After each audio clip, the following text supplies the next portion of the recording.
You all set?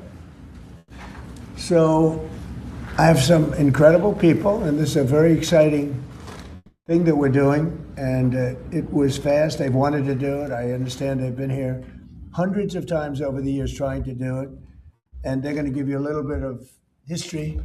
Roger Penske, everybody knows, he's a legend in many different things, but certainly in racing. He's won the Indianapolis 500 20 times. On the 18th time, I said, and he's been a friend of mine for a long time, but on the 18th time, I said, I think I'm going to give him the Presidential Medal of Freedom because, you know, how do you do that? Japan, Germany, Roger, right? Everybody, they want to win the Indy 500. They spend billions of dollars getting a car, and this guy wins it like every year. He won it so many times that he ended up buying the track. So now he owns the track, he owns the race. It's pretty good. Now he's won it, though. He won it 2 times since he got it. And it's a total of 20. And didn't you win the Daytona 500? Yes. How many times? 4 times. That's all? That's terrible. I can't believe it. Anyway, if you win it once, it's like great. The guy's amazing. He's a genius and a real genius at cars and racing. And they are going to put up something that's really amazing. It's really having to do with our great 250th birthday, where we're having so many wonderful things. UFC is coming, as you know, in front of the White House with the building literally a stadium. We're going to have over 100,000 people. And this is going to have a lot of people. I won't even say how many people because I think it can set a record for racing. It's going to be very, very important. We're celebrating Greatness with American Motor Racing. That's going to be the name of the event. It's going to take place on August 21st through the 23rd.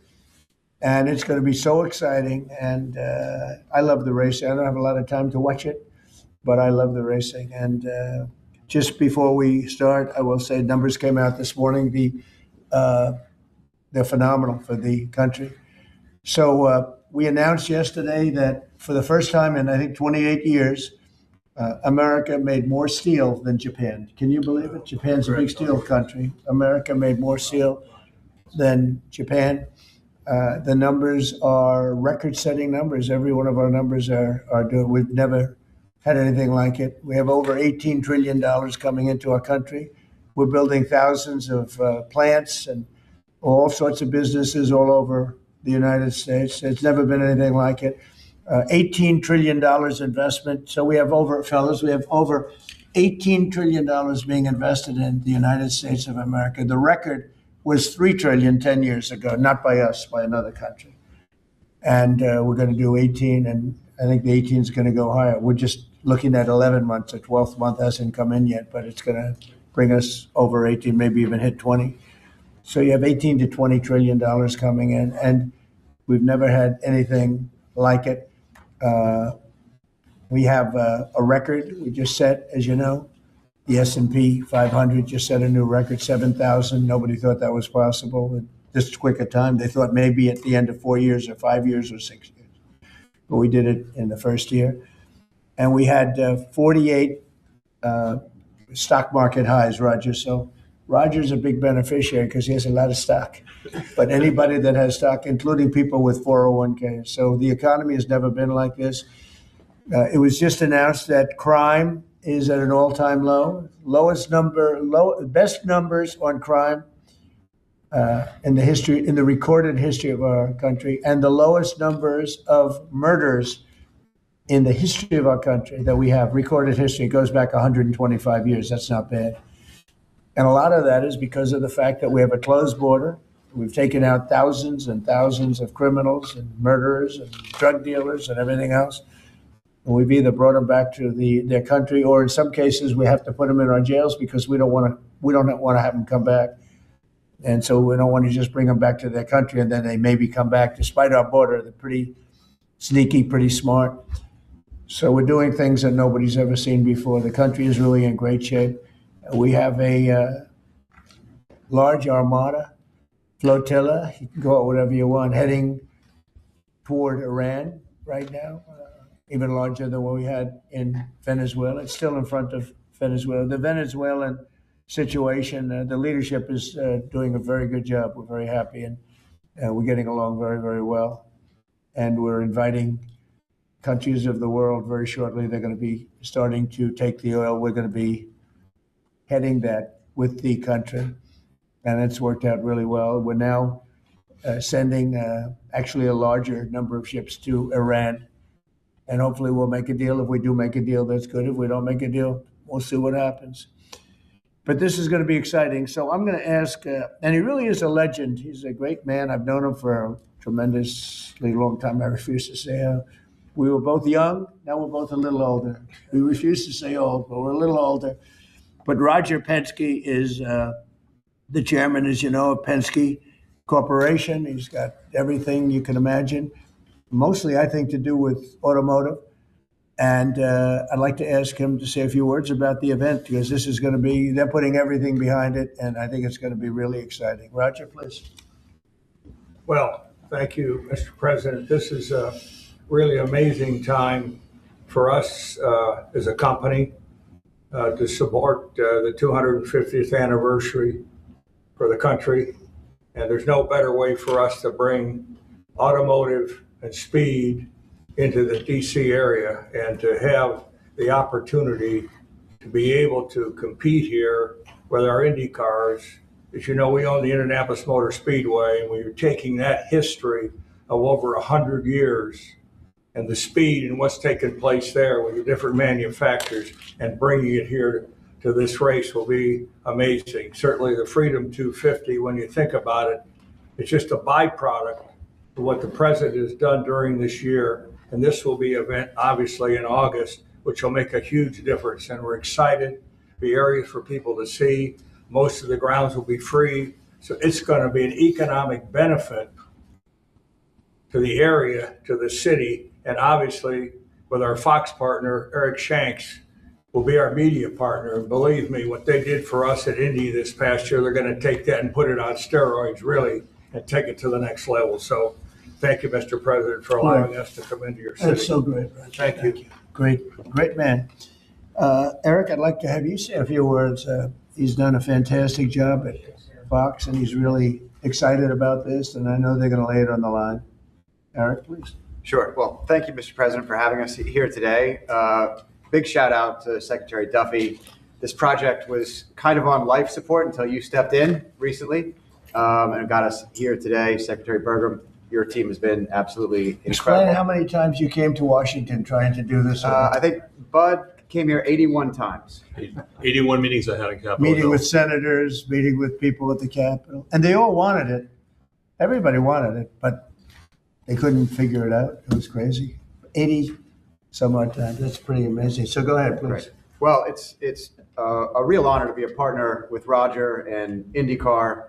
And at Fox Sports, we do the biggest events in sports. This year we have the FIFA World Cup that we'll be celebrating here as well. And then dovetailing right after that, to be able to celebrate America's birthday on Fox is an absolutely incredible honor. And everyone at Fox Sports can't wait to see exactly how this is going to unfold and bring it to life. So, Mr. President, thank you again for signing this today. And the big thing, it's August 21st through the 23rd, and I believe the race is on the 23rd, right? Yes. It's going to be incredible. They're going to have practice sessions. It's going to be just a very exciting period, I think, for Washington. If I could, I'd like to ask Sean Duffy, the Secretary of Transportation, who's terrific and doing a great job. Much more important than Sean is we have Rachel Campos Duffy here, and she's one of the greatest people I know and one of the greatest people on television. So most of you know her, but I don't think we'll have her speak about the race because she knows less about it than anybody up here. But she is fantastic. Sean, please. So the president gave us all a directive, which I'm grateful for. We're going to celebrate America's 250th birthday, and he asked all of us to think outside the box. How do we make this historic and cool? And let's all do this together. And he loves the country, and loves the birthday, and so we at DOT were working on this concept. We didn't know at the same time Penske was working on the same project too. And so we've come together, and Doug has been a wonderful partner. But to think 190 miles an hour down Pennsylvania Avenue, this is going to be wild.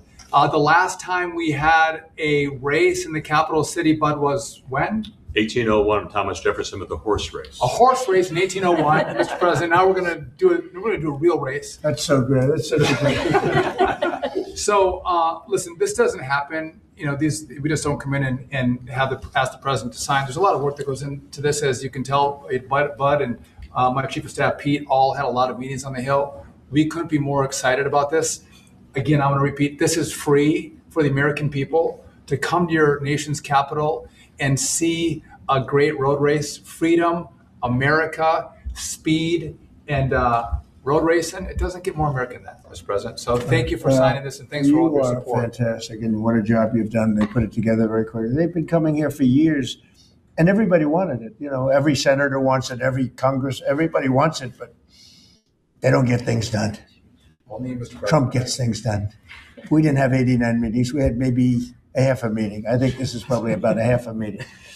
I'd like to thank Pete Meacham for the great job you've done representing us, and Luke Bunting. These are two young people that work with us, and they've really been fantastic. I'd like to ask Doug Burgum to say a few words. He's very much involved through his position of interior, because a lot of the space is interior. He sort of has, I think he's the largest landlord anywhere in the world by far. So Doug, could you say a few words? Yeah, absolutely. Thank you, Mr. President.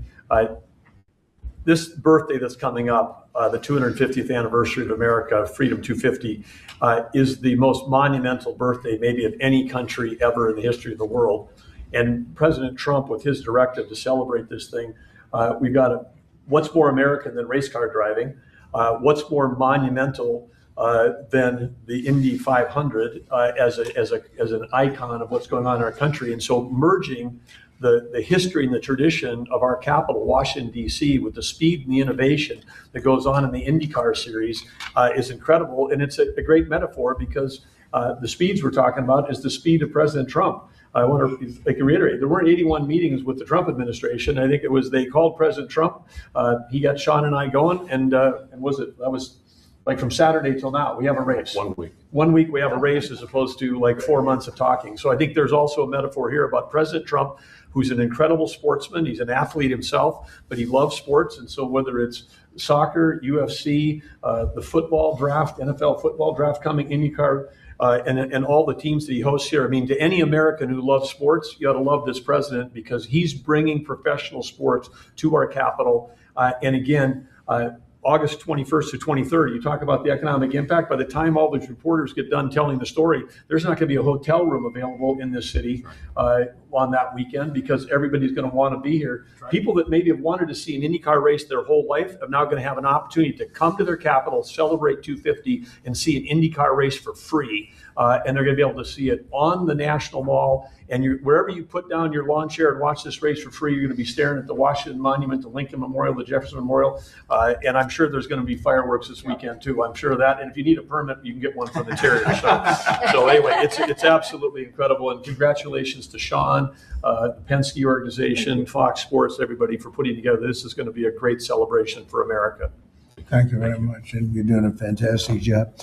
Could I just ask Bud Danker, he's the president of Penske Corporation, to say a few words, please? Well, thank you, Mr. President. You know, Eric Shanks and I from Fox had this dream, and just last July, and could it ever be possible to bring a race to our nation's capital to celebrate our country's history? And everybody said there's no way. It's impossible. How do you put a race on at 190 miles an hour in a city like Washington, D.C.? I came here, I walked this area for a while, I found a racetrack on the Capitol grounds, up against a lot of meetings and couldn't get the kind of support we need. So within a week, Secretary Duffy and we put this together with the president, didn't we? And now we have a race here on our city property, on the national properties that is going to celebrate America. The word free shouldn't be overridden because we are going to have a free event here. People come out and celebrate our country's history. I also want to thank Mayor Bowser. She has been a great partner in this process as well too. So I know, Mr. President, she's a great supporter of what you've done here in the city as well too, and we thank her for this. But we're going to have an amazing event. We're going to make everybody in this country proud.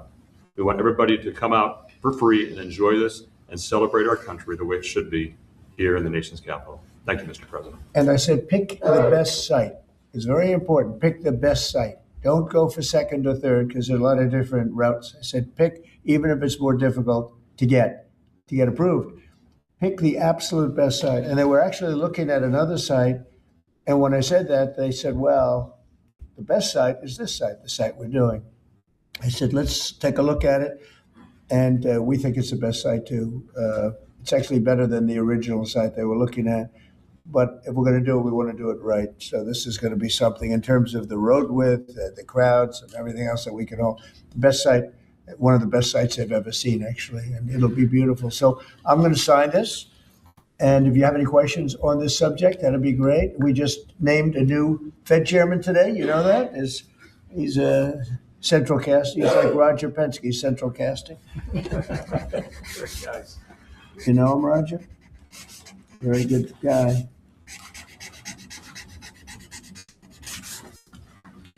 Roger, no auto pen. I didn't use an auto pen. Here, Roger, take that. I will. Thank you.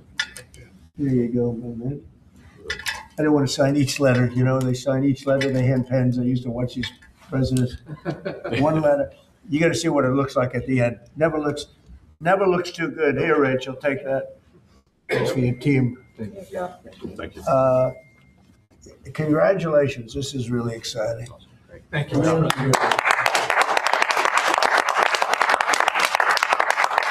have any questions about On your Fed chair nominee, since you just brought it up, did Kevin Warsh commit to you that he will push to cut interest rates if he is confirmed? No, but we talk about it, and I've been following him, and I don't want to ask him that question. I think it's inappropriate, probably. It probably would be allowed, but I want to keep it nice and pure. But he certainly wants to cut rates. I've been watching him for a long time. Senator Tom Tillis. Did you have any concerns about his hawkish history of pushing for rate hikes? He's going to want to do the same thing. I think that, yeah, I've had times when I think you've had to really have rate hikes too. But he's very smart, very good, strong, young, pretty young. And I think he's going to do a guy. I mean, he was the central casting guy that people wanted. Kevin was great. I tell you what, I met numerous people. Every one of them were fantastic, really fantastic. I wanted to keep Kevin here. And I thought that I called Kevin 1, Kevin 2. And we have, I said, it's going to be a Kevin. But, Kevin really has been fantastic at the White House. You all know him. You know him very well.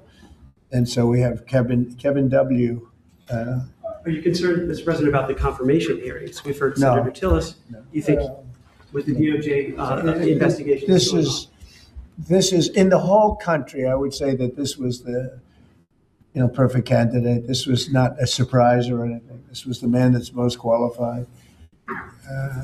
Top student, best schools, everything was like perfect.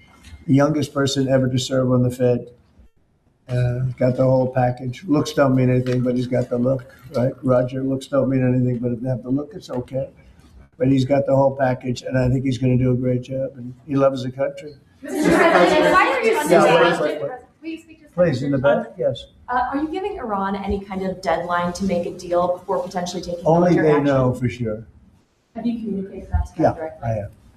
Do you have a timeline for when you're going to pull back potentially the federal presence there? No, we'll see how it all works out. They have to float someplace. They might as well float near Iran. But it's a rough situation going on. So I stopped 837 people, as you know, last week from being hung. They were going to hang 830. It was all set. And I'm looking at the people behind me. They say, "What kind of racing's a lot nicer than that?" Right? They were going to hang 837 people, and I told them, if you do it, you're going to pay a price like nobody's ever paid before. And they pulled back. I appreciated that. But a lot of people are being killed, so we'll see what happens. I can say this: they do want to make a deal. Mr. President, about Virginia, actually, Virginia flipped the governorship, and now they're looking at 50 proposals to increase taxes. What do you think about that? Well, I think it's terrible. I think a lot of people will leave Virginia. I saw that. Look, Glenn was a friend of mine, Glenn Youngkin, and worked so hard on cutting taxes. This woman came in, and in one swoop, she raised everything up higher than it ever was. I don't understand it. I mean, people voted for Democrat, but she came in and she raised, and I'll work with her like I work with everyone else. But she came into Virginia, raised everything to a point like taxes that nobody ever even heard of before. And I don't understand. How do people get elected with this kind of philosophy? This is only in the very modern age. I grew up and I've always heard politicians will cut taxes, everybody screaming, we're going to cut taxes. I cut taxes. I gave you the biggest tax cut in the history of our country in the great big beautiful bill. No tax on tips, no tax on Social Security, no tax on overtime. Interest deductions, Roger, when somebody buys a car, they can deduct the interest if they borrow money. That's the biggest thing in terms of the car business, right? American-made ones. Correct. So we have, I give tax cuts and they give tax increases. I don't know how they get elected. They get elected because they cheat. You want to know the truth? If they didn't cheat, they'd have no chance. They have horrible policy. Transgender for everyone. They have the little thing about open borders so that the world's prison population and mental hospitals can be emptied into our country. It's just a crazy, men playing in women's sports. Roger, are you a fan of men playing in women's sports? Only as a bettor. If you'd like to bet. You're not a big fan, I don't think so. I don't want to get him in trouble, but I think he joins in 99%. They say it's an 80-20 issue. I think it's maybe 99. It's 99-1. Mr. President, why are you suing your own administration and the IRS? Why are you suing? Who are you with? I'm with ABC News. You're a loud person. Very loud. Let somebody else have a chance. Can you answer the question? Why are you suing IRS? ABC fake news. You're suing. Go ahead. I didn't call on you. Go ahead, please. Go ahead. Right here. Do you think the upcoming talks? ABC, by the way, is truly one of the worst. Go Do you ahead. think the upcoming talks between Russia and Ukraine stand a chance without U.S. envoy Witkoff and Jared Kushner there? I think they stand a chance. We've been trying. I've ended 8 wars. All of them I thought were going to be maybe tougher than this one. But Zelensky and Putin hate each other, and it makes it very difficult. But I think we're getting very close to getting a settlement. Hundreds of thousands of people, mostly soldiers, have been killed. Last week, they lost 29,000 people. Last month, they lost 29,000 soldiers. Can you believe that, fellas? 29,000. You lose one race driver, and it's a big deal. 29,000 soldiers in 1 month, 27,000 the month before. I think that we have a good chance of getting it settled. Yeah, ma'am, please. Mr. President, on the Warsh nomination, what is your strategy for getting past the hold that Senator Tillis has on this process? He said he won't allow. Well, that's that kind of thinking is why he's no longer a senator. He's going to be out of office. It's too bad. I always liked Senator Tillis actually, but he did some things that were not smart. And whatever. I mean, if he doesn't approve, we'll just have to wait till somebody comes in that will approve it, right? So that's it. But I saw that. He wants to be an obstructionist, but we have a lot of obstructionists. I've had a lot, and we've created the best presidency maybe ever. Yeah. A follow-up. If Iran doesn't make a deal, is your plan to replicate their what you just did in Venezuela? I don't want to say that. I don't want to talk. I mean, I don't want to talk about anything having to do with what I'm doing militarily. But we have a tremendously powerful fleet there. We have the most powerful ships in the world. We have the most powerful military by far in the world. We showed that on numerous occasions. I mean, I rebuilt the military in my term. If I didn't do, I wouldn't, I think, be able to say that. But I rebuilt the military, the entire United States military in my first term. And now we're building it bigger, better, stronger than ever before. I'm adding to it. We're adding something called a battleship. You would find this interesting. You know, the old-fashioned, beautiful battleships? And we're adding up to 25 of them. Each battleship is 100 times more powerful than the battleships of the 1940s, those big, powerful ones with the guns, because of what the ships carry. But we're going to build 10, and then we'll see how we like them, and we're going to go and do another 15 after that. Could be up to 25 battleships, 100 times more powerful. Can you imagine that? And it's peace through strength. We don't want to use them, but if we have to use them, we will. Mr. President. On the Fed, should the DOJ continue with its investigation into Jay Powell? That seems to be a sticking point for Senator Tillis. Well, he's got a building that, I build buildings, and I build them under budget, ahead of schedule. I build them, but they're within reason always. And this is a small little complex that's costing billions of dollars, most expensive job per square foot ever built. And it's a little complex. It's a little Fed complex. I built the hotel on Pennsylvania Avenue, and I built it for around $200 million. And it's bigger than that. They're spending many times that amount to do a renovation of a building. I've heard numbers as high as $4 billion. $4 billion to build a building. I could have renovated that building and fixed it up, made it beautiful for $25 million. They're going to spend close to $4 billion on it. So it's either gross incompetence or it's theft. Somebody's making money, because you can't spend. It's more per square, and you have half a building there. You have the structure, you have the exterior skin that they're not changing much. They're building a building, and they're spending almost, I'm hearing numbers of between $3 and $4 billion. It's the most expensive structure ever built per square foot. So he's either incompetent, or he or somebody is a crook. And we'll find out. Mr. President. Thank you, Mr. President. On Minneapolis, On Minneapolis, Governor Tim Walz recently likened the conflict on the ground to Fort Sumter, sort of imply that this is the beginning of a civil war. Do you agree with that characterization? Do you feel like there's a civil war brewing? The governor said that? Well, does he know what Fort Sumter was, or do you think somebody wrote it out for him? No, this is, I was elected on law and order. I was elected on a strong border. We had a border that allowed 25 million people to come in. Many were murderers. They murdered people. We had 11,888 murderers. We had prisons, including Venezuela, but Venezuela opened its prisons. So did the Congo. The Congo in Africa opened its prisons and dumped people into our country. Many countries did that. I would have done that if I were leading a country. I would have dumped the prisoners into our country. We had open borders. We had all these things. I was elected on law and order. I was elected on the economy. I was elected on a lot of reasons. Because when I took over, we inherited a mess. Prices were too high. Inflation was the highest it was in 48 years. I say ever, but the media always corrects me by saying it's only 48 years. I think 48 years almost sounds worse. But when I was elected to do a job. And one of the big things I was elected to do is law and order. We now have the lowest crime rate in the history of our country. We have the lowest murder rate in the history of our country. We have Washington, D.C., which was a dangerous place to walk, is now a totally safe city. You can walk with your husband or your wife. You can walk with your children right down the middle of the city. Nothing's going to happen. We did a great job. We had the National Guard. We have soldiers. We have people that nobody's going to mess with. And we've taken out. Remember, it's not just that. In Washington, we've removed over 2,000 criminals.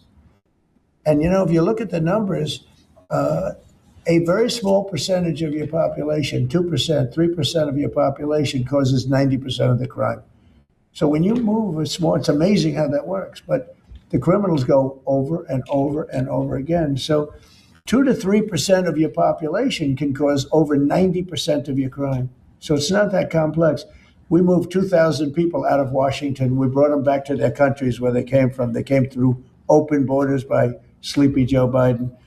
And I will tell you, Washington is safe. If you look at New Orleans, as you know, we went there about 4 weeks ago. I was with the mayor of New Orleans last night. He was at the premiere, and she was at the premiere. She was great. I believe she's a Democrat. She came over. She thanked me so much. She said crime is down more than 50% in just a few weeks. And you couldn't even walk down the street in New Orleans. It's so bad. And now they let us in there, and she is thanking me so much, so profusely. She was great last night. I'd do that if I were a Democrat. I'd say call Trump and let them do what they do. But we remove people, criminals from the cities, and they become safe cities. If you look at Minnesota, Minneapolis, we have crime down there because we took out thousands of people, despite all the mess and everything else. But do these people really want to have rapists? Do they really want to have drug dealers and people from prisons and murderers? Do they really want to have them in the community? It's really insurrectionists and agitators, and they're paid. And you can tell a lot of reasons. Number one, they're professionals, with their mouth. But they're also, you look at the signs are all professionally made. They have signs that are gorgeous. In fact, I want to get the sign because I need a lot of signs for different things. And I want to find out whoever does their signs, they do a beautiful job. Everybody has this beautiful sign with brand new wood. It's like leather panels. They have a leather handle on the bottom. These are not people. These are people that are handed signs. And we know pretty much, we're getting very close to it, but we know pretty much who's funding this stuff. These are paid insurrectionists, paid troublemakers. But I was elected by a landslide. I won every swing state. I won the popular vote by a lot. I won everything. And I was elected by a landslide on law and order and on strong borders. We had a border that was so bad, so open, where 25 million people came in over a period of 4 years, and now nobody comes in. Nobody even tries to come in. And I can only say, I think we'll say it very plainly, elections have consequences. The people want law and order. And we have a silent majority. We have a silent majority of people. They don't go and riot and everything else, but they like what we're doing. They like having a safe city. I get calls every single day. Every person I see working in the White House, people I don't know, many people work here, and they say, I'd like to thank you, sir. Why? You've made Washington so great. We walk to work. They walk to work. You people know it very well. You walk to work now. You used to take an Uber or a taxi or something, and you even felt like in danger there. Every person in this building, virtually every time I see somebody, they thank me because a year and a half ago they lived in hell, and now they can walk to work and they're totally safe. Nothing's going to happen. And if anything did happen, the person that did it would be living in hell for a long period of time. Thank you very much,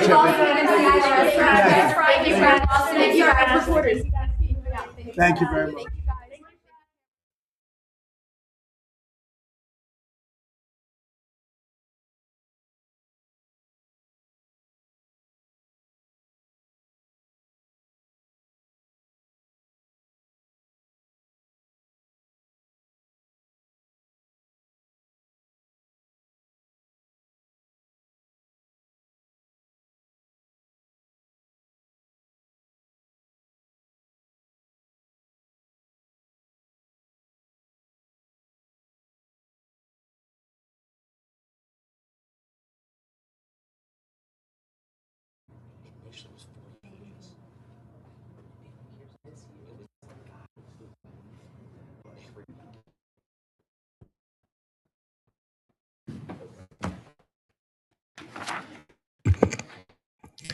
Good morning. President Trump signed the Epstein Files Transparency Act into law on November 19th, 2025, directing the Department of Justice to produce all documents, files, records, videos, and images related to the investigations and prosecutions of Jeffrey Epstein and Ghislaine Maxwell. I'm here today to talk about the department's compliance with its production obligations under the Act. Around, I think right now, and continuing throughout the day-to-day, as the indexing and uploading completes, we are producing responsive materials under the Act. We are also releasing today a letter we are transmitting to Congress and various internal protocols associated with our review. I want to take a moment to thank the professionals at the Department of Justice who met twice daily, sometimes more, for the last 75 days to get to where we are today.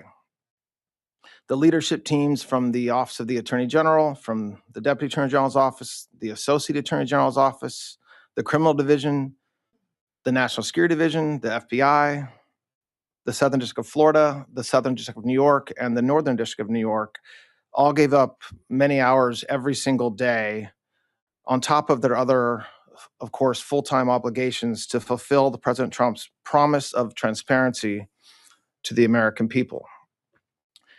I also want to thank the more than 500 lawyers and professionals across all those divisions that I just mentioned and others who worked long days, nights, weekends, Christmas, New Year's Eve, New Year's Day, nights, weekends, and holidays to complete this production. These highly trained reviewers spend their careers putting bad guys in jail and effectuating the mission of the department. And to a person, they work tirelessly to protect victims and comply with the act since its passage. So thank you to all of them. Today, we are producing more than 3 million pages, including more than 2,000 videos and 180,000 images. In total, that means that the department produced approximately 3.5 million pages in compliance with the act.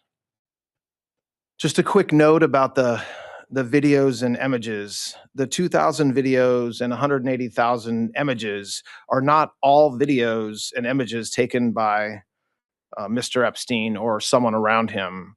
They include large quantities of commercial pornography and images that were seized from Epstein's devices, but which he did not take or that someone around him did not take. Some of the videos, though, and some of the images do appear to be taken by Mr. Epstein or by others or around him. Now, I want to talk for a few minutes about the department's document identification and review protocols. It consisted of multiple layers of review and quality control designed to ensure compliance under the act and protect victims.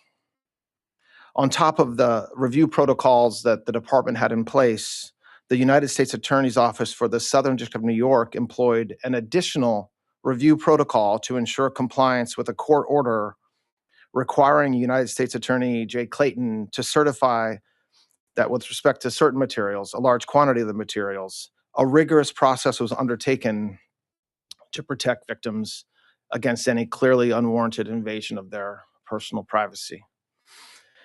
The department's collection effort resulted in more than 6 million pages being identified as potentially responsive, including department and FBI emails, interview summaries, images, videos, and various other materials collected and generated during the various investigations and prosecutions that the act covered. We erred on the side of over-collection of materials from various sources to best ensure maximum transparency and compliance, which necessarily means that the number of responsive pages is significantly smaller than the total number of pages initially collected. That's why I mentioned a moment ago, we're releasing more than 3 million pages today and not the 6 million pages that we collected. I want to address what we didn't produce. The categories of documents withheld include those permitted under the Act to be withheld, files that contain personally identifiable information of victims or victims' personal and medical files, and similar files, the disclosure of which would constitute a clearly unwarranted invasion of personal privacy. Any depiction of CSAM or child pornography was obviously excluded. Anything that would jeopardize an active federal investigation. And finally, anything that depicts or contain images of death, physical abuse, or injury, also not produced. Although the Act allows for withholding for items necessary to keep secret in the interest of national security or foreign policy, no files are being withheld or redacted on that basis. Further, as we previously stated in our December 19th letter, of last year, the department withheld or redacted files covered by various privileges, as we always do, including deliberative process privilege, work product privilege, and attorney-client privilege. As you all know, under the Act, the department must subsequently submit to the House and Senate committees on the judiciary a report listing all categories of records released and withheld, a summary of redactions made, including the legal basis for such redactions, and a list of all government officials and politically exposed persons named or referenced in the Act. We will do so in due course as required under the Act. I want to talk for just a moment about the redactions that will be obvious to anyone who reviews the materials that we just produced today. In addition to the documentary redactions, which includes personal identifying information, victim information, and other privileges, there is extensive redactions to images and videos. To protect victims, we redacted every woman depicted in any image or video, with the exception of Ms. Maxwell. We did not redact images of any men, unless it was impossible to redact the woman without also redacting the man. To this end, though, and to ensure transparency, if any member of Congress wishes to review any portions of the responsive production in any unredacted form, they're welcome to make arrangements with the department to do so, and we're happy to do that. I want to talk for a minute about something that is important. Every single day of the year, the Department of Justice investigates and prosecutes those who abuse and traffic young women and children. Just last year, the FBI located over 2,700 victims of child exploitation. The Department of Justice found and terminated 3.8 million dark web pedophile accounts. In August, we charged 11 defendants for extensive sex trafficking in Los Angeles of illegal immigrants and underage women. Last month, we charged 5 men who were engaged in a sadistic sextortion network of deranged young men abusing women. Over the past several months, last summer and into the fall, we executed Operation Restore Justice, rescuing 205 child victims and arresting 293 offenders. I point this out because I take umbrage at the suggestion, which is totally false, that the Attorney General or this department does not take child exploitation or sex trafficking seriously, or that we somehow do not want to protect victims. We do. There are some select members of Congress and some in the public eye, including those most critical of our efforts at full transparency under the Act, who remain silent as to all the work that we have done and continue to do every day in this space, while quickly pointing a finger at the Attorney General or this department because we were careful in our review of millions of pages of documents over the past 2 months. The Attorney General, the Director of the FBI, and our partners throughout this administration work hard every single day to protect the most vulnerable among us. With the production of this magnitude, mistakes are inevitable. We, of course, want to immediately correct any redaction errors that our team may have made, and so the department has established an email inbox for victims to reach us directly to correct redactions and any concerns when appropriate. That's been in existence since December, and we've been doing that since then. Finally, a very small portion of the documents collected pursuant to the Act include materials that a law firm produced to the SDNY in 2019 pursuant to a grand jury subpoena. This was during the criminal investigation of Ms. Maxwell. We determined it would be prudent to seek an order from the court in the Southern District of New York seeking production of these materials subject to the protective order in that civil lawsuit. To that end, the department has filed that motion with the appropriate judge in the SDNY, and if that motion is granted, we'll release those materials with appropriate redactions immediately.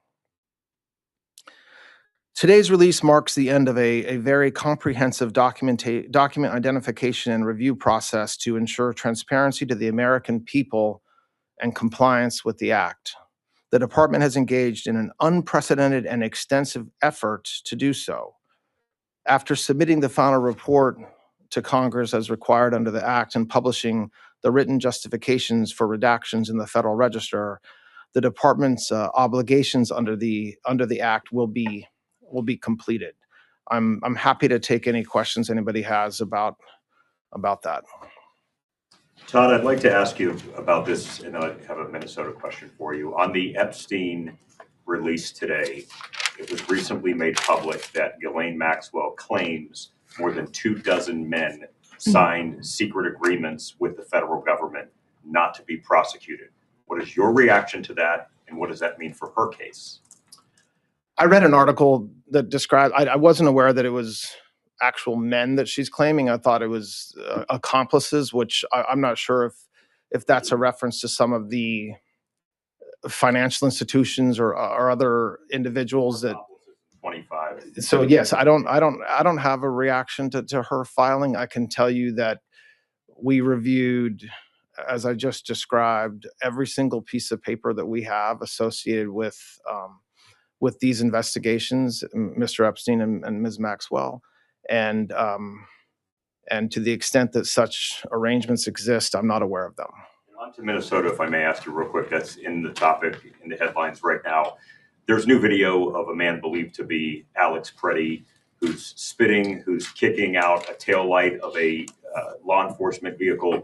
Does that change the perception of a potential DOJ investigation? Is there going to be a civil rights investigation into his death? Where does that land now that video's out? Then I have a quick follow-up on that.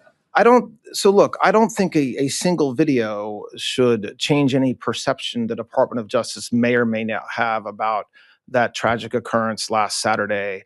We've said repeatedly over the past week that, of course, this is something that we're investigating, and we are. That's what we would always do in circumstances like this. And so there's an investigation that's ongoing, which I'm not going to talk about. But just look, the problem is an initial reaction to a particular video, one or another. You're talking about one that happened apparently some days ahead of last Saturday. It's an investigation. So an investigation necessarily means just that. It means talking to witnesses. It means looking at documentary evidence, sending subpoenas if you have to. And the Department of Justice Civil Rights Division has the best experts in the world. That they've been doing it for decades. And so I expect that that investigation will proceed with those parameters in mind. Are you looking at a nexus of left-wing groups? This DOJ said that that's something that you guys were concerned about. Are you following money? Are you looking at a potential that all of this may be related somewhere? I mean, yes. Thank you, Mr. Deputy Attorney General. You said in your remarks that you've withheld some documents because of ongoing investigations. I've done this long enough to know you can't comment on ongoing investigations, but can you say a little bit more? Because as you know, the department has been criticized for not bringing charges against more people. Are there still open investigations related to Jeffrey Epstein? So what I was laying out in my comments is the statutory, what the statute talks about what we can withhold and the reasons we can withhold it. I wasn't pointing to any particular, I wasn't trying to be coy or otherwise suggest there's some investigation. As you all know, Jay Clayton in New York is in charge of any potential investigations, and I'm not going to comment beyond that on that. You were referring to Clayton. Excuse me? You were referring to Clayton's investigation. I wasn't referring to anything. I was just saying that Congress, in their wisdom, allowed us to withhold documents if there were ongoing criminal investigations. That's one of the 4 reasons. I wanted to make clear with respect to any national security information that we were not withholding. There's not some tranche of super secret documents about Jeffrey Epstein that we're withholding. We're actually not withholding anything based upon NDI. Deputy Attorney General Blanche, thank you for your time. 2 questions for you. Number 1, pushing politics aside and everyone else aside, some of the victims of Epstein have expressed frustration with the entire process. I want to give you the opportunity to speak directly to them. Well, I don't know what you're speaking to. I mean, if there's frustration with, quote, the entire process, same here. I mean, you have a situation where for many, many years, nobody even breathed a word about Jeffrey Epstein. And then all of a sudden, it was all anybody would talk about going into the last spring and summer, culminating in the passage of the Transparency Act. And President Trump has said for years what I think everybody will find to be exactly true, which is detailing his relationship and lack thereof with Mr. Epstein, and what he thought about Mr. Epstein, and notwithstanding what the department has been saying for a very long time, we're still where we are today. Listen, victims of Mr. Epstein have gone through unspeakable pain, and there's nobody that should say anything differently. And I to the extent that there's frustration, I understand where that comes from, just from what we know about Mr. Epstein. I hope that the work that the men and women within this department have done over the past 2 months, hopefully is able to bring closure. I think that what we told our reviewers is that was the goal. There's this mantra out there that, the Department of Justice is supposed to protect Donald J. Trump. And that's what we were telling. That's not true. That was never the case. We are always concerned about the victims. When we said that we were not legally allowed to release documents, that's a fact. That was true. It remains true today. And then with the Act's passage, we are able now and directed to release documents, which is what we are doing. But so hopefully some of those frustrations are now eased. Listen, any victim that wants to speak with the department has done so. Hopefully, if not, they should.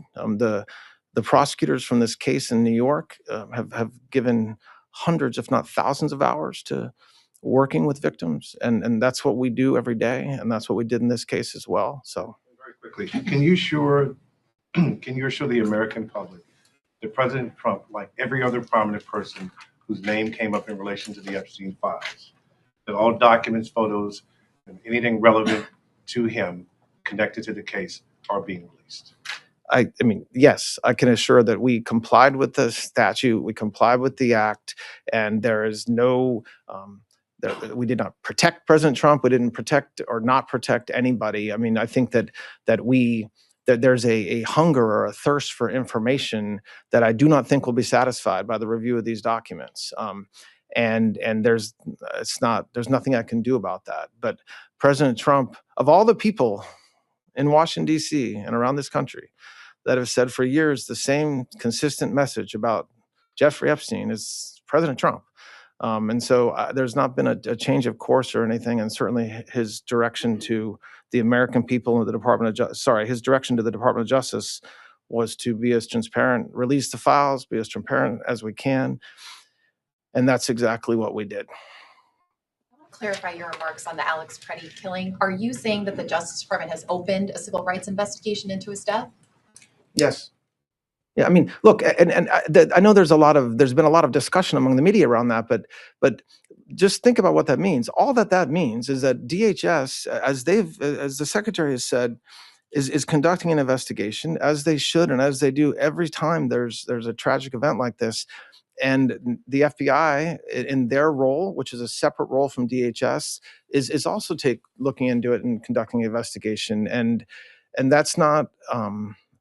That shouldn't be treated as making news. It's just we've said that for a week, and it remains as true today as it was last Sunday when I said it. Two questions for you, one on topic and one Speak up a little bit. Yeah, two questions for you, one on topic and one separate. On topic, do you have any information that you could just share? Because 3 million documents is a lot for people who are watching this at home. Are there any new names or new people, public people in positions of power who your department found in these filings? I don't have anything to share about what's new or not new, and no, I don't have anything to share about that. And to follow up on that, do you have a reaction to the arrest of Don Lemon overnight? Do you have a reaction to what? To Don Lemon's arrest overnight? Do I have a reaction to it? I don't know what that means. What are you looking for me to do? Jump up and down? No, I don't have a reaction to it. I don't know that the charges are unsealed yet. So I can't. I'm not going to comment on that. Thank you. You said this is the end of the Epstein, of your review of the Epstein files. So just to clarify, is the public going to learn the identities of the men who abused the girls with the information that you're releasing? And if not, why not? And then I have a quick follow-up. I mean, you just baked in an assumption into your question that I have never said and I don't know to be true. Is the public going to learn about men that abuse these girls? Like, what does that mean? I mean, I don't understand what that means. Well, I mean, they're the men who abuse the young women through Epstein's. Look, we said in July, and it remains as true today as it was in July. If we had information, we meaning the Department of Justice, about men who abused women, we would prosecute them, right? We talked about the work that we're doing. That's why I said that. I said this earlier. There's this built-in assumption that somehow there's this hidden tranche of information of men that we know about that we're covering up or that we're choosing not to prosecute. That is not the case. I don't know whether there are men out there that abuse these women. If we learn about information and evidence that allows us to prosecute them, you better believe we will. But I don't think that the public or you all are going to uncover men. I don't have a comment on that, on the subpoenas that were issued. I don't think the timing of President Trump's decision to nominate somebody is a controlling factor in any investigation. Hi, I just wanted to follow up on Alana's question. So you're saying that the shooting investigation of Alex Preddy is now a civil rights investigation. You're implying that that's always been the case. Can you also say what about the shooting of Renee Good? I mean, why not is that a civil rights investigation? I didn't say it was always the case. I said it's the same thing that we said as of last Sunday, as with respect to last weekend. There are thousands, unfortunately, of law enforcement events every year where somebody is shot. The Civil Rights Division of the Department of Justice does not investigate every one of those shootings. There has to be circumstances or facts, or maybe unknown facts, but certainly circumstances that warrant an investigation. So when I talked about last weekend, and when others have talked about this week, the fact that President Trump has said repeatedly, of course, this is something we're going to investigate. That's what I meant about what we're doing. It doesn't mean that every time that there's a federal officer related shooting, that's something civil rights takes up. It depends on the circumstances. Follow up on that. Can you Go just, ahead. I know you can't be specific about details of the investigation, but can you kind of just characterize the scope of the Preddy investigation, what kinds of things that they'll be looking for and who's involved? Well, I mean, it's an investigation. So what do we think we're looking at? We're looking at everything that would shed light on what happened that day and in the days and weeks leading up to what happened. And that's like any investigation that the Department of Justice and the FBI does every day. It means we're looking at videos, talking to witnesses, trying to understand what happened. I mean, you're talking about an incredibly tragic morning, and then trying to unwind and investigate that it takes a lot of time. I'm not going to prejudice what they're doing or not doing by laying any markers, but I expect that the folks that are doing this are the most experienced in this space and are doing that. Yeah, so to follow up on that, how would a civil rights investigation work with DHS taking the lead, which is what was said over the weekend? And are prosecutors in Minnesota, I mean, who is involved in this? We know that there's a lot of frustration within the department, both in Minnesota and the Civil Rights Division, that they feel they are not being brought in and they are the experts here. So just to follow up, how would this work with DHS taking the lead, and who is from DOJ involved in this investigation? I don't think that, look, I think anytime every single federal agency, including DHS, has a process that they use when there's something like this that happens, an internal review, investigation, however you want to call it. That's what DHS was doing, as they do every single time something like this happened. There was nothing unique to these facts. There might have been outsized focus on it because of what happened, but DHS was doing an investigation. I don't know that will stop. I don't expect that investigation to stop because we're investigating, and of course we're coordinating with them. We're not working against them, but there's I suppose potentially separate goals or potential goals in the two investigations. I mean, DHS is conducting an investigation, and then the FBI conducts an investigation. It's not as if one goes one way and one goes the other, but they are their own investigations. Very clearly said on Sunday that HSI is leading the investigation. He did not want to overstep and say anything. Was that not true anymore, or was that true at the time? I don't think it's fair to say whether it's true anymore. Okay. And I don't think it's also, I don't want to say who's lead or not lead. I don't even really know what that means in the course of an investigation. The FBI is investigating. They are for sure coordinating with Secretary Noem and her folks as well. And I expect DHS is also continuing their investigation to some extent. And there's outsized focus on this. This happens, like I said, thousands of times a year. And it is tragic every single time it happens. And it's tragic this time like it's tragic every other time. And so there's a process that has to be allowed to play out internally with these law enforcement organizations and certainly with the FBI as well to allow this investigation to go on. You've talked about the expectations surrounding the Epstein files. Do you agree that the DOJ itself, senior officials at the DOJ, played up those expectations for the first half of this year? I'm just sort of trying to understand what responsibility does the Justice Department have for the criticism that has come over the handling of the Epstein files? I'm not commenting on criticism. People can criticize all they want. My point was just to make plain that when it comes to what we've been doing the past 2 months and why we weren't able to complete the review of over 6 million pages. Okay, so you're talking about 2 Eiffel Towers, okay, of pages in 30 days in a way that made sure we complied with the act, right? So the act had multiple requirements. Get it done in 30 days, and you better not release any victim information.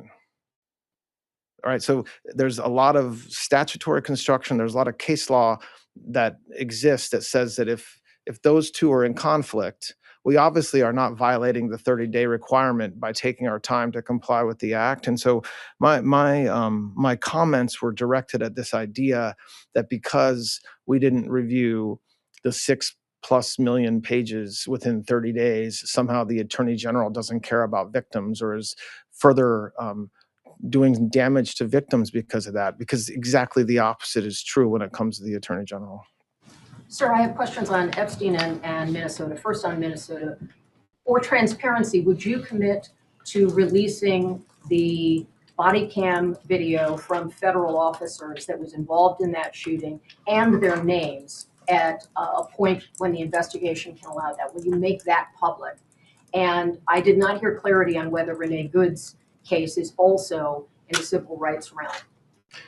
I'm not committing to anything with respect to that investigation. That would be completely unfair to the investigation itself for me to stand here and commit to something for any reason. It depends. It depends on what happens with the investigation, and that's a decision that was made by the folks that are working the investigation.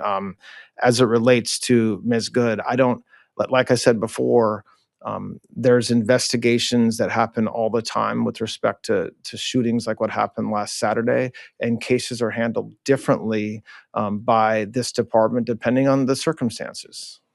On Epstein, sir, if I may just ask one on that, please. You mentioned a letter to Congress. How and to whom did you notify the White House about the production that you're announcing today before you came out and spoke to us? How did I do what? By the White House. What was your interface with the White House? You said there's a letter to Congress. Who did you update at the White House about this? Well, I don't know. I don't really understand the question. You mean who did I update? Did you provide them an explanation of what today's release would be? Look, my team has certain communications with the White House. Let me just be clear. They had nothing to do with this review. They had no oversight over this review. They did not tell this department how to do our review, what to look for, what to redact, what to not redact. They absolutely knew that I was doing this press conference today and that we were releasing the materials today. But there's no oversight by the White House into the process that we've undertaken over the past 60 days. I wanted to ask a question about the evidence in the Alex Preddy investigation. Early on, our reporting showed that the only type of evidence that the FBI initially had in its possession that it was processing for ballistics and DNA, et cetera, was Preddy's firearm. It did not have the 2 firearms that were used to shoot Preddy. those are in the hands of HSI, and also there were concerns about chain of custody, things not being properly bagged and tagged, et cetera.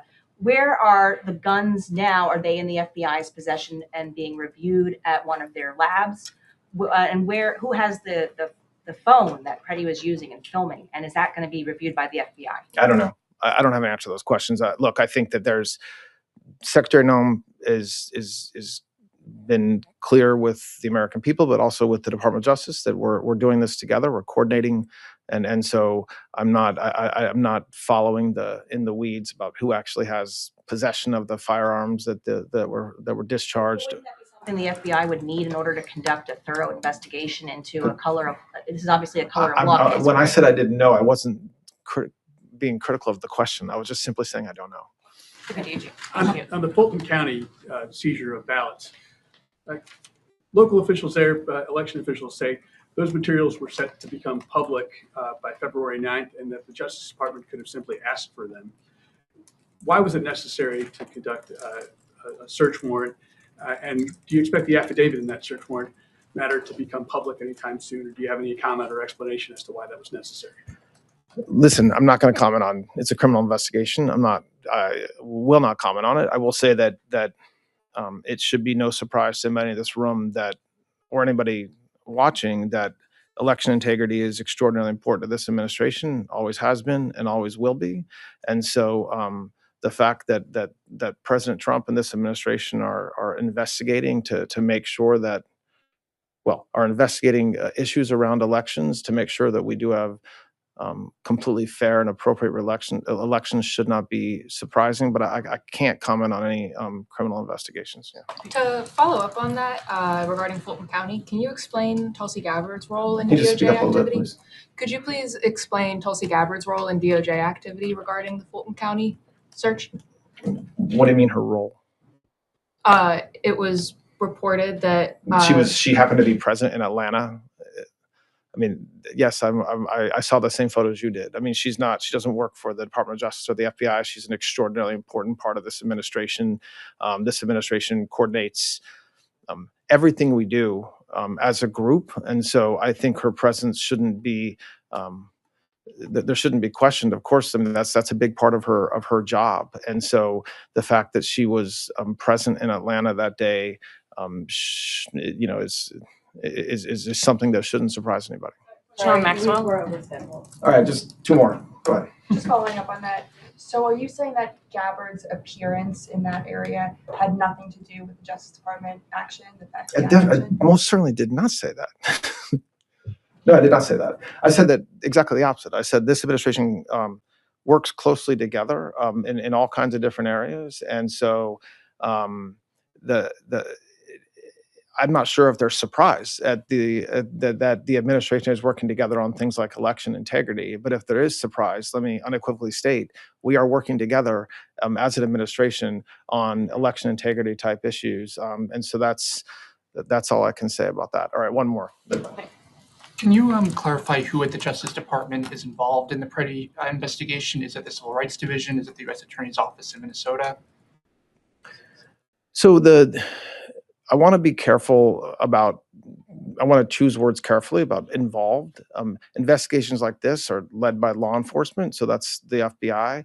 There's coordination with the civil rights, with Harmeet Dillon's group, and there's trial attorneys there this is their lives. They've done this for decades, and so to the extent there's questions during an investigation that require a trial attorney to weigh in, or if you need a civil rights attorney to draft a search warrant or help with an investigative process, I expect the Civil Rights Division here at Maine Justice will be part of that effort. But I don't want to overstate what's happening. I don't want the takeaway to be that there's some massive civil rights investigation that's happening. This is what I would describe as a standard investigation by the FBI when there's circumstances like what we saw last Saturday. And that investigation, to the extent it needs to involve lawyers at the Civil Rights Division, it will involve those. All right, thanks a lot, everybody. I appreciate it. Good shooting merit the same kind of investigation. Do you have comment on the career prosecutors that are resigning in Minneapolis?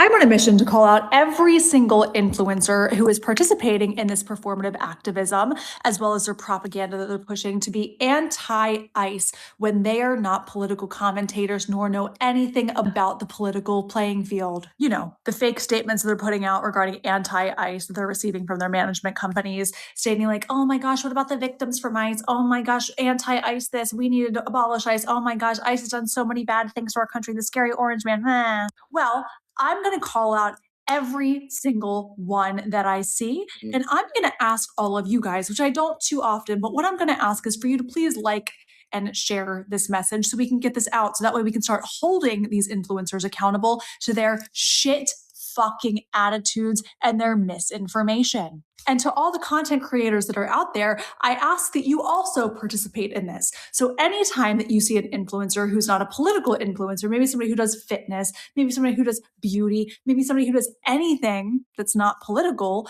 who starts posting these widely spread propagandic messages that they're receiving from their management teams, and have done not an ounce of research, nor has ever called out all of the wrongdoings that have come from having illegal immigrants in this country, right? All the deaths that have occurred from illegal immigrants, all of the rapes that have occurred from illegal immigrants, all of the fraud that has occurred from illegal immigrants. Yes, any of those people that you know have not normally spoken about topics, but now are very picky, choosing to talk about being anti-ICE because it's popular to do so, because their followers have required that they do so, or they're going to unfollow.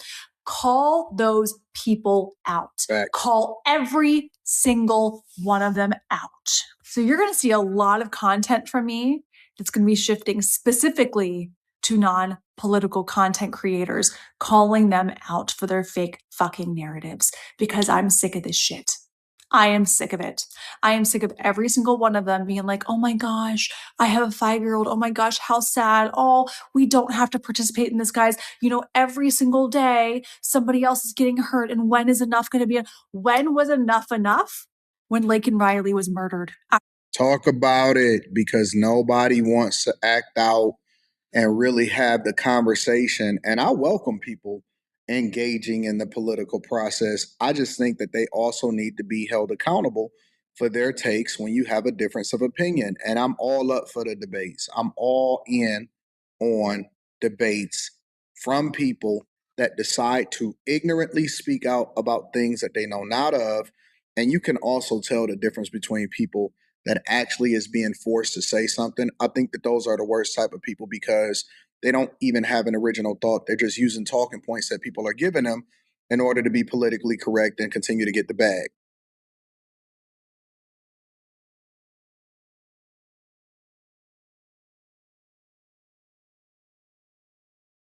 File was sitting on her desk. I don't know, man.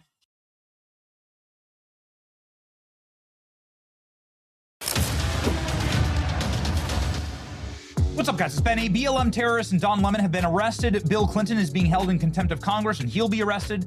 And now we're getting the release of the Epstein list. All of it. It's actually happening. I mean, it's not clickbait. It's real. Hundreds of thousands, millions of files of the Epstein list will be released today, Junior. Millions of explosive Epstein files dumped by DOJ in shock releases, and they're already ending careers. They're already ending careers of some of the most evil people on earth. Today, the U.S. Justice Department will release 3 million pages, 180,000 images, 2,000 videos from Jeffrey Epstein. So maybe the file was sitting on her desk. I don't know, man. Here's Todd Blanche. He's the Deputy Attorney General, just quickly summarizing this. Around him. Today, we are producing more than 3 million pages. It's a lot. Including more than 2,000 videos and 180,000 images. Okay. In total, that means that the department produced approximately 3.5 million pages in compliance with the Act. Just a quick note about the videos and images. The 2,000 videos and 180,000 images are not all videos and images taken by Mr. Epstein or someone around him. They include large quantities of commercial pornography. So we've heard this before, that a lot of, there's a lot of adult content in here. Some of it is just saved adult content that doesn't have anything to do with Epstein or his island. But some of it is already bringing down the careers of the most powerful and richest people on earth. So here it is. It's actually happening. DOJ released 3 million Epstein files today, but only one woman's face will be shown. That would be Ghislaine Maxwell. Everything else will be blacked out. Now, these are just starting to trickle out right now. I want to focus in on this guy. You probably know this guy. Guy who founded Microsoft, big time friend of Jeffrey Epstein. So close, in fact, that they had cute little inside jokes together. Like, here's one. I was wrong. Bill Gates signing a $1 bill. This was on Epstein's desk. Why would Bill Gates be giving Jeffrey Epstein $1 saying I was wrong and then signing it? Well, maybe this had to do with an STD test. Oh, yeah. Jeffrey Epstein says Bill Gates caught a sexually transmitted disease from Russian girls, suggested secretly slipping Melinda antibiotics, new email shows. Oh, no. What is this? So here's the email. And this sort of ties in to Jeffrey Epstein and his blackmail operation. Remember when they told us that there was no blackmail operation? No, there's a blackmail operation where Jeffrey Epstein set up Bill Gates, who at this time was the richest man on earth, inarguably one of the most powerful men walking the earth. And he set up Bill Gates with young Russian girls. And that's what he was doing. You can see in some of the Epstein documents that's released, he's like, was very interested in Russian girls, like getting all of their sizes, weights, like a, NFL roster, checking in. And he was like ordering them effectively. And for whom? Was it for Bill Gates? Bill and Melinda Gates Foundation. This is from Jeffrey Epstein. I've decided to resign my position at the Bill and Melinda Gates Foundation. I've not come to this decision quickly. Great deal of thought during the past couple of weeks. Caught up on several marital disputes between Bill and Melinda. Great respect for my friend of 7 years. So on and so forth.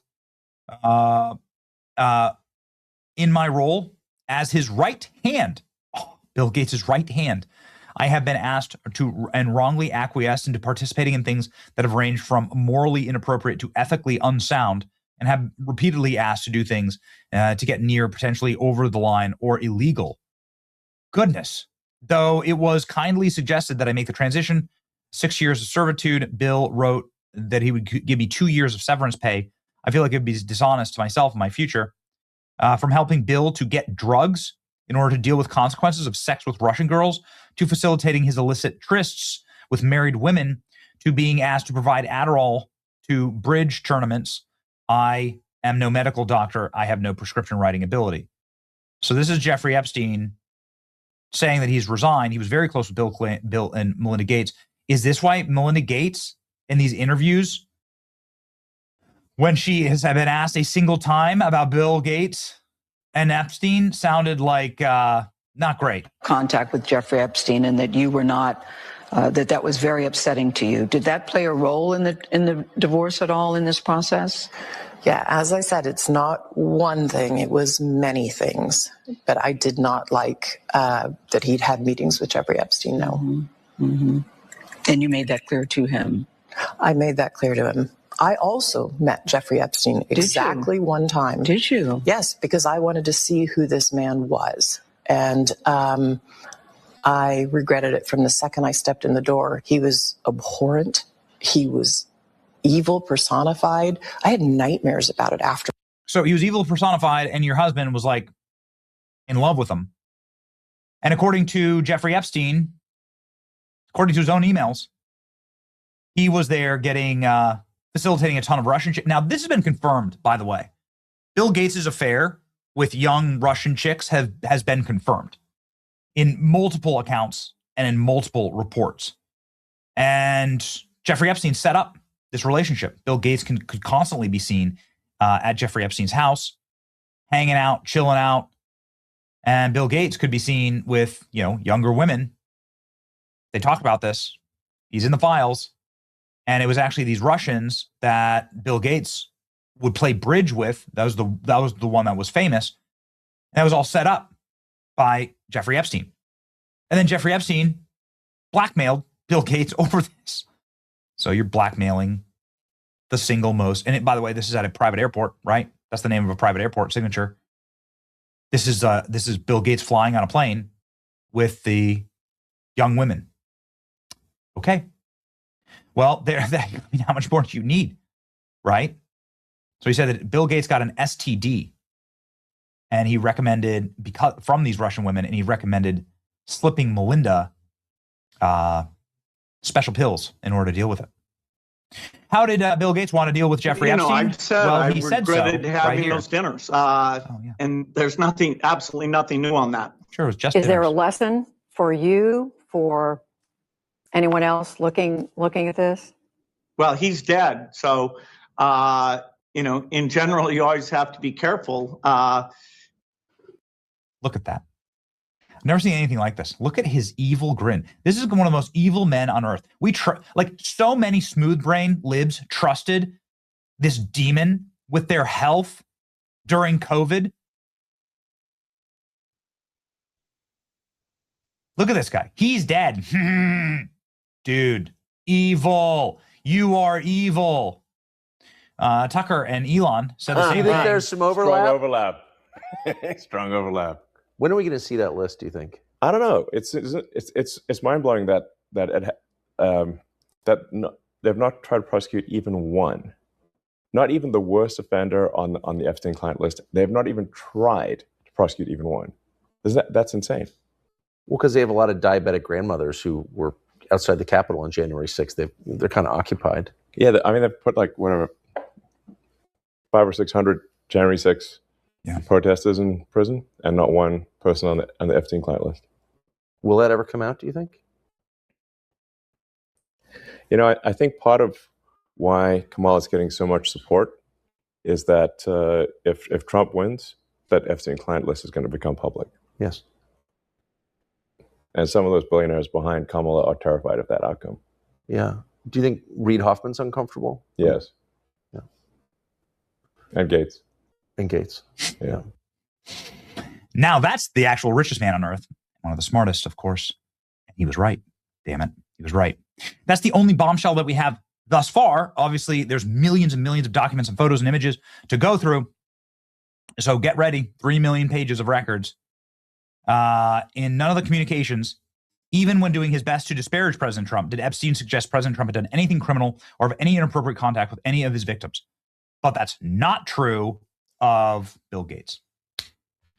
Ladies and gentlemen, we're cooking today. Stay tuned for more.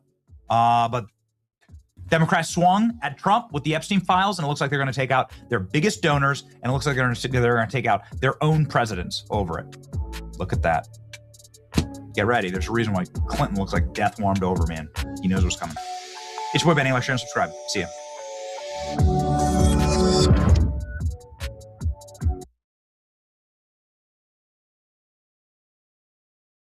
Well, y'all, when life gives you lemons, you just get arrested. Okay, listen, Don Lemon was just arrested, and he was indicted by a grand jury. I want to throw that out there really quickly before the propaganda machine starts spinning in like an insanely high RPM. He was indicted by a grand jury of his peers. It was not the DOJ that just came forward and Pam Bondi at the request of the Gestapo, that is Trump, to go arrest journalists, which is going to be the narrative. He was indicted by a jury of his peers because he committed a crime and then recorded the entire thing. We're going to walk through the entire thing because, honest to goodness, when you thought the propaganda couldn't spin faster, it's about to. And another activist who invaded the same church also caught a little bit of a warrant and an arrest. It turns out when you FAFO against other people's rights, you can't really cry, I'm a journalist. No, you just committed a crime with a camera. There's a difference. I'm going to walk through the entire thing. Hit that like button, subscribe to the channel, turn the notification bell on. Guys, literally, if you thought this weekend was going to chill on the news cycle, you were wrong, because this just happened. I mean, my goodness gracious. Don Lemon was arrested by federal agents last night for covering the ICE protest at the church in Minnesota. Okay. For covering the ICE protest at the church in Minnesota. You mean actively taking part in it and actively accosting the members there, commenting on how righteous the protesters were when they were interfering with the rights of the congregation? You mean that time? Yeah, you can already see it right here. He's been arrested for covering an ICE protest. Bull crap. He was involved. He took active part and recorded himself doing it. And then a grand jury indicted him. It was not the DOJ targeting a journalist. The grand jury goes, yeah, he did that crap. All right, let's keep on going because as you would expect, the pearl clutching is everywhere. It's all over everything. FBI Director Kash Patel. Early this morning, the FBI and the Homeland, or the, I can never remember what HSI, it's investigation partners, arrested four individuals in connection to the January 18th coordinated targeting of City's Church in Minnesota. Don Lemon, Traherne Cruz, Georgia Fort, and Jamel Lundy. I'm going to show you the video of Georgia Fort getting arrested as well with a nice little warrant, also from a grand jury. Because these people actively impeded others' rights. The religious freedom was interrupted by their protest. They went into a church uninvited and they interfered with these people's religious freedoms. But whenever you do anything against other people, it's for a just cause. But when something happens to you, you're being targeted. Okay, we're going to keep on going because, again, the FAFO on this one is strong. So here's MS Now, of course, pearl clutching and doing all the things that they can do because apparently the end of our republic is at hand because a absolute jerk walked into a church and recorded the whole thing, and now he's a journalist. Okay, watch this. The House. Michelle, we have new information. Lisa's gathering here. Lisa? The Attorney General has issued a post, Mika, to X this morning confirming the arrest of Don Lemon and I count 1, 2, 3 others. This is her statement. At my direction early this morning, federal agents arrested Don Lemon, Traherne Cruz, Georgia Fort, who is the independent journalist Michelle was just referring to, and Jamel Lundy in connection with, and again, this is her quote, the coordinated attack on City's Church in St. Paul, Minnesota. More details soon. I will try and see if we can see those charges now unsealed in a Minnesota federal court now that the Attorney General of the United States has confirmed that 4 arrests have been made in addition to the 3 from last week. And 2 of these are journalists, again, Don Lemon and Georgia Fort, allegedly, who was posted about her arrest as well. We can try. And I've got that footage for you in a second, too. But here's the thing. If I go out and I rob a bank, but I'm holding a camera in my hand, that doesn't mean that I'm a journalist. If I'm going to take part in illegal activity, infringing upon the rights of others, but I'm holding a camera, it doesn't mean that I'm a journalist and I'm immune from any type of prosecution. I don't do that, therefore I haven't been arrested. A grand jury has not indicted me for breaking the law because I didn't do it. It's very, very simple. But Don Lemon is in a position where he actively took part in this, and he was out there looking for clicks and some kind of shock value, and now he's FAFO'd. And the other people, I'm going to show you in a second, getting warrants up at their house, it's really interesting how defensive and aggressive they feel they are being treated when it's on against their terms. But when they go in other people's churches, then it's perfectly fine. They're just protesting. Yeah, the entire thing is rife with irony. All right, let's keep on going. Again, I want to highlight this because this is going to be the big push from the left. A judge did not block the DOJ from charging and arresting Lemon, said Megyn Kelly. Here is exactly what the chief U.S. District Court said. If the government does not like the magistrate judge's decision, it can present its case to a grand jury and seek an indictment, which is exactly what the DOJ did, and a grand jury found probable cause to charge Lemon with multiple crimes. Do I need to zoom in a little further? Here we go. Grand jury found probable cause. That's not the DOJ. That's not the AG. That's not Donald Trump. That's not the FBI director. That is a grand jury that has indicted him because he did this. Let's go over to Fox News. They're also covering this, and then I'm going to show you the irony of all ironies for the woman freaking out after going into someone's church and interrupting their service. But when the agents knock on her door with an actual warrant, oh, it's very overly aggressive. I got all that for you. Come in here 1 second. Alert, journalist Don Lemon has been arrested in connection with an anti-ICE protest at a church in St. Paul, Minnesota. Bill Malusian joins us now with more on this breaking news. Hey, Bill.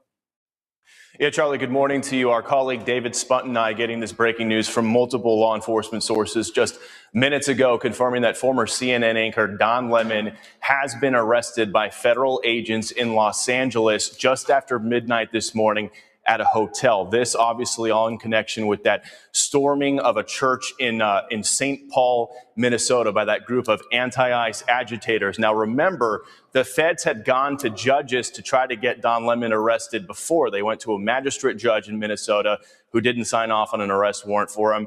Then it went to a judge above him. He didn't sign off on an arrest warrant for him. Then it went to an appeals court. They also decided not to sign off for an arrest warrant for him. So there was experts who were predicting that perhaps the feds would go to a grand jury. It remains to be seen if that's what happened here, but we can confirm that Don Lemon was arrested in Los Angeles. Okay, it went to a grand jury. Y'all, this is not what they're going to frame it as, but don't worry. Don't let facts get in the way of the emotional narrative framing. Here is the video of a woman recording herself with the door being knocked on by federal agents with an actual warrant. Listen to this. Again, I want you to pay close attention to how offended she feels and how targeted she feels and how aggressive the style of arrest warrant was. This is the same woman who invaded a church and was screaming at children and women, and they were all crying because she was calling them Nazis. So that's what we're dealing with, but someone is aggressing against her. Okay. All right. Let's just keep going.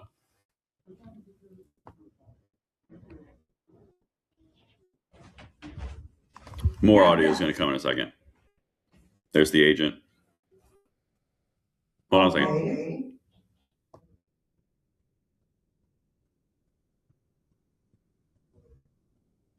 So they're talking through a window right now. This is really scary. There's kids in the house. You guys have not been really friendly in the community. And to me, this seems a little, can I finish, sir? Can I finish? Can I finish? Get your phone. This seems a little bit aggressive to have all these cars in our cul-de-sac, 2, 3 agents, and now I saw the one disappear to the back. All right. So this is what I'd like to highlight about this. Come here. This is the exact same woman who went into a church with multiple people yelling and screaming at women and children.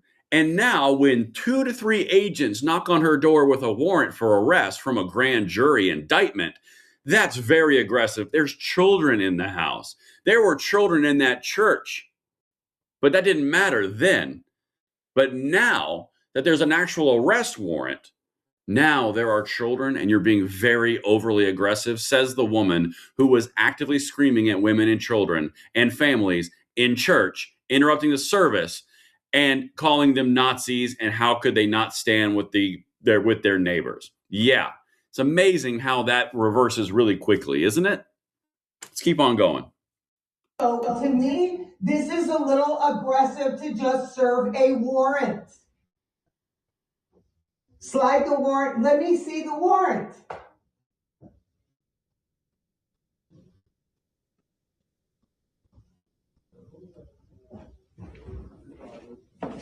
Okay. And that, to me, what I have been told, is not a judicial warrant that has me to have to open the door for you. So now you're going to say that it's not the warrant for arrest, even though there's agents at your door saying there's a warrant for your arrest. Okay, this is going to go great. Anyway, as predicted, Gavin Newsom, Putin would be proud. Yeah, no. These things have consequences. And wouldn't you know it, shocker among shocks. Oh my goodness gracious, look. They interrupted another church today. Look, this is in the same place.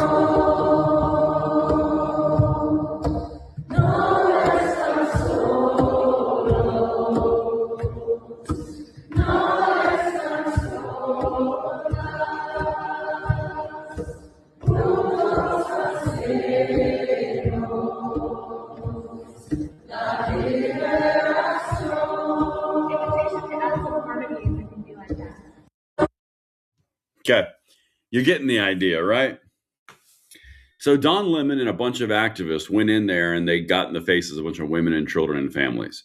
Then that wasn't aggressive. That was for the rights. That was for the protest and First Amendment. Then when they get the arrest warrants and they get indicted by the DOJ and they get indicted by grand juries, indicted by the grand jury and then arrested by the DOJ, then it's overly aggressive. And oh my God, they're a journalist. Oh my God, how could you do this? Maybe you shouldn't have done this in the first place. Maybe. I don't know. I can't wait for this to devolve. I'll see you on the next one. I'm Braden. Later.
Meanwhile, President Trump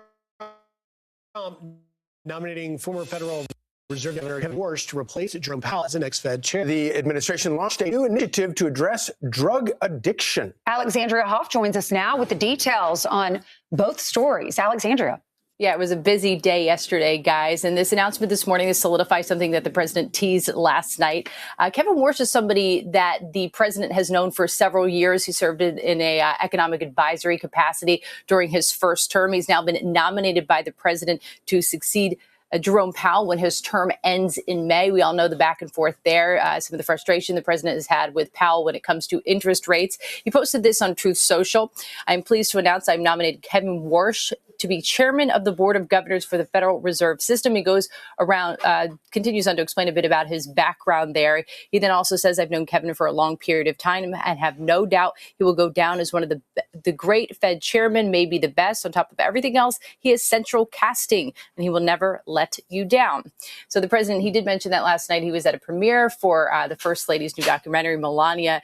But yesterday was a busy one because he also signed an executive order launching this initiative called the Great American Recovery. It's going to work to advise federal agencies on where to direct grant money to help fight addiction. Since President Trump's return to office, the CDC has said there's been a 20+% drop in fatal overdoses. The president says there is still work to do. Today, I'm signing a historic executive order to combat the scourge of addiction and substance abuse. We're taking a bold action to help Americans struggling with all forms of addiction so they can get the help and the support that they need to free themselves from the horrible burden of dependency. More than 48 million Americans suffer from addiction. That's 16.8% of the population. Most do not receive treatment. Luckily, the chairs of this new initiative did. HHS Secretary RFK Jr. and Catherine Burgum, wife of Interior Secretary Doug Burgum. Recovery is not a side issue. It's an economic issue, a workforce issue, a family issue, a national security issue. And when we confront addiction with courage instead of complacency, we reclaim the promise of our country. My message is simple: never give up hope for recovery. This initiative represents a fundamental shift from reaction to prevention, from fragmentation to coordination, from stigma to science, from short-term fixes to long-term recovery. In his early adulthood, RFK Jr. was addicted to heroin, and Burgum suffered from alcohol addiction until she became sober 22 years ago, guys. Alex Hoff, live for us at the White House. Alex, thank you.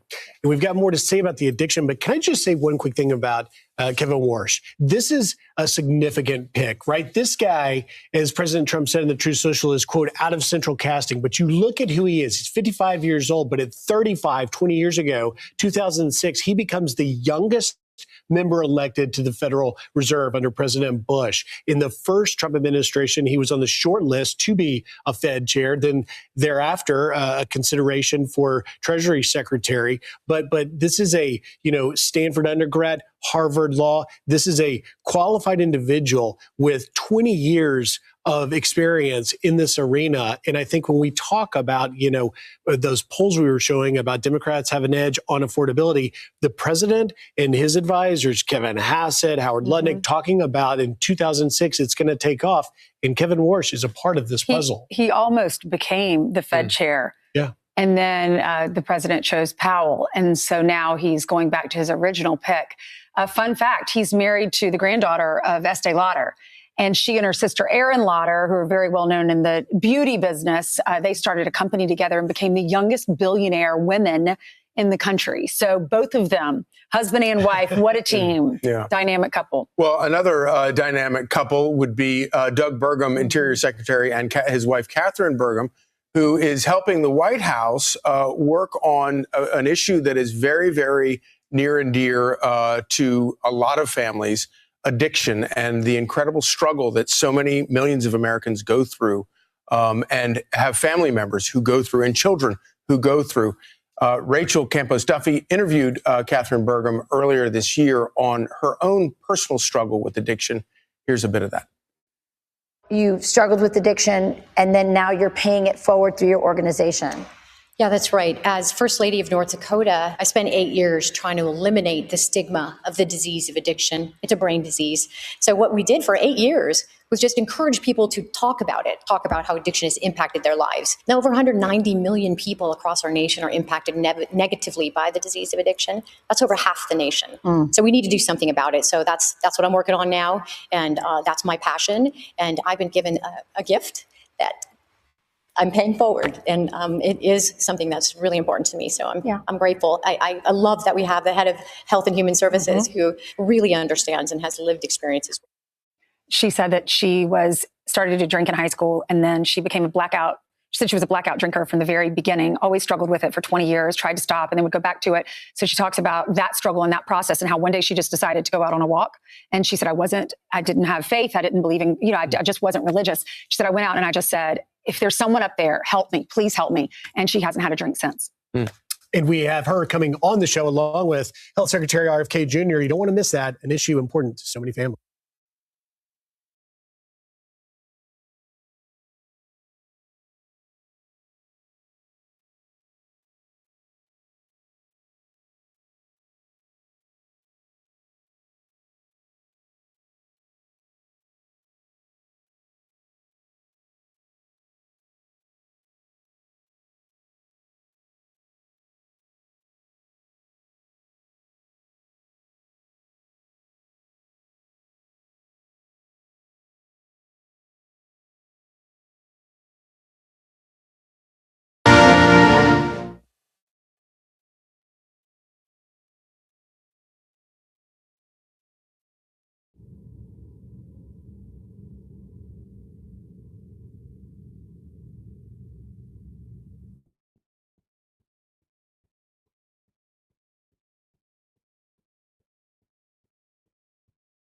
The Senate will come to order. The chaplain, Dr. Barry Black, will lead us in the Senate prayer. Let us pray. Eternal God, from whom we come, to whom we belong, and in whose service is our peace, may your kingdom come. Lord, use our lawmakers to do your will on earth as it is done in heaven. Create in them courageous hearts that will be undaunted by fear, unconquered by adversity, and unstained by sin. Provide our senators with the wisdom to remember your words in Matthew 7:12. Therefore, whatever you want people to do to you, do also to them. Strengthen our lawmakers to lift downcast lives, hopeless hearts, and grieving spirits. We pray in your holy name. Amen. Please join me in reciting the Pledge of Allegiance to our flag. I pledge allegiance to the flag of the United States of America and to the republic for which it stands, one nation, under God, indivisible, with liberty and justice for all.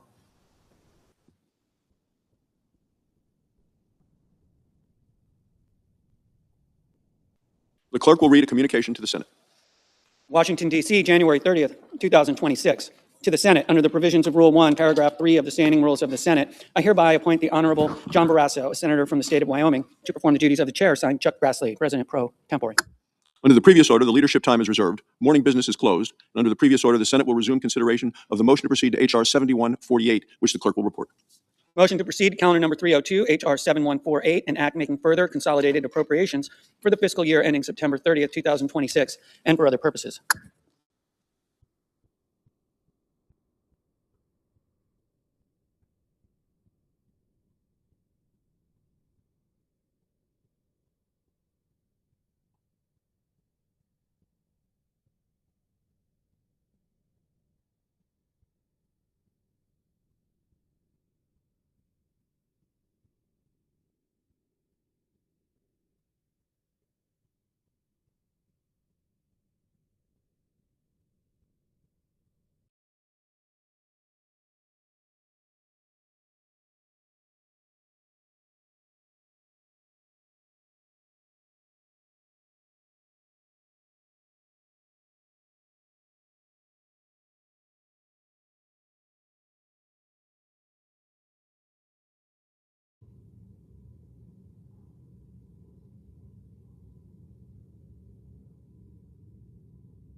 An emergency is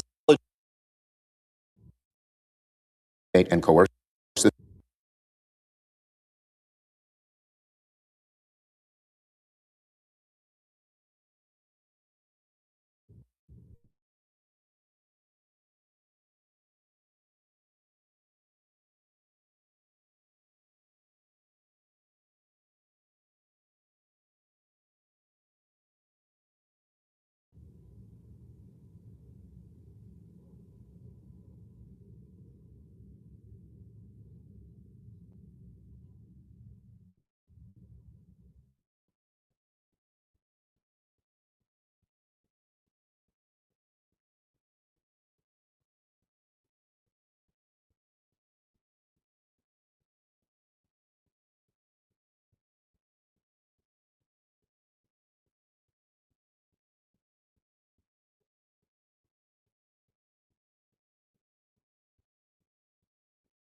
Mr. President.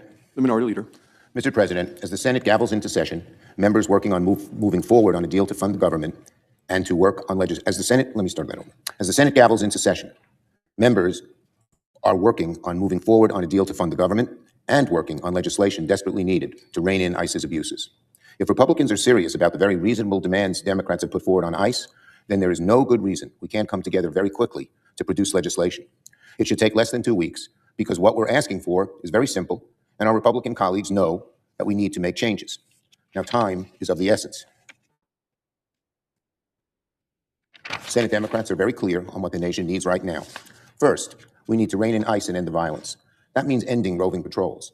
It means requiring rules, oversight, and judicial warrants. Second, we need real accountability over ICE and the Border Patrol. And third, masks need to come off, cameras need to stay on, and officers need visible identification. No secret police. These are not radical demands. They're basic standards the American people already expect from law enforcement. I hope we can get voting quickly here in the Senate today so we can move forward on the important work of reining in ICE. The clock is ticking, the nation is waiting, and the abuses of ICE must come to an end. On another issue, last night, federal agents arrested journalist Don Lemon in Los Angeles after he recently covered protest activities in Minnesota. Once again, the administration is behaving no differently from police states and authoritarian regimes across history. They've arrested a journalist for the crime of doing his job. And let's be very clear. This arrest is not just about one journalist in one incident. The arrest is a dark message to journalists everywhere. If you dare criticize this administration, watch your back. That's not a democracy. That's a police state. And that is pure authoritarian bile. Democracy will suffer if the government chokes our civil liberties. Under this administration, the Department of Justice has all too often become the Department of Vengeance. Don Lemon should be released at once, and the frivolous charges against him dropped. Now on the Fed. This morning, President Trump announced he's chosen Kevin Warsh to serve as the next chair of the Federal Reserve. This announcement comes as a dark cloud hangs over the Fed. Over the last year, Donald Trump has gone to lengths no president has gone to before to harass, intimidate, and coerce the Fed to serve his own political interests instead of what's good for the United States economy. His administration has pushed frivolous attacks against Lisa Cook. They've pushed bogus accusations and investigations against Federal Reserve Chairman Jerome Powell. These attacks undermine the independence of one of the most important entities in the world's economy. So I'd simply say this about Mr. Warsh. Donald Trump is trying to cannibalize the Federal Reserve to eliminate its independence. And Mr. Warsh has an obligation to ensure that does not happen. He must make clear that he would keep the Fed independent and free from Donald Trump's bullying, or else he must not be confirmed.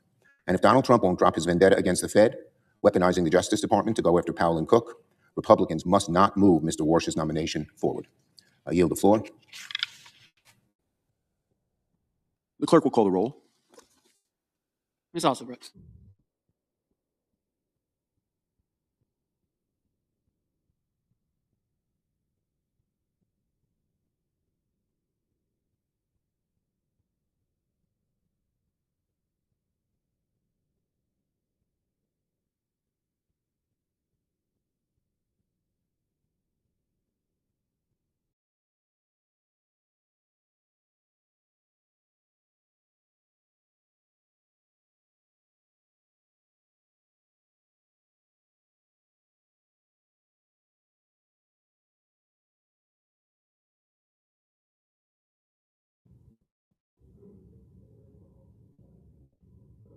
Senator from Missouri. Are we in a quorum call? We are. I'd ask unanimous consent to vitiate said quorum call. Without objection. Thank you, Mr. President. In the coming weeks, Washington will spend an enormous amount of time arguing about immigration enforcement. There'll be speeches, there'll be statements, there'll be plenty of noise. But beneath all of that, the debate before us is far simpler and far more serious. There are two visions competing for the future of this country. One vision holds that immigration law should be enforced, that borders matter, that citizenship means something, and that a nation has both the right and the obligation to decide who may enter, who may remain, and under what rules. The other vision treats our sovereignty itself as immoral. In that vision, borders are an imperialist evil. The law is a fascist oppression, and our identity as Americans is a source of guilt and shame rather than pride and celebration. All of these ideas are connected. The kinds of people who are attacking federal law enforcement in the streets of Minneapolis. They believe that we don't deserve to enforce our laws as a nation because they believe we don't deserve to exist as a nation. They're not hiding the ball. You can hear it very clearly in their slogans, quote, "No one is illegal on stolen land," end quote. So that's what this is. It's a debate about whether the United States remains a nation or not. The rule of law is essential to the American constitutional order. It is the clearest, most visible expression of self-government. A people cannot enforce its own laws, cannot meaningfully govern itself. As much as some of my colleagues across the aisle wish it was, immigration law is not some break with long-standing norms. A country that cannot say who belongs cannot remain a country at all for very long. Every serious nation understands this. Throughout history, societies that endured were willing to defend their borders, uphold their laws, and insist that citizenship carried obligations as well as benefits, without apology or shame. To understand what's at stake, we must be honest, fully honest, about what the Democrats are demanding, what that vision would mean in practice, and why it represents a fundamental break with the idea of America as a sovereign nation. To understand what lies ahead, we must be honest about what the Democrats are demanding and what it would mean in practice. They speak the language of accountability, of oversight, of reform. Those words sound reasonable enough. They're meant to. But when you strip away the euphemisms, when you look at the substance rather than the slogans, the demands all converge on a single outcome, robbing us of the power to enforce our immigration laws. This is not by accident. It's the continuation of a project that has been explicit for years. Abolish ICE, they say. Defund ICE.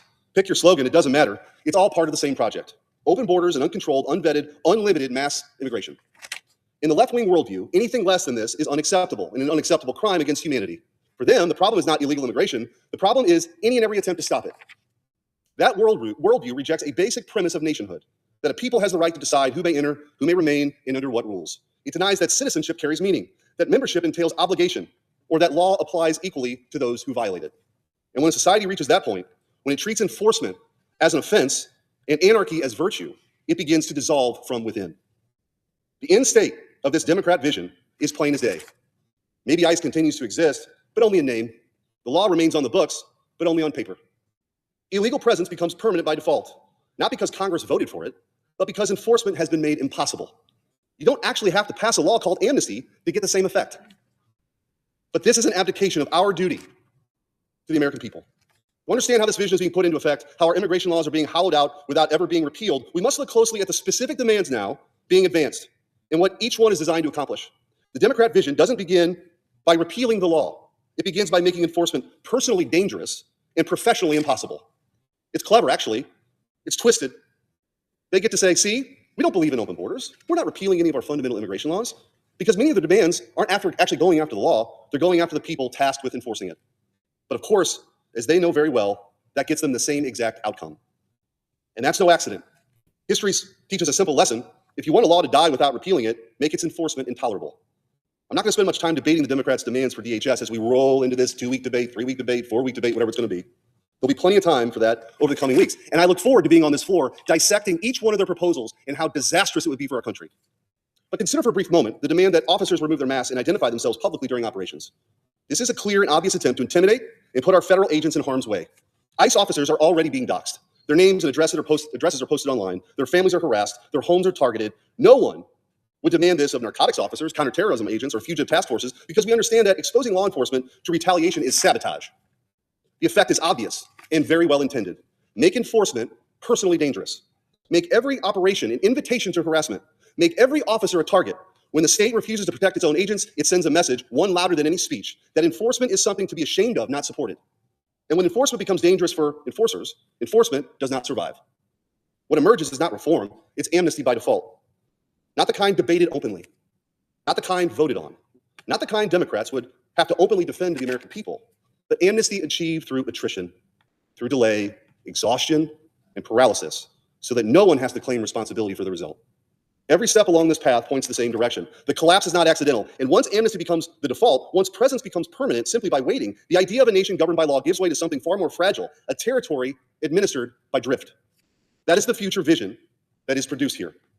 Today, I want to lay out another vision before this body, one grounded not in drift or denial, but in law, order, and national survival. Enforcement and the honest application of the rules that everyone can see, understand, and live by. Law without consequence is not compassion, it is chaos. And chaos always falls hardest on the innocent, the lawful, and the most vulnerable.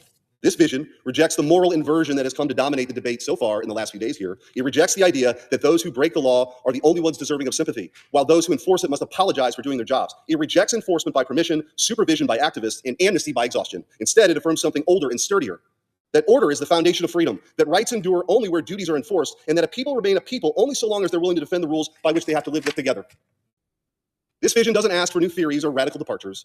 It asks for seriousness. It asks for the minimum requirements of sovereignty be treated as non-negotiable. It asks that the law be enforced as law, predictably, humanely, and without apology. Today, I want to lay out a framework, 4 principles, 4 ways to restore enforcement, defend citizenship, and ensure that the United States remains a nation worthy of the name, 4 legislative ideas to protect America. Each one restores something that has been deliberately weakened. Each one reasserts a basic function of sovereignty that no nation can survive or expect to endure. First, end sanctuary cities permanently. Sanctuary policies are not acts of compassion, they are acts of defiance. They announce openly that federal law will be ignored within certain jurisdictions and that those who violate immigration law will be protected from its consequences. This creates a 2-tiered system, one set of rules for citizens and lawful residents, and another for those who enter or remain illegally. That's why we must support my colleague, the senator from South Carolina's bill to end sanctuary cities. A nation cannot survive if its laws stop at the city limits. Conditioning federal funds and cooperation is not punishment, it is reciprocity. If a jurisdiction wants the benefits of federal partnership, it must respect federal law. Anything less is an admission to the nation that it no longer governs itself uniformly. Second, enhance penalties for illegal entry and reentry. Illegal entry is a misdemeanor. It's time to increase that penalty and make it a felony. And for illegal reentry, entering, being deported, and then reentering, we're going to meet that lawless behavior with swift, predictable consequences for that violation. It is the only humane alternative to chaos, backlog, and false hope. When weak penalties on entry allow illegal presence becomes permanent by default. Borders cease to exist in practice, no matter what the law says on paper. Third, protect our law enforcement. We should protect the men and women of law enforcement. I've heard on this floor including from ridiculous politicians across this country, comparing our men and women of law enforcement to the Gestapo, to Trump's secret police, of a Nazi regime, of an invasion. Pump the brakes. I don't know that you actually believe it, but a lot of the people who are agitating and creating confrontations and dangerous situations on those streets certainly do. Let's recognize law enforcement are increasingly targeted. Obstruction and assault have been normalized. Weak consequences invite escalation. Modern obstruction is sophisticated now. It avoids fists, but achieves the same results. Officers are surrounded, blinded, blocked, and drowned out. Operations are shut down through violence, not through violence, but through chaos engineered to appear peaceful. Protecting officers is not about politics. It's about whether the state stands behind those who serve it. A government that abandons its enforcers invites disorder, because authority that will not defend itself cannot command obedience. Law must protect those who uphold it, or it will not be upheld at all. We must pass my Protect and Respect ICE Act that increases federal penalties for assaulting ICE agents. But we must also be serious about interference and escalation tactics that are becoming more common. So fourth, dismantle rogue NGOs. There are organizations in this country, nominally quote-unquote nonprofits, that materially provide obstruction, incitement, and even violence against law enforcement. They coordinate interference. They publish officer information. They encourage confrontation. And they do so while enjoying tax-exempt status subsidized by the American people. That ends. If an organization materially supports or incites domestic violence or obstruction of federal law enforcement, it is not a charity. It is a political weapon, and it will not receive a penny of taxpayer subsidy. Taken together, these four principles don't harden the nation, they steady it. They replace drift with direction, paralysis with purpose, and apology with resolve. They move us away from amnesty by default and back towards something far more just and enduring, a country governed by law. If the Democrat vision prevails, the consequences will not arrive all at once. They never do. They arrive quietly, incrementally, under the comforting language of reform and restraint, until one day the reality can no longer be denied. Enforcement retreats. Illegal presence becomes permanent. Citizenship is diluted, not by law, but by neglect. The authority of law erodes first at the margins and then at the center. When rules are enforced selectively, obedience becomes optional. When consequences are delayed indefinitely, deterrence disappears. And when a nation signals that persistence matters more than legality, it invites exactly the behavior it claims to oppose. Borders become symbolic. The distinction between lawful and unlawful becomes blurred. And the moral authority of citizenship, earned, protected, and passed on, gives way to a system governed by drift. This is not collapse by invasion, it is collapse by abdication. And it's what happens when a society convinces itself that enforcing its own laws is somehow mean-spirited, while refusing to reckon with the human cost of disorder. Communities stretched thin, public trust eroded, and a growing sense that the rules apply only to those who follow them. Moments like this don't come around very often, but when they do, they clarify things that have been obscured for years. This debate that we're going to have, potentially over the next few weeks, will shape the next generation. Long after the headlines fade and the talking points are forgotten, the consequences will remain, written into the meaning of citizenship, the authority of law, and the character of the nation itself. No nation can outsource its future to avoidance. No society can long survive by pretending the hard questions will resolve themselves if left unanswered. Eventually, the cost of inaction becomes greater than the cost of decision. That is where we stand now. The choice before us is unavoidable. We can affirm that the United States remains a nation governed by law, or we can allow that law to dissolve into suggestion. Every subsequent generation inherits a country it did not build from scratch, and every generation decides what it will pass on. Enforcement is the quiet, necessary work of self-government. A nation that cannot say no can no longer say yes to anything that matters, not to citizenship, not to equality under the law, and not to the promise it makes to future generations. The future, ladies and gentlemen, belongs to the countries that believe in themselves enough to enforce their laws. Thank you, Mr. President. Senator from South Carolina. Thank you. To my colleague, Senator Schmidt, well said, well done. It's a very logical argument about what's at stake. So I'm going to tell you where I'm at.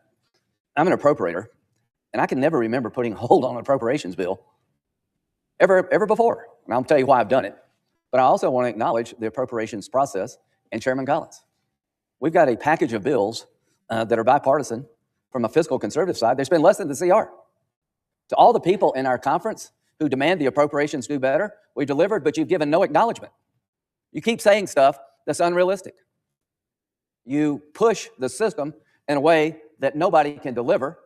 Politically, you're dumb as a rock. I'm not going to mention you. You know who you are, but you probably don't if you're that dumb. We're asking sometimes to make points that are not good for the Republican Party or the country. Might be good online, might help you raise a few bucks. I'm tired of that. Count me out. Senator Collins, you've worked with Democrats and Republicans, and before us is a package of bills that I've all supported. Why am I holding? What happened? What happened in Minnesota has to be addressed. Senator Schmidt laid out the choices. I'm arguing to both parties. We need to do a little soul searching here. The man who was shot, I've seen the video. It needs to be investigated. I'm sure it will. There are things being done on the ICE side that a lot of Americans are uncomfortable with. I get that. To my Democratic colleagues, if you want to try to make it more professional, count me in. If you want to have more accountability, count me in. But your rhetoric, count me out. If you were from a foreign country, Senator Schmidt, listening to the debate on the cable channels, you thought we were the Gestapo. Have you had any stories about a guy getting his finger bit off? The ICE agents and the Border Patrol and all federal law enforcement involved in this has been slandered and smeared. And to the Republican Party, where have you been? Count me in for holding them accountable. Where are you at, leaders? Where have you been? These people are patriotic. They're away from home. These crowds follow them to their hotel. They intimidate their families. The people pushing this are nuts. They're not normal. The man who got shot, investigate. But do not tell me that he didn't have an agenda. Look what happened 10 days before.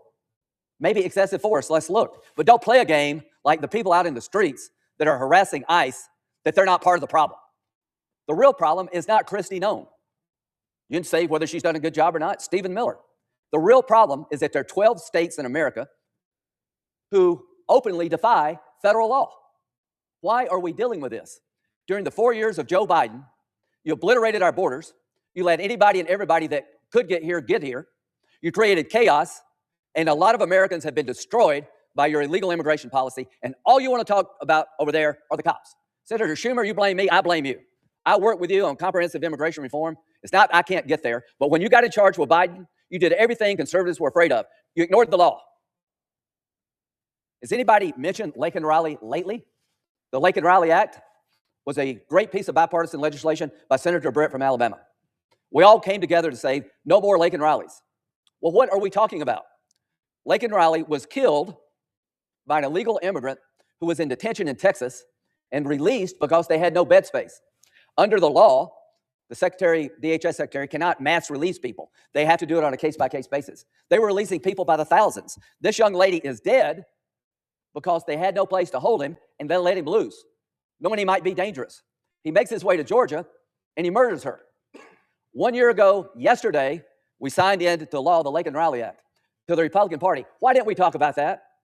Why didn't we remind the American people that part of what we're doing here is to not go back to the Joe Biden ways? We made a mistake here. We're on the run in an 80% issue, and I'm tired of it. We should be reminding the American people we're different than our colleagues on the other side. We're not going back to Joe Biden policies. You can be unnerved by what's happening in Minneapolis. I get it. But the problem is you want Band-Aid solutions. We're going to have a vote on the floor of the United States Senate in 2 weeks as to whether or not we should criminalize the act of local and state officials who willfully disobey laws on the books because it's good politics for them.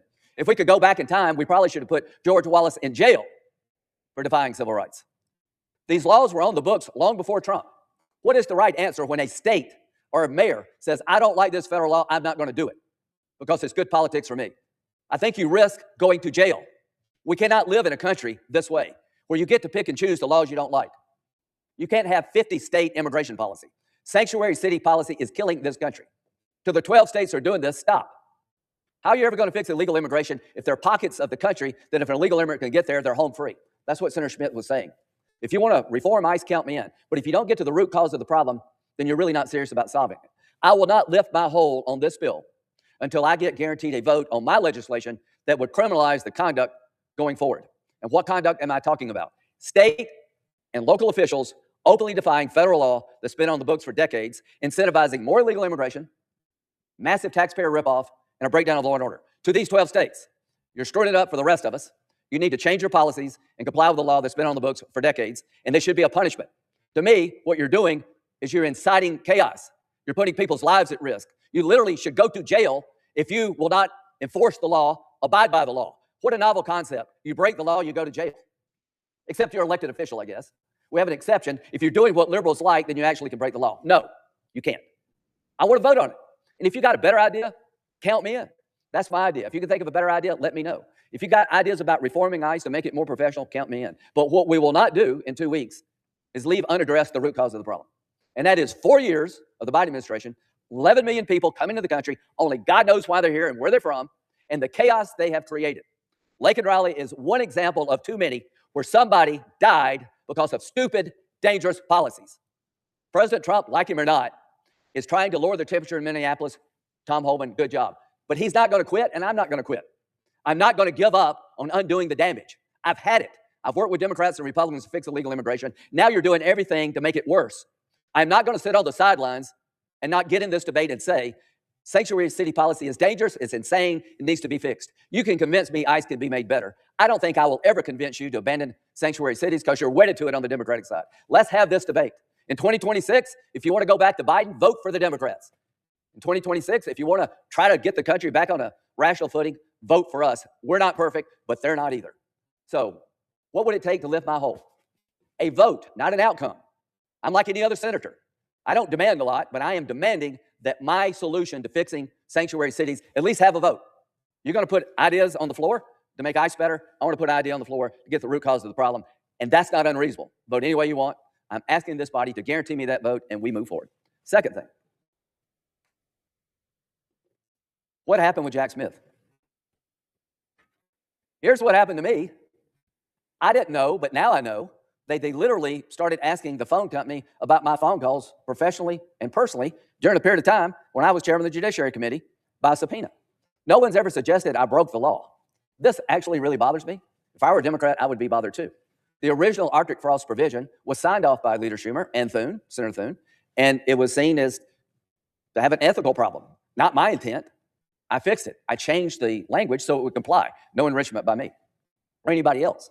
But I'm not going to give up on the idea that we should abandon holding Jack Smith accountable.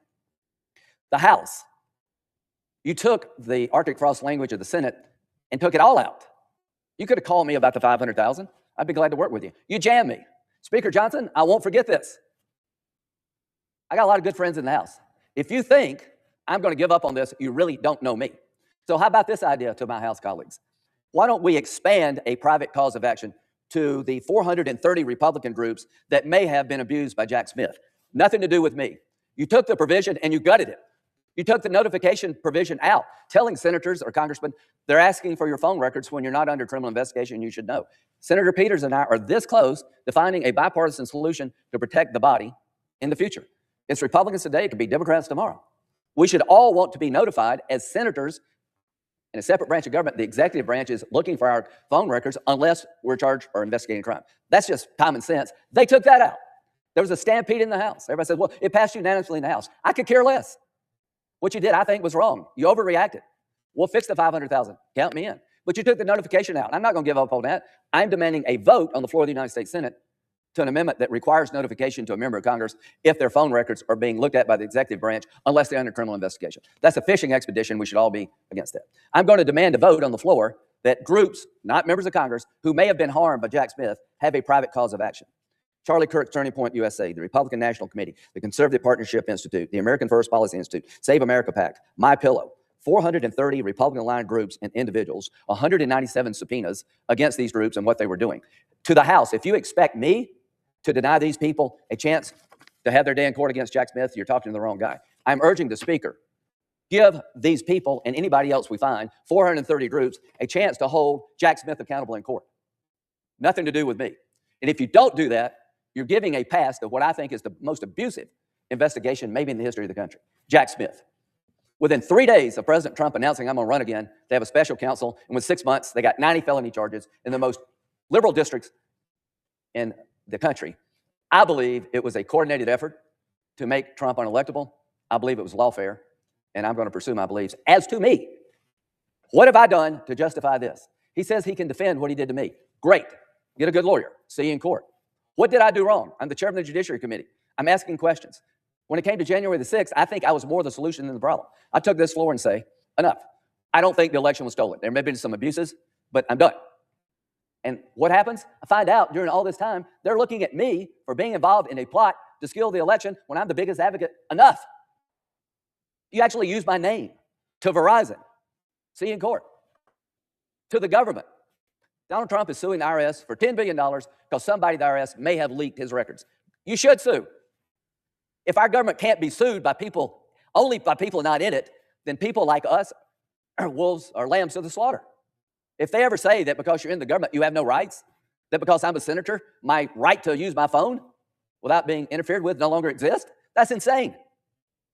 I'm going to pursue the damage done to me, hoping it will deter others in the future.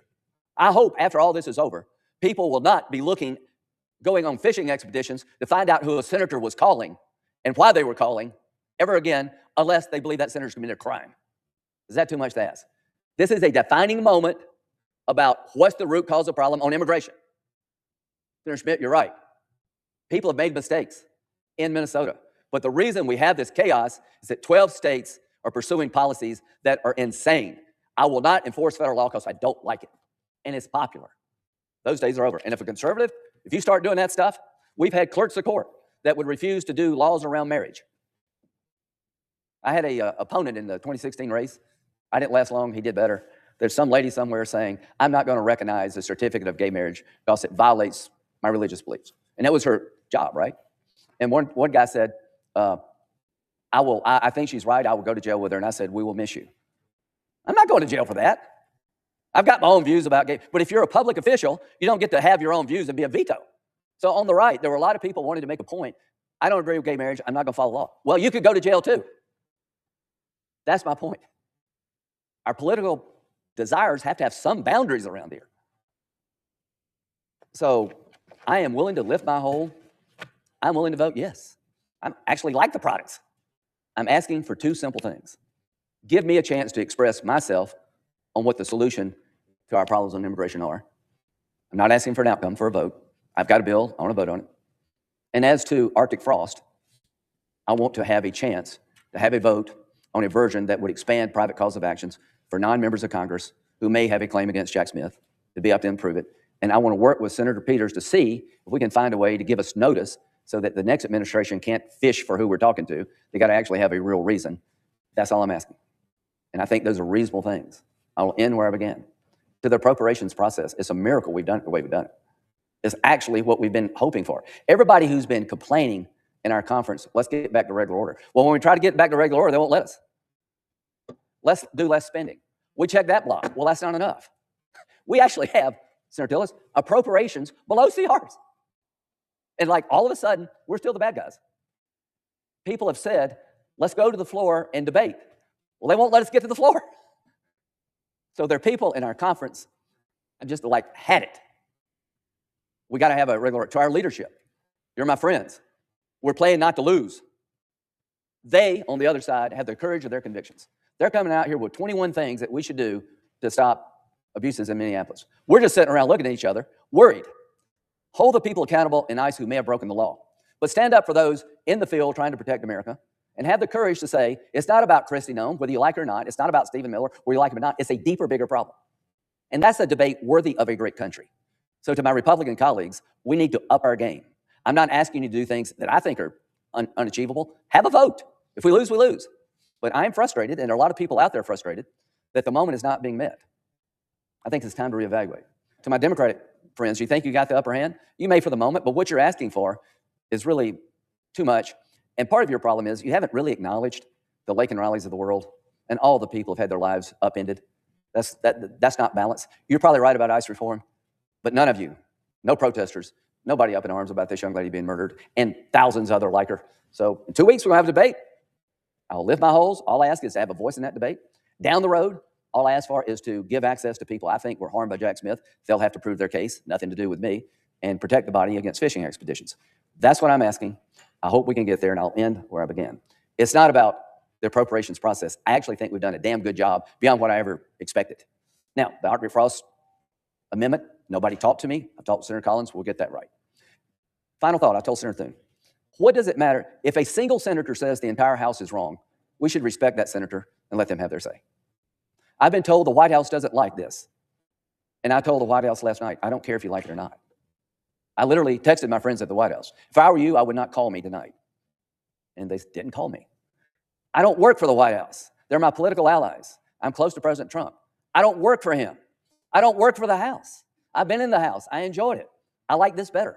Why do I like the Senate better? Because one person has a say.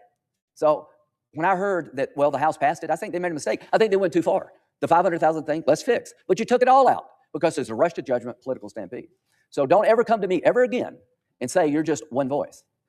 That's not a good reason to not let me know what's going on or to deny me a chance to have that voice. To every senator in this body, when they started this stuff a long time ago, 250 years ago, they made you special. There's things that we can do that nobody in the government can do as a single senator. I am not giving that right away to any friend or foe in the White House. I'm not letting the House take that right away from me. I'm not letting the leadership take that right away from me. And you know why you should sort of be in my camp? It could be you tomorrow. Senator Tillis, you've done some things by yourself that you thought were right. We need more of that, not less of that. Senator Collins, you got ripped by the president and took it in a way that I think people in Maine should be proud of. I don't know what was said, but it was reported as pretty tough. And you stood your ground. And I don't agree with you about the vote, but I know with Susan Collins, here's what I get. She'll listen, she'll make her mind up. And if you think you're going to change Susan Collins by phone call, you really don't know her very well. She does it with a smile, problem solving, there's not enough of it. So this is a time for all of us to reflect. I never do this. I never hold things. I never say, I got to have my vote or else. I'm doing it now because I think it will reset. I think it will reset the debate. I think it would be good for my party to up our game. I think it would be good for the Democrats to have a challenge on their hands. I do. Thank you, Senator. You and I were talking last night. You mentioned you closed with resetting the debate. I think that's so important right now because we're talking about appropriations bills, which is fine, and I fully supported that, and the chairwoman's done a great job. But what we're also hearing now, the Democrats have now moved to, they want a policy debate and policy changes on approach bills, which, by the way, I thought we weren't supposed to do in this place. But that's what they want to do, whether it's in 2 weeks or 4 weeks or whatever we come up with on this potential CR for DHS. And I think it's very important for us to remind the country how we got here. This didn't start this weekend in Minneapolis. It didn't start last year when President Trump came into office. It started in January of 2021 when Joe Biden let 15 million people in here illegally and fought every single attempt to stop it. And what we discovered was that laws don't really mean anything if they're not enforced. And we have a president now who ran on the central platform of enforcing our immigration laws and deporting people here illegally. And the Democrats cannot accept that. They can't come to grips with that reality, that the American people, I hear a lot of, we're preserving democracy. Well, if democracy means anything to you, it means that when the American people saw what happened and they sent this guy back here to clean up the mess, that maybe we ought to respect that for a year and a half. But they don't want to do it. So we're going to have this debate, right? So the reason why I laid out the 4 ideas is I want to make very clear to my Democrat colleagues, this is a home game for us. You want the debate on immigration?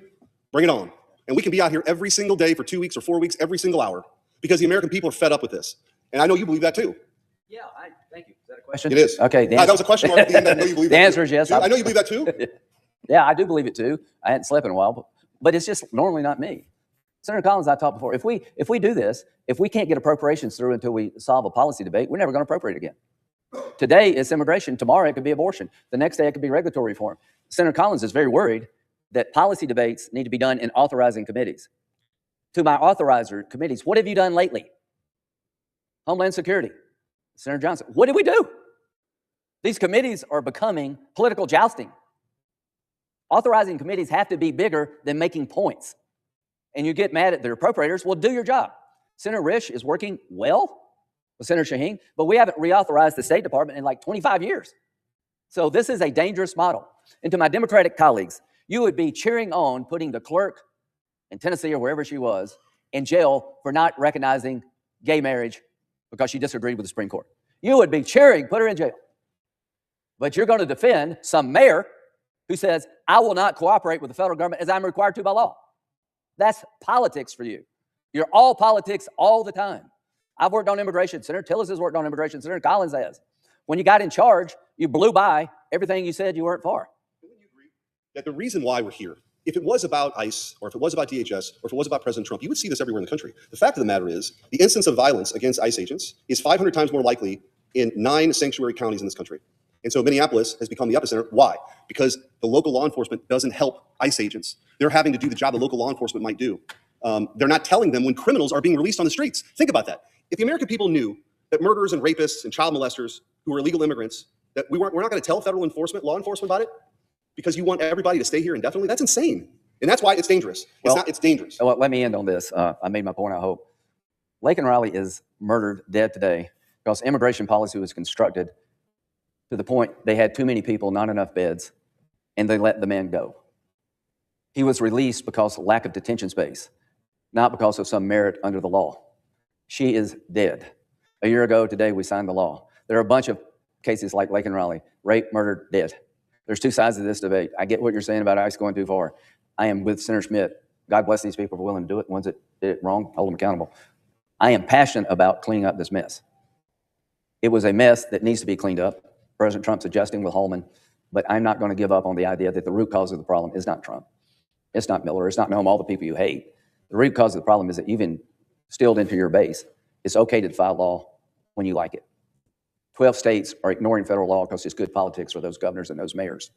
Like the clerk, you don't have the ability to override a law, Supreme Court case, because you don't like it. If you don't like the decision of the Supreme Court on gay marriage and you're a public official, quit your job. You got to follow the law. If you're a mayor or a governor and the law is clear, follow it. And if you don't follow it, then you're committing a crime. We're never going to have law and order until we insist on it. Appreciate this moment. I appreciate my colleagues listening to my frustration. I am ready to move forward. My requests are reasonable. I celebrate the accomplishments of the Appropriations Committee, but this debate that we're going to have in 2 weeks is long overdue. I just ask to have a seat at the table and a voice. Thank you. I yield.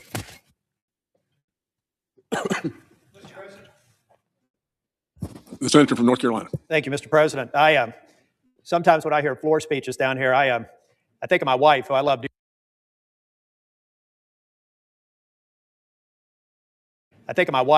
dearly. I'll be married to her 39 years in June. But Mr. President, for about the first 5 or 10 years of our relationship, I'd do something stupid, and she rightfully got mad. And then I felt like I had to hear every other stupid thing I'd done since I met her 5 or 10 years before. There were a lot of very valid points made here today. Very few of them have anything to do with what's ahead of us this weekend. To try and explain where we are here is that Senator Collins has done an extraordinary job with her hand on the rudder of getting 5 appropriations bills that are ready to go to the president's desk. We have an agreement that was between the president and the Democrats before us. The Homeland Security bill has had to be severed for a variety of reasons, and I'll get to that too. And we're trying to address that through a continuing resolution. We're trying to decide if that's 2 weeks, 4 weeks, or 6 weeks. That continuing resolution, incidentally, because of the way we fund the government here, would actually provide more money during the CR than we have in the underlying appropriation that we hope to pass someday. But Mr. President, the reason why we're not moving forward today doesn't have anything to do with the Democrats. It has to do with a handful of Republicans who are refusing to let us move forward. And the fact of the matter is, the reason why we had one of the longest, no, actually we set a record, the longest shutdown in U.S. history is because some of my colleagues decided to hold up for about 35 or 37 days before we finally came to an agreement. I think we just got to be truthful to the American people. I'm not going to try and outwit the eloquence and the expertise of 2 accomplished prosecutors. I'm just kind of trying to make it real for people that may be watching. We're going to shut down the government because some Republicans refuse to take the win, refuse to take a negotiated agreement that the president agrees with. President Donald J. Trump agrees with what we can do to avoid a government shutdown. So it just seems silly to me when you parse through all that stuff, sort of like when I'm getting hammered by my wife for all the dumb things I did. Yeah, she was right to be mad at me for the last dumb thing I did, but I thought we'd finish those other arguments. Now we're bringing all that stuff back in. And I love you, Susan. But I mean, let's just lower, when we're talking about lowering the temperature, let's lower the temperature in this chamber and recognize that if we have a shutdown, we own it. Republicans own it. You can say whatever you want to, but it's materially untrue. We have 5 appropriations bills that could fund the majority of the government and not put it into shutdown just by lifting these holds and living to fight for the issues that I agree with when we finally get on the Homeland Security bill. I agree with some of the things my Democrat colleagues want. I've got other things that I'd like to see in the bill. But I don't know why I would hold this up when that real debate is on that bill. Now, to Senator Graham, my neighbor to the south from South Carolina, I'm from North Carolina. I get his frustration with the Jack Smith investigation. It was horrible. He should, I don't know the legal processes, but he should probably be held accountable for prosecutorial misconduct. There are various ways that you can go after Jack Smith if that's really what you're wanting to do. If they did these sorts of surveillance or phone tapping, whatever they did, go after them. Whether or not we should have a $500,000 award for a member who got targeted, I don't want that because that's actually your money. I would like maybe a $1 award to send a message, but come on, guys. And Senator Graham mentioned a $10 billion lawsuit from the president. Really? Where's that money come from? The money fairies or your pocket? If the president's been damaged, of course, he should probably, like any other citizen, receive it. But my goodness, a $10 billion lawsuit seems silly. Now let's talk about Minnesota.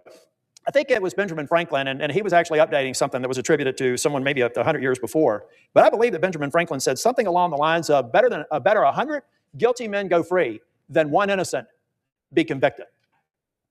Now let's talk about Minnesota.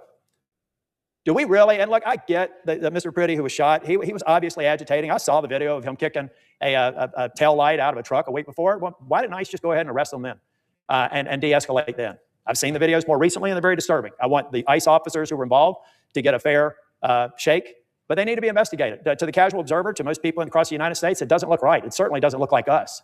But there are so many examples of where we want to turn up the pressure when the American people want us to tone it down. Sanctuary states and sanctuary counties are dangerous. In fact, I took every sanctuary city and sanctuary county in my state to task.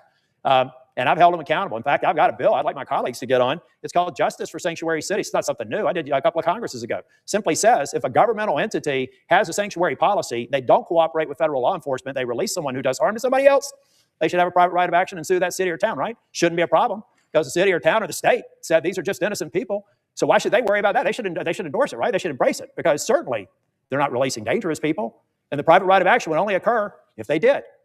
So it's, why don't we start talking about these common sense sorts of ways to lower the temperature, hold people accountable when they're harming ICE agents, and hold ICE agents accountable if they reacted in a way that's not consistent with their law enforcement training. If we do that, I think that the American people will appreciate it. But back on the underlying reason why I'm here today, I think it's wrong for us to shut down the government to make a point. If all you're asking for is a vote, and people need to understand that the Democrats, they have held their members back from offering amendments. We would be able, if we got on this bill, we may have to defend some amendments, but we would be able to move on because that was a part of the agreement. So it's Republicans now, a handful, the vast majority of us are ready to go. Republicans now are wanting to get a vote just to make a point. They've already said, I just want to vote. I know it will probably fail. Well, why don't you reserve that for the vote that we're going to have when we're on the bill that is driving your need for most of those amendments outside of the Jack Smith amendment? I mean, come on, guys, this is not that hard. I can figure it out, and I'm not the smartest person in this chamber. And I think the American people can figure it out if we explain it that way. But at the end of the day, if the government shuts down, I've said repeatedly, the only way you can recognize or fix a problem is you recognize you have one. And if we shut the government down today, we created the problem, and we need to fix it. Senator Thune, the majority leader, has done an extraordinary job. Senator Thune wants this vote on the floor. Senator Thune wants to avoid a shutdown. President Trump wants to avoid a shutdown. But Senator Graham's right. One senator has a lot of power. And if you use it judiciously, you can be productive and make a difference. But if you use it in the heat of the moment, you can make a point that not a damn person's going to remember a month later. Thank you, Mr. President.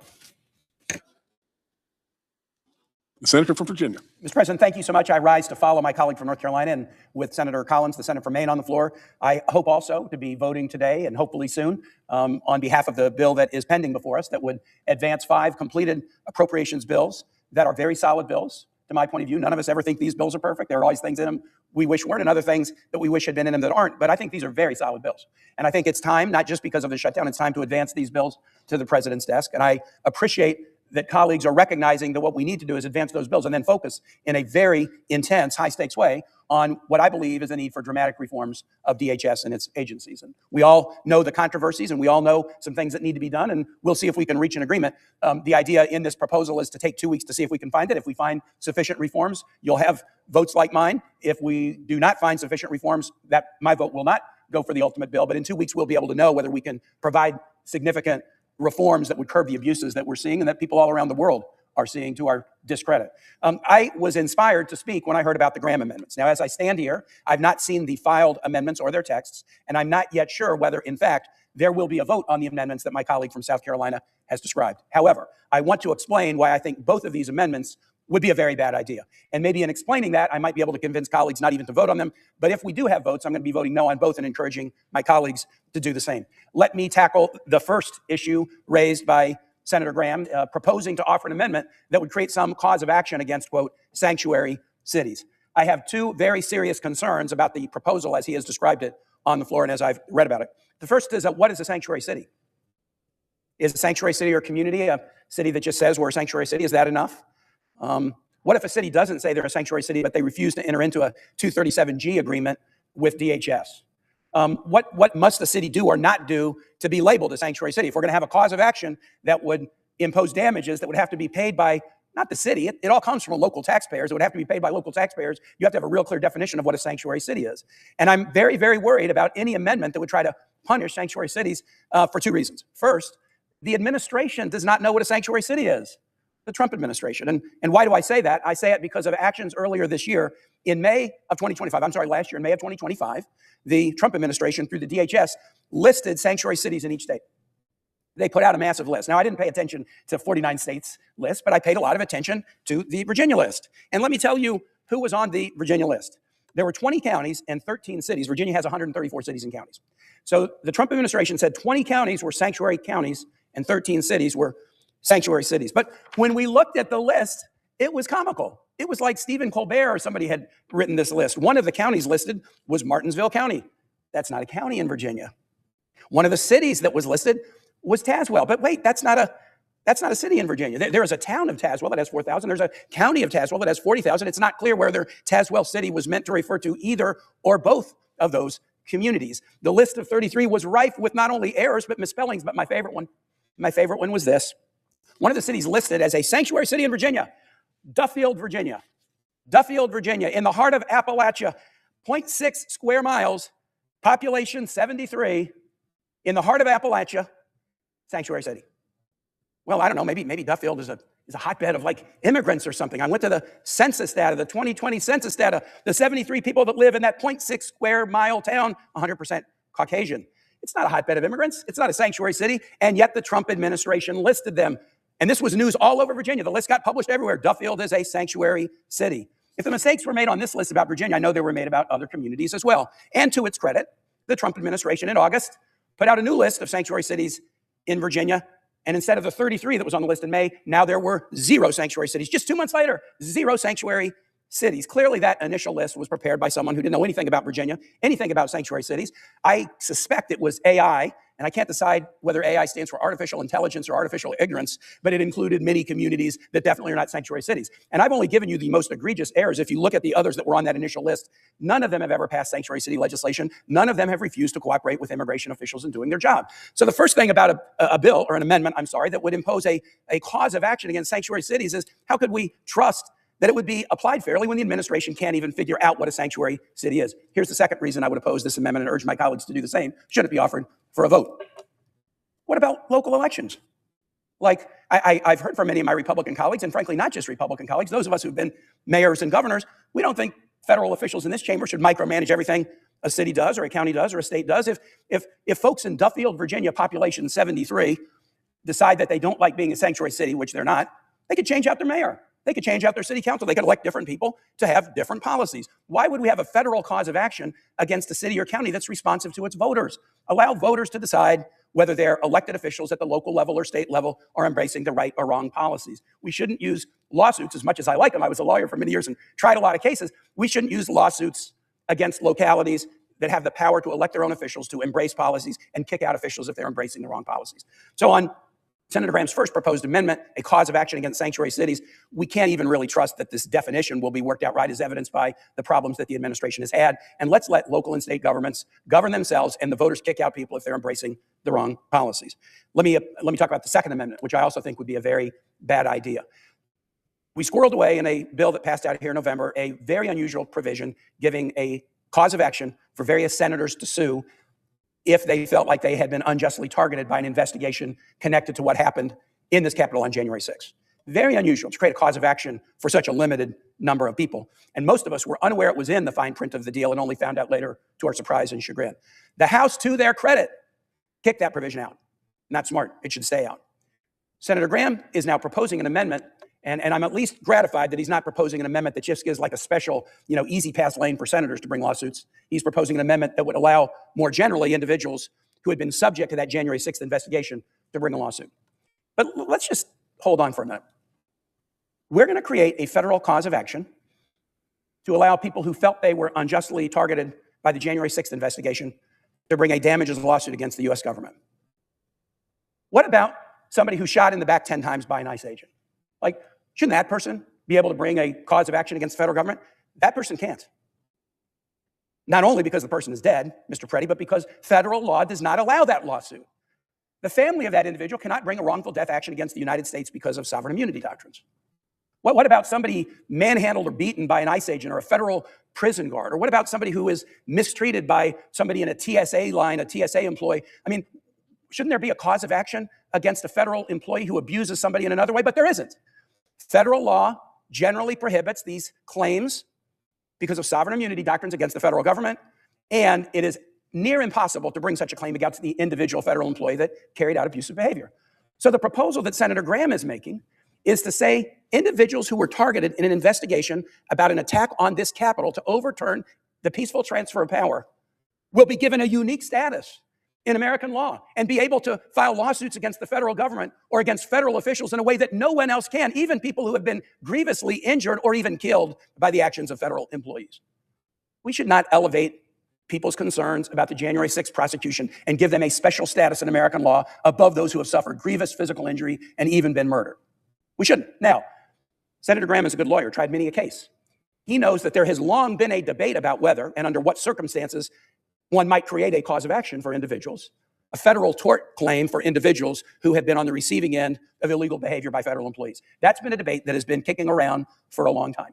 And if Senator Graham or anyone in this chamber wants to engage in a discussion about what should the parameters of such a cause of action look like, and how it shouldn't be just for one group of people, but it should be for anybody whose rights have been grievously violated by the actions of federal officials, that would be a worthy discussion to have. It has some challenges to it. It's not an easy discussion, but it's one that's been going on for a long time, and it would be a worthy discussion to have. But for God's sake, especially in the aftermath of these horrific killings of these civilians in Minneapolis who don't have any ability to seek compensation from the federal government for their losses of life, let's not create a cause of action for a certain group of people who were investigated over their role in the January 6, 2021 effort to overturn the peaceful transfer of power in this country. It is my hope that these amendments will not be called up for a vote. If they are, I will strongly oppose them and encourage my colleagues to do the same so that we can move forward on passing the appropriations bills and then getting into a focused discussion about DHS reform. Thank you, Mr. Chair, and I yield the floor.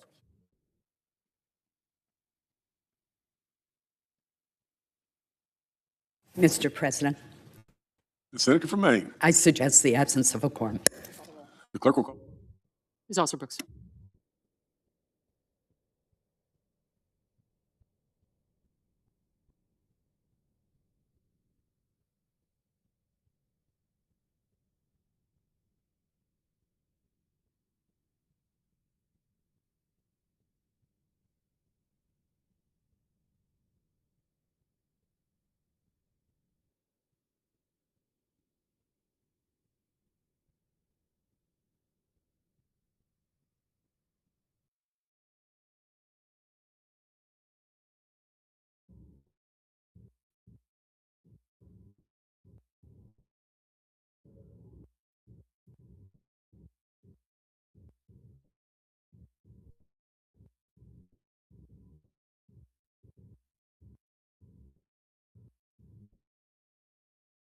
Or no.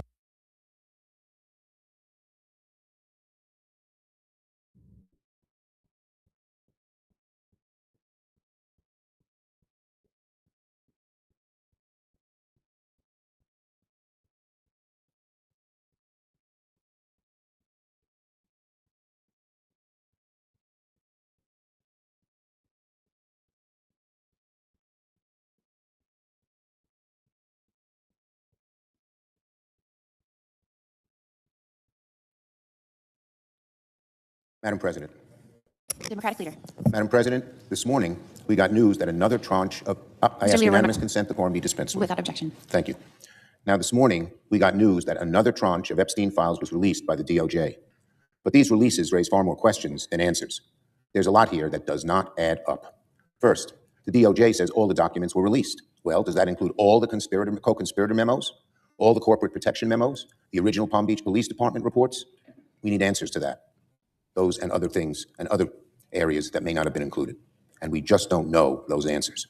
Second, has all the relevant information been released on each of the 10 Epstein co-conspirators? There are 10 co-conspirators in this new tranche of documents. Is every one of those 10 included? And if not, why not? Third, the DOJ numbers keep changing. They say they collected 6 million pages, but they're only releasing 3. What happened to the other 3 million? What's in them? And finally, has every document that mentions the word Trump been released? Yes or no? We need answers. It's now 42 days and counting that the administration has violated the law by failing to release all the files. Every member of this body voted that all the Epstein files should be released. And we are not satisfied that the law is being complied with. We believe it is not. The American people need answers above all. The American people are asking about this. Pressure from the American people got just about every member of the House and Senate to vote to release the files. Why haven't the whole thing been released? And why are there so many holes, missing pieces, unanswered questions when it comes to the release of the Epstein files? The longer Pam Bondi hides the truth from the American people, the more the American people ask, what are they trying to hide? I yield the floor and note the absence. Clerk will call the roll.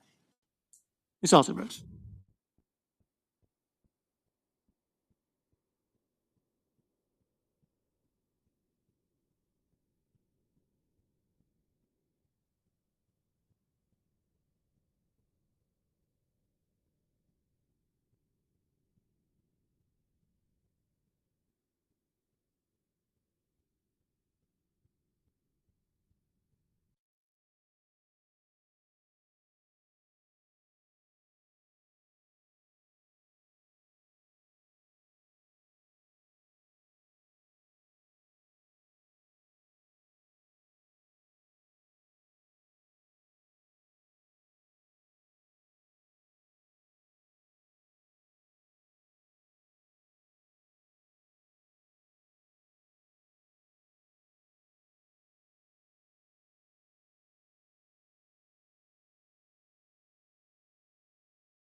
Madam President.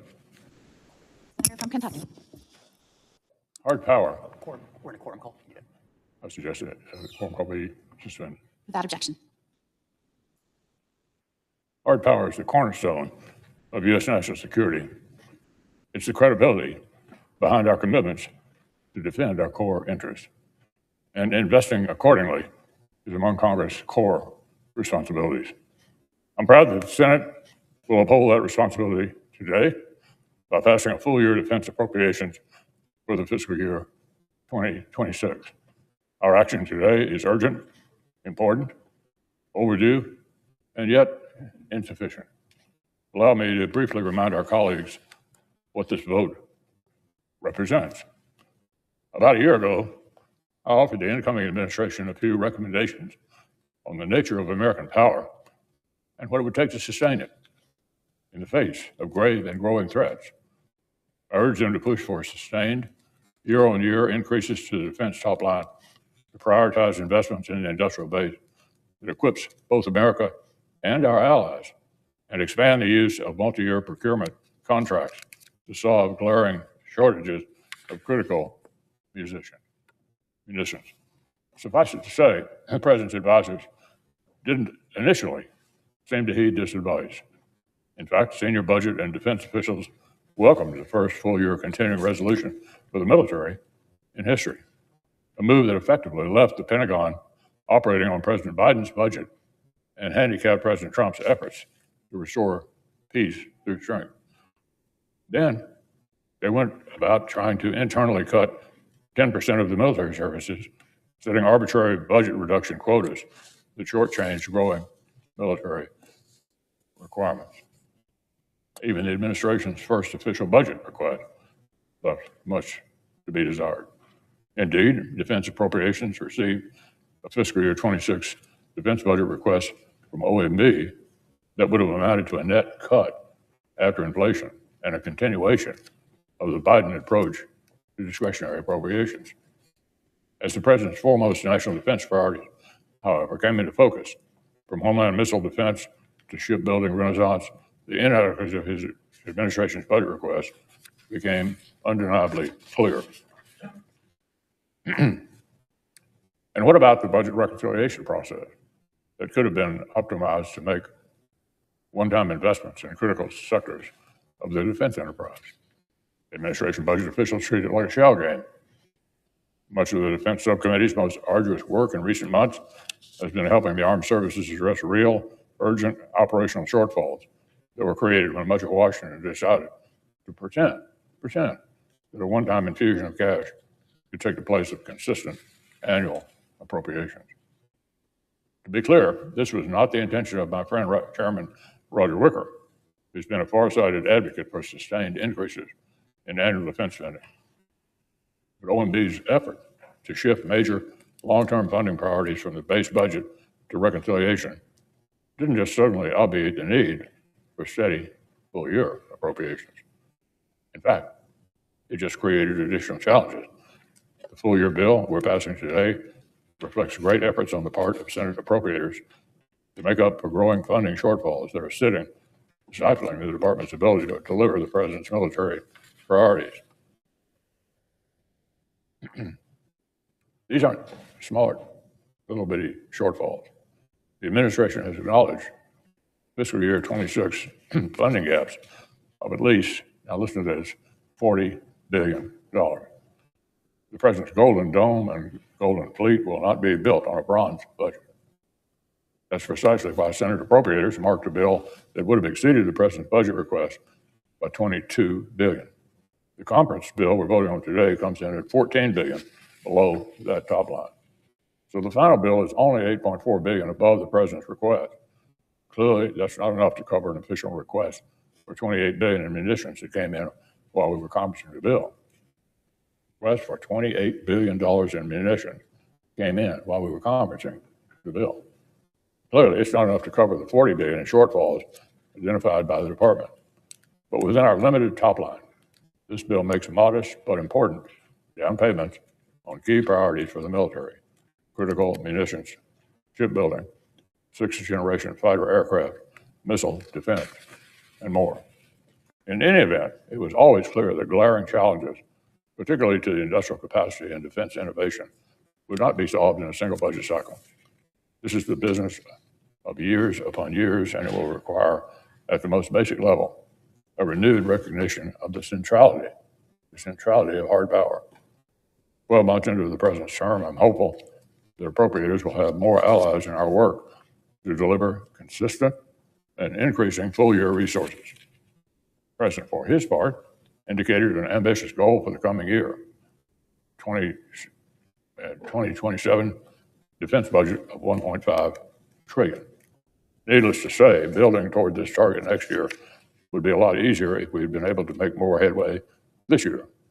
Going forward, every stakeholder is going to have to acknowledge that we can't nip and tuck our way to building the military we need to meet growing threats.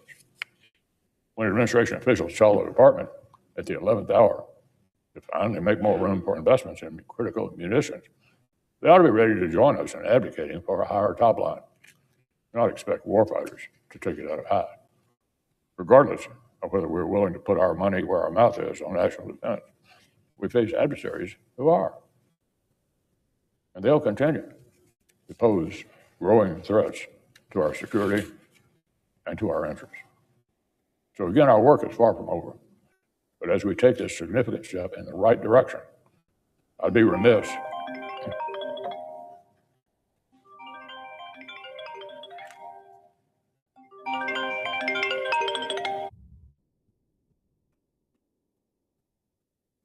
So as we take this significant step in the right direction, I'd be remiss in not acknowledging the dedicated collaborative efforts of colleagues who recognize the importance of the task at hand, particularly Chair Susan Collins, clearly the most outstanding appropriations chair in the time that I've been here, and my counterpart, Chris Gunn. Both have been fabulous supporters. I'm also deeply grateful to the talented professional staff who have given so many nights and weekends to pull fiscal year 26 appropriations finally across the finish line. On the majority side, Rachel Capivi, Laura Forrest, Megan Handall, Cole Hodge, Alexa Lorick, Todd Phillips, Catherine Plunger, Kim Segura, Tom Schaefer, Elise Shabamick, and of course, the fearless leader to the left here, Robert Carroll. We've been friends and collaborators for a long time, and there's nobody better on this subject. And I know my team has appreciated close collaboration with their counterparts on the minority staff, including Gabriella Amona, Dylan Bird, Abigail Grace, Bridget Kolish, Brian Pettit, led by Rob Leonard. My sincere thanks are with each of them for their devotion to such a worthy task. But as Henry Kissinger observed, each success only buys an admission ticket to a more difficult problem. So after taking the weekend, to catch their breath, I look forward to welcoming them team back to the Appropriations salt mine next week.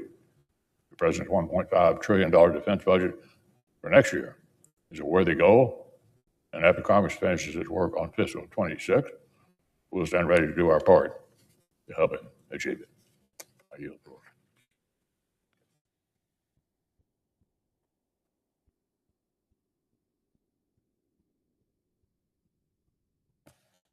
It is no secret to the American people that our country today faces a series of enormous crises.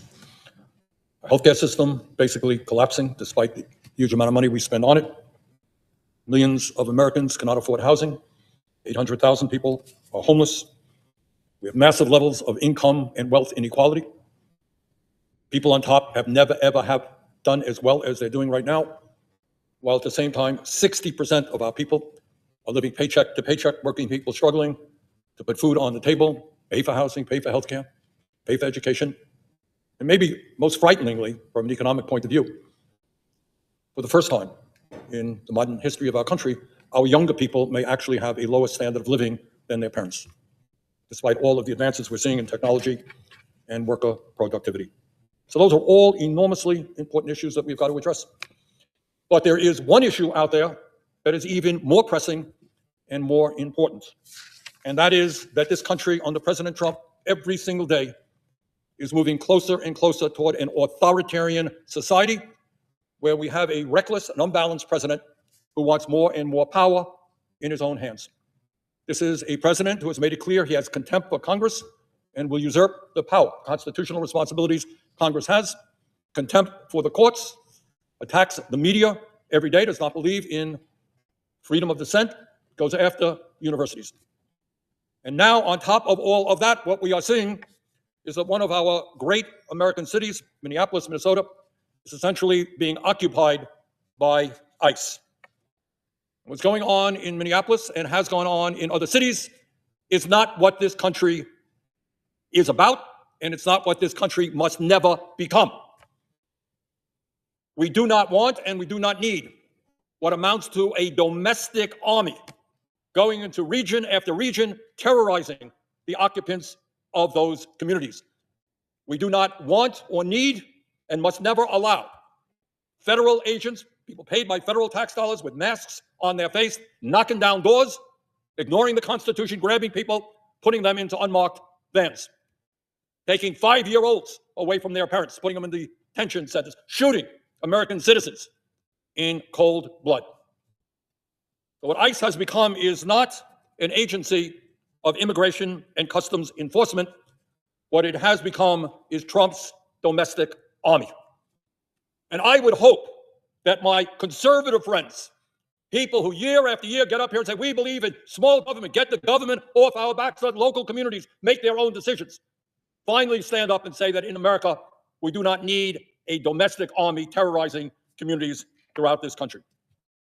Mr. President, in the so-called Big Beautiful Bill, Congress not only made massive cuts to Medicaid and the Affordable Care Act, it not only gave $1 trillion to the top 1% at a time when we have unprecedented income and wealth inequality, it did something perhaps even more dangerous. In that bill, as many will recall, Congress appropriated $75 billion over a 4-year period to go to ICE on top of their previously appropriated $10 billion in funding.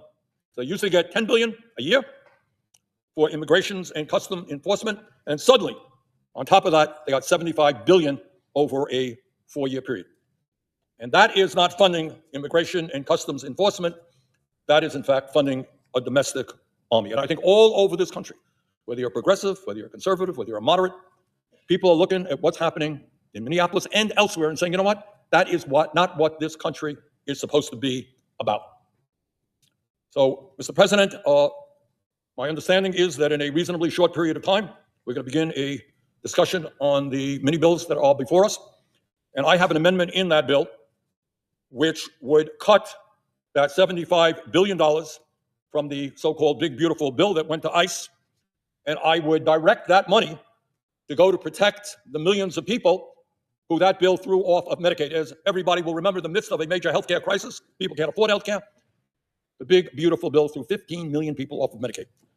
So instead of funding a domestic army, which breaks the Constitution every day, we should be putting that money to help the people of our country get the health care that they need. I look forward to support for that amendment. Thank you, Mr. President.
Majority Leader.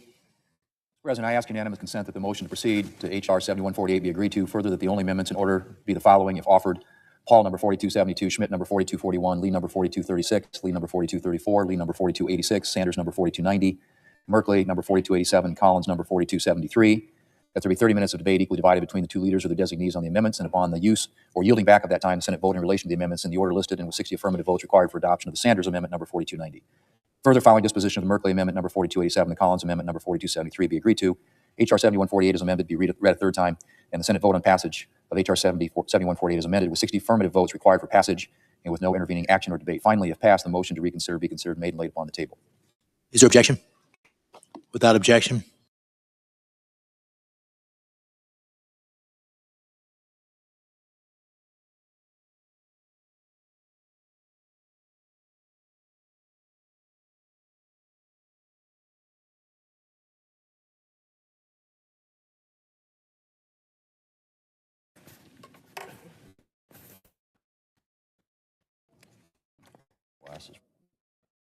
Majority Leader. Mr. President, I ask unanimous consent that the motion to proceed to H.R. 7148 be agreed to. Further, that the only amendments in order be the following, if offered: Paul, number 4272, Schmidt, number 4241, Lee, number 4236, Lee, number 4234, Lee, number 4286, Sanders, number 4290, Merkley, number 4287, Collins, number 4273. That there be 30 minutes of debate equally divided between the two leaders or their designees on the amendments, and upon the use or yielding back of that time, the Senate vote in relation to the amendments in the order listed and with 60 affirmative votes required for adoption of the Sanders Amendment, number 4290. Further, following disposition of the Merkley Amendment, number 4287, the Collins Amendment, number 4273, be agreed to. H.R. 7148 as amended be read a third time, and the Senate vote on passage of H.R. 7148 as amended with 60 affirmative votes required for passage and with no intervening action or debate. Finally, if passed, the motion to reconsider be considered made and laid upon the table. Is there objection? Without objection. Mr. President, I ask unanimous consent there be 2 minutes of debate equally divided prior to each vote in this series, and that all votes after the first vote be 10 minutes in length. Without objection. Under the previous order, the motion to proceed to H.R. 7148 is agreed to. The clerk will report the bill. Calendar number 302, H.R. 7148, an act making further consolidated appropriations for the fiscal year ending September 30th, 2026, and for other purposes.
Mr. President, Senator from Kentucky. I call up my amendment 4272 and ask that it be reported by number.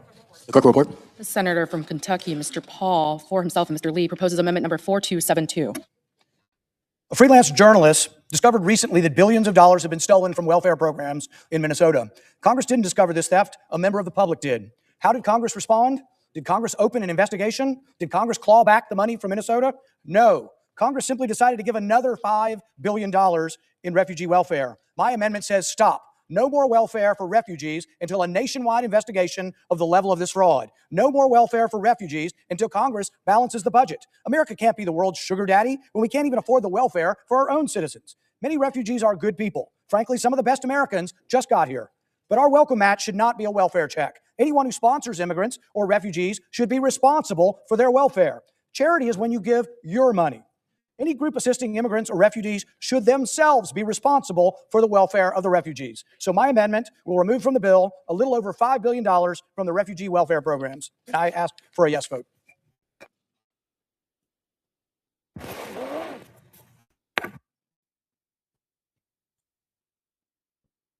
Mr. President, Senator from Wisconsin. I rise today in opposition to Amendment 4272. This amendment would completely eliminate funding for an office that helps some of the most vulnerable in our country. This office helps shelter and care for children who are seeking safety. It makes sure these children aren't being trafficked. It makes sure these children aren't stuck in cages in Border Patrol facilities for extended periods of time. This office also supports refugees who are victims of torture and human trafficking, who have been admitted to the United States by this administration, by the Trump administration. Lastly, I will note that this program and its funding are supported by President Trump and passed out of our Appropriations Committee with near unanimous support. This amendment is ill-advised, and I urge my colleagues to vote no. Senator from West Virginia. Mr. President, I rise to join my ranking member on the subcommittee that we share our leadership on. I do thank Senator Paul, but I rise in opposition to his amendment. As she has stated, this amendment would eliminate HHS funding provided in the bill, which the Trump administration actually requested in their budget, that will allow the agency to drastically improve sponsor vetting for unaccompanied children, ensuring that they are no longer released to human traffickers. The Biden administration spent 4 years creating this problem. And while the Trump administration is making good progress to remediate the damage, this funding is necessary to continue the work of improving the safety and security of unaccompanied children. Thus, this funding will help to reimburse states like Texas and Florida for the cost of statutorily required assistance to certain legal refugees and support victims of trafficking and victims of torture. I urge my colleagues to vote against this amendment. Thank you.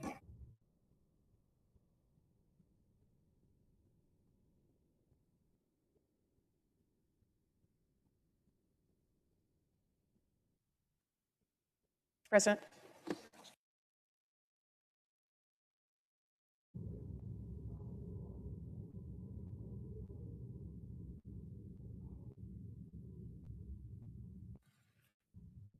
President. Senator from Washington. Thank you, Mr. President. All week, Democrats have made clear that there is a simple, common sense path forward. First, pass these five critical funding bills that we all overwhelmingly agree on and prevent a serious shutdown. And secondly, split off the DHS bill so we can negotiate reforms to rein in ICE and CBP. It is what the vast majority of Americans want Congress to do. And it is good news we have a deal to fund these key programs families count on while work continues on a serious DHS accountability over the next 2 weeks. It could not be more clear that ICE and CBP are out of control and that we cannot just wait for the same president who caused this mess to address it. Congress cannot pass a Homeland Security funding bill until these restraints are in place. It is that simple. Today, I ask my colleagues to join me in voting for this package. Let's pay our troops and fund these clinical trials right now and work to rein in DHS and end the chaos that's happening on American streets. Thank you, Mr. President. I yield the floor.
Senator from Kentucky. I yield back all time on the measure and on Paul Amendment 4272.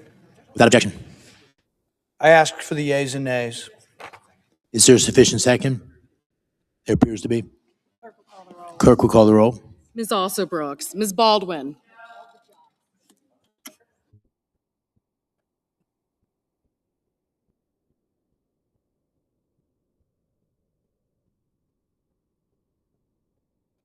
Mr. Banks, Mr. Barrasso, Mr. Bennett, Mrs. Blackburn,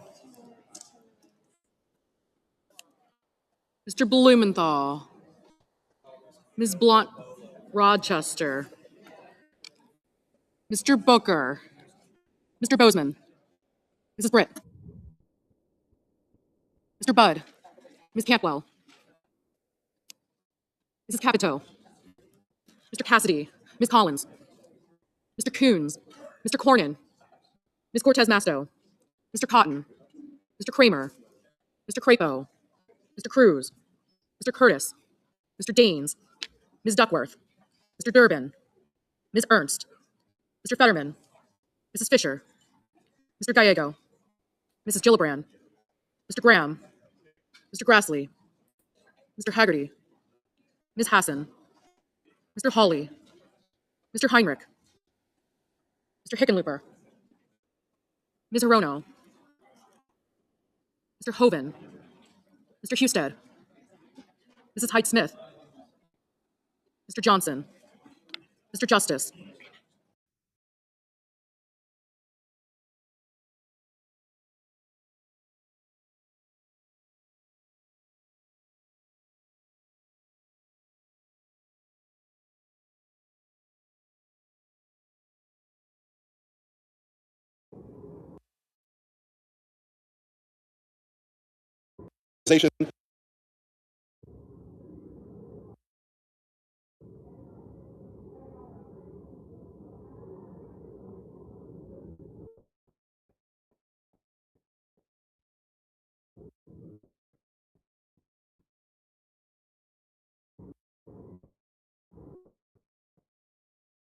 On this vote, the ayes are 32, the nays are 67. The amendment is not agreed to.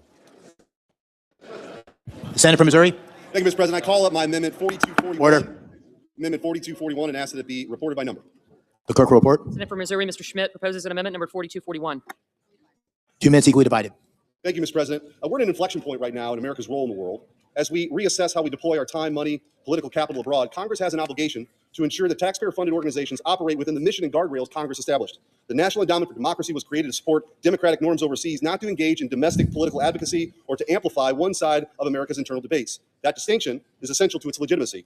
Yet, there is ample evidence that NED has drifted from its statutory mission. Senior leadership and staff have used official positions to engage in domestic political advocacy, and NED funded a foreign organization that created ideological blacklists for conservative American media outlets. These concerns go directly to whether NED is fulfilling the role Congress intended. That's why the president's budget included no funding for NED this year. I requested the State Department Inspector General investigate NED's leadership conduct and the use of taxpayer dollars until that investigation is complete. Senator's time has expired. I would argue that if we are true to advocating for Democrat norms, accountability must come first in our own democracy. I urge the adoption.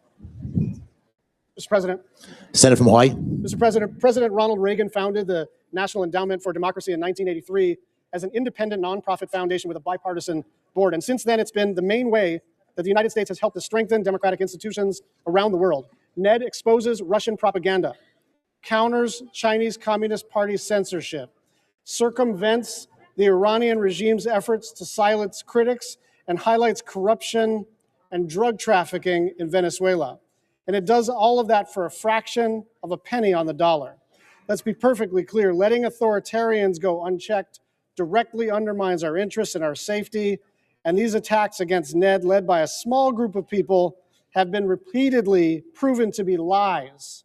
It's why the House defeated the same amendment resoundingly. I urge my colleagues to vote no. Questions on the amendment? All in favor say aye. Those opposed? The noes appear to have it. The amendment is not agreed to. Senator from Utah. I call up my amendment number 4236 and ask that it be reported by number. The clerk will report. Senator from Utah, Mr. Lee, proposes an amendment number 4236. 2 minutes equally divided. Mr. President. Senator from Utah. Mr. President. Order. This amendment would strike the earmarks from this bill. In this bill package, there are about $7 billion in earmark spending. Now, a lot of people like to say, I don't like those other earmarks, but I like my own, so I'm going to vote for all of it so they can all stay in there. Remember, the Republican conference back in 2010 adopted an earmark moratorium. It was converted into a permanent earmark ban in 2019. That's still in effect. We shouldn't be ignoring it.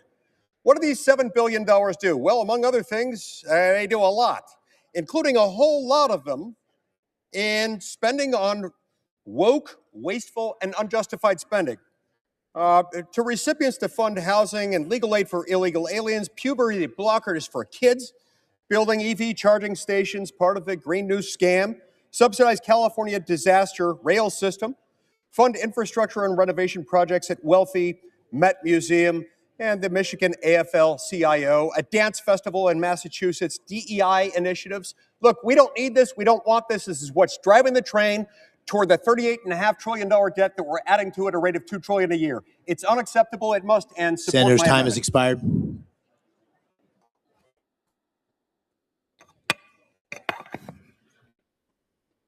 Mr. President. Senator from Maine. Mr. President, members of Congress understand the needs. Could I have order, please, Mr. President? Could I have order? The Senate will be in order. Mr. President, members of Congress understand the needs of our constituents far better than any well-intentioned federal employee located here in Washington. The CDS projects provide funding for states, communities, and nonprofit organizations. The process is completely open and transparent. Senators who submit such requests are required to post that their requests on their official websites, along with a certification that neither they nor their immediate family members have any financial interest in the items requested.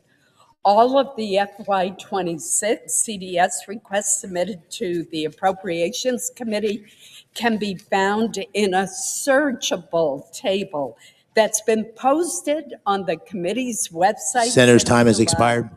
I urge our colleagues to defeat this amendment.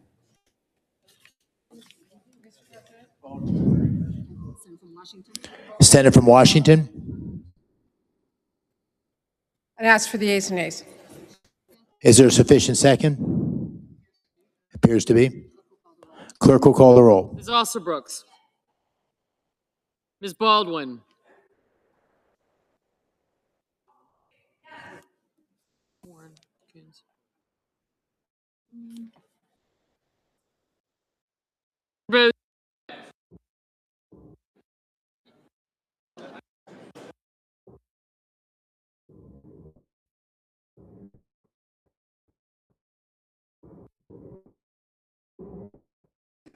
Mr. Booker, aye.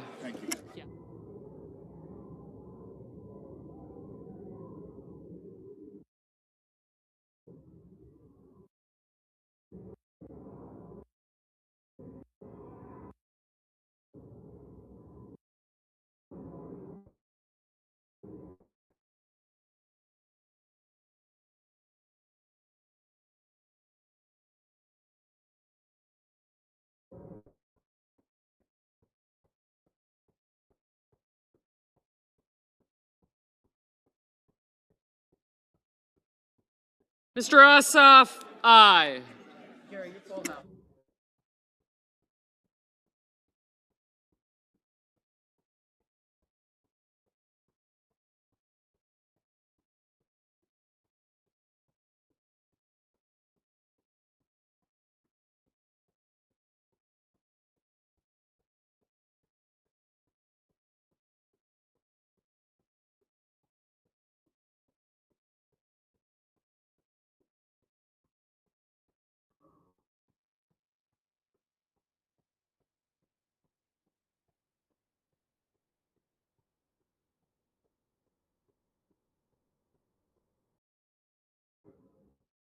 table is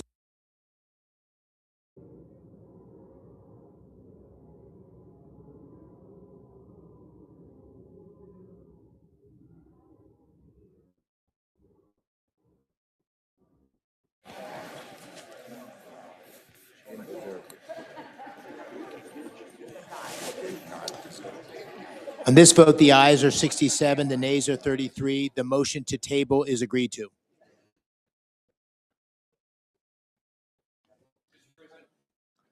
Senator from Florida. I call up Lee Amendment 4234 and ask that it be reported by number. The clerk will report the amendment by number. 4234.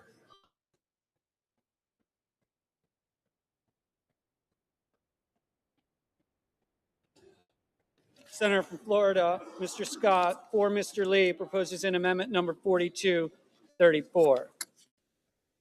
Hi, Mr. President. Senator from Florida. Mr. President, I'd like to thank my colleague, Senator Lee, for working with me to stop Democrats' wasteful spending in this package and bring accountability for the American people. Our nation is nearly $39 trillion in debt, running $2 trillion deficits, and we're spending billions of dollars, up to 10% of our federal spending, on fraud and abuse. This waste is fueled in part by billions upon billions of wasteful earmark spending by Democrats who treat taxpayers' cash like candy. We should be looking at each dollar to make sure it's spent wisely. I did that as governor of Florida, and I was able to balance our budget. Let's start by looking at one earmark, $500,000 for new immigrant community empowerment in New York City. This is an organization that serves immigrants who are here illegally. Why should the American taxpayer foot the bill to support illegals in sanctuary cities when so many American citizens are struggling themselves? We will never get inflation under control and interest rates down until we balance the federal budget. I ask my colleagues to support my amendment. The senator's time has expired. And wasteful earmark. Mr. President. Senator from Washington. Mr. President, this amendment would strike funding for one member's project simply because the senator offering the amendment doesn't like the project. That is not how this process should work. Every senator has the opportunity to submit requests to have projects in their state funded in our appropriation bills. Those requests are vetted for compliance with critical guardrails, and senators must attest they have no financial stake in the project. If a project meets that criteria, it is eligible for funding. And if eligible projects are funded in a bill, we need to respect each senator's ability to fund the projects that are important to them and their state, full stop. This amendment completely overrules another senator on a project they have secured funding for and threatens to really derail a carefully negotiated bill. Mr. President, I oppose this amendment. I move to table the Lee amendment and ask for the ayes and nays. Is there a sufficient second? There appears to be. The question is on the motion to table.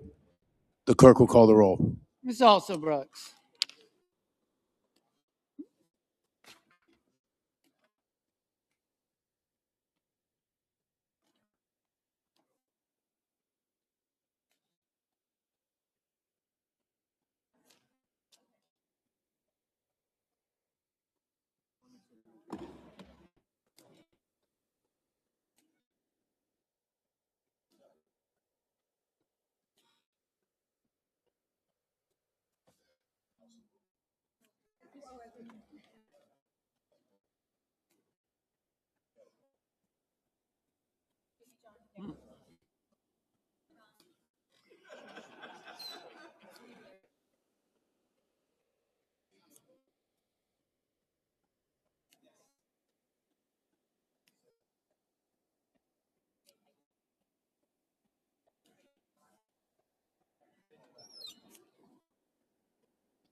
Ms. Baldwin.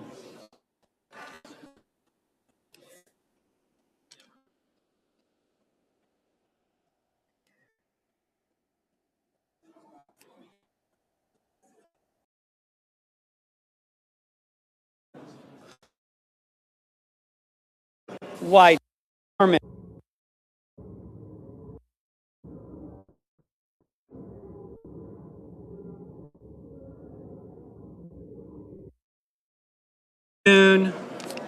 No.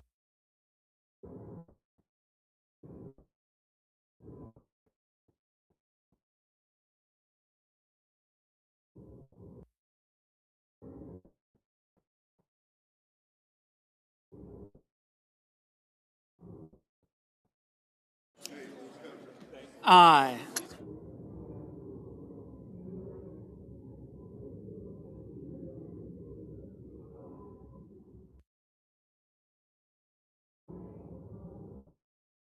Ayes are 58, the nays are 42.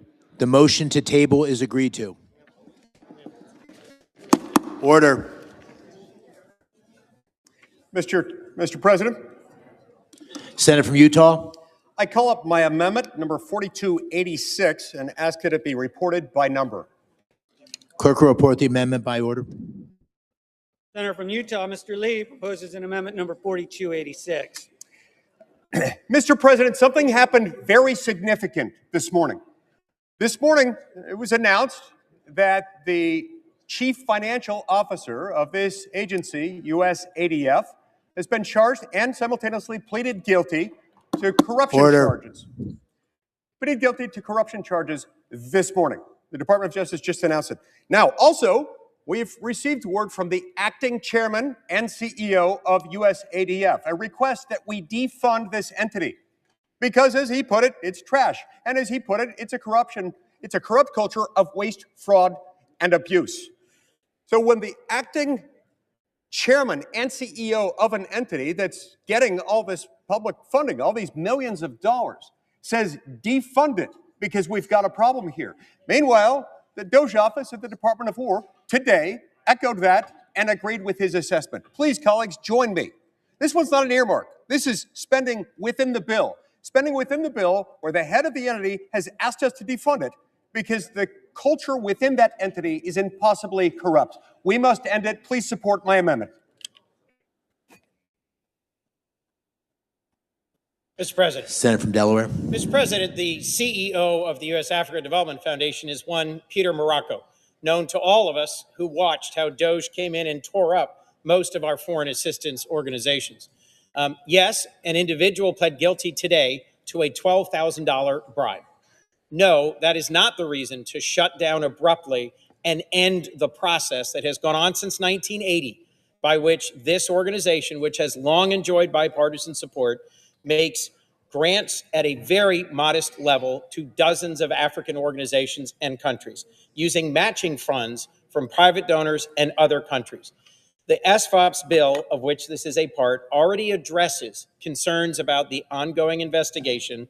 This organization, which I have visited in the field over the last decade, has a long and strong record of delivering results. This one event today being misrepresented by this entity leader who is a Doge individual who has locked out all the employees of this foundation and prevented it from functioning should not lead to its closure. I move that it be tabled, that this amendment, Lee number 4286, be tabled. Mr. President, I ask you for 10 seconds to respond. Without objection. The fact that the acting president and CEO is a Doge individual doesn't disqualify him from making this statement. This is corruption. Sure, it's gone on since the 80s, but so have a lot of things that are corrupt. We must defund this now. Questions on the motion? It's gone on since the 80s. That is an exaggeration. Question is the motion. Is there a sufficient second? There appears to be. Clerk will call the roll. Ms. Alsobrooks.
Coons. Mr. Coons.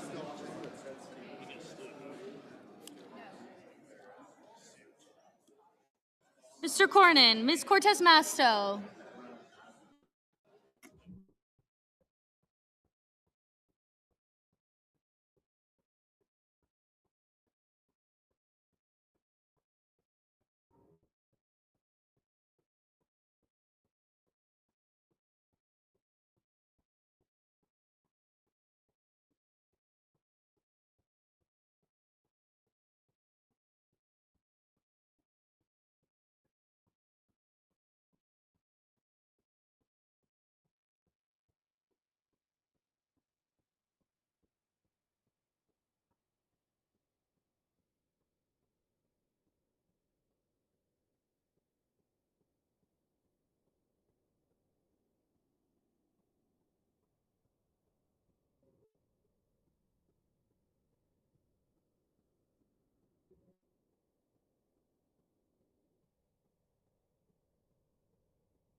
Mr. Cotton. Mr. Kramer.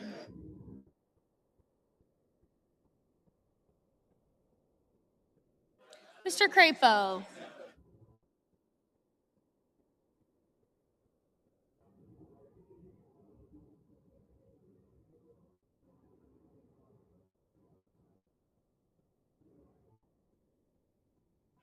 Mr. Crapo, Mr. Cruz, Mr. Curtis, Mr. Daines, Ms. Duckworth, Mr. Durbin, Ms. Ernst, Mr. Fetterman, Mrs. Fisher, Mr. Gallego, Mrs. Gillibrand, Mr. Graham, Mr. Grassley,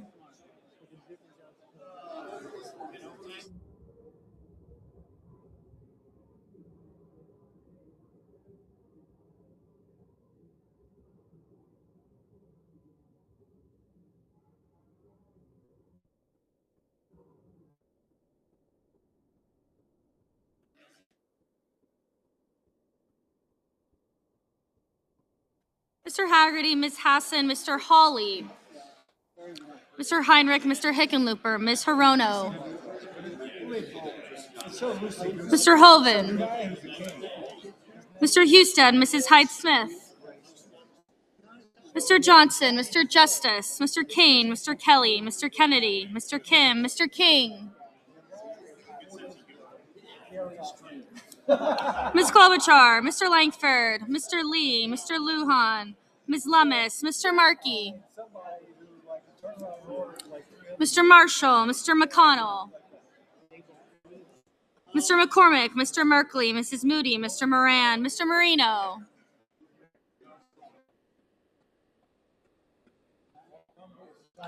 Mr. Mullen, Ms. Murkowski, Mr. Murphy, Mrs. Murray, Mr. Ossoff, Mr. Padilla, Mr. Paul, Mr. Peters, Mr. Reed, Mr. Ricketts, Mr. Risch, Ms. Rosen, Mr. Rounds, Mr. Sanders, Mr. Schatz, Mr. Schiff, Mr. Schmidt, Mr. Schumer, Mr. Scott of Florida.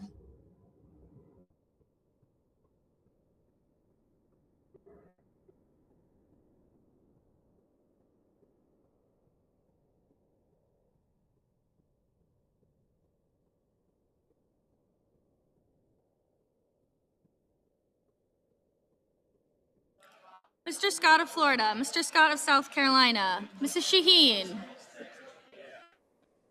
Mr. Sheehy,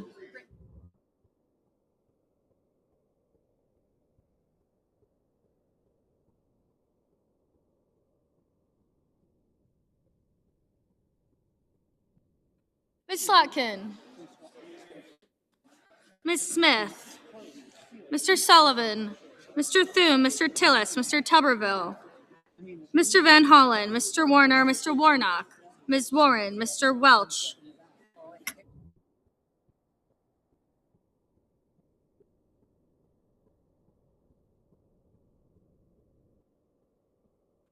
Mr. Welch, Mr. Whitehouse. Mr. Wicker, Mr. Wyden, Mr. Young.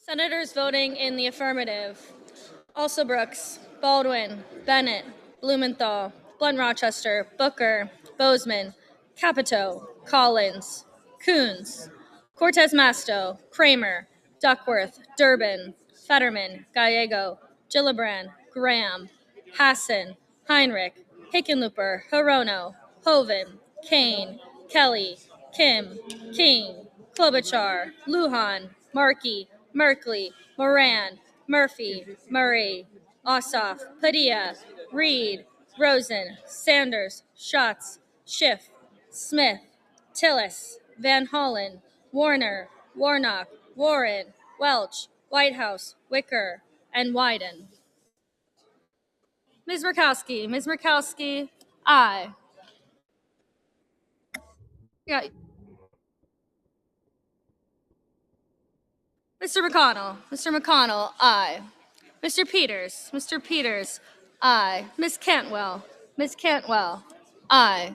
Senators voting in the negative: Banks, Barrasso, Blackburn, Britt, Budd, Cassidy, Cornyn, Cotton, Crapo, Cruz, Curtis, Daines, Ernst, Fisher, Haggerty, Husted, Hyde-Smith, Johnson, Justice, Kennedy, Langford, Lee, Lummis, Marshall, McCormick, Moody, Marino, Mullen, Paul, Ricketts, Risch, Rounds, Schmidt, Scott of Florida, Sheehy, Sullivan, Thune, Tuberville, and Young.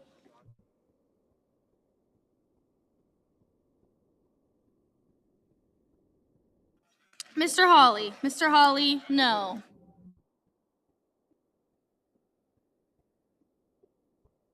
Mr. Grassley, no.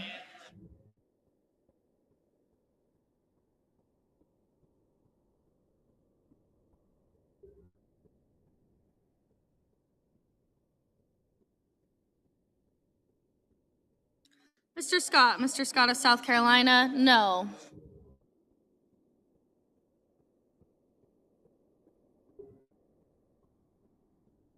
Mrs. Shaheen, aye.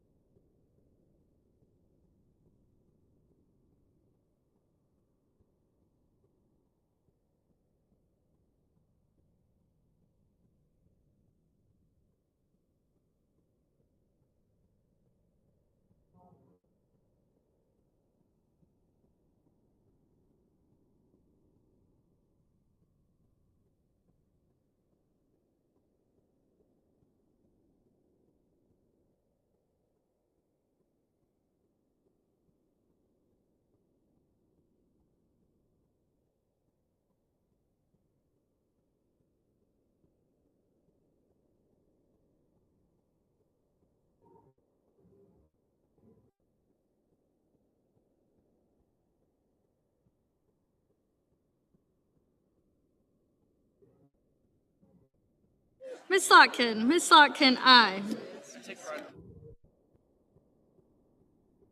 Mr. Schumer, aye.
The ayes are 58, the nays are 42. The motion is agreed to. Mr. President, Senator from Vermont. President, I call my amendment 4290 and ask that it be reported by number. The clerk will report the amendment by number. The senator from Vermont, Mr. Sanders, proposes amendment numbered 4290 to HR 7148. Mr. President, as part of the so-called Big Beautiful Bill, President Trump and Republicans threw 15 million Americans off of Medicaid through massive cuts to that program. At the same time, they did something even more dangerous. That legislation appropriated $75 billion for ICE over a 4-year period on top of the previously appropriated $10 billion a year. Mr. President, when you give ICE that huge amount of money, you are not talking about an agency for immigration and customs enforcement.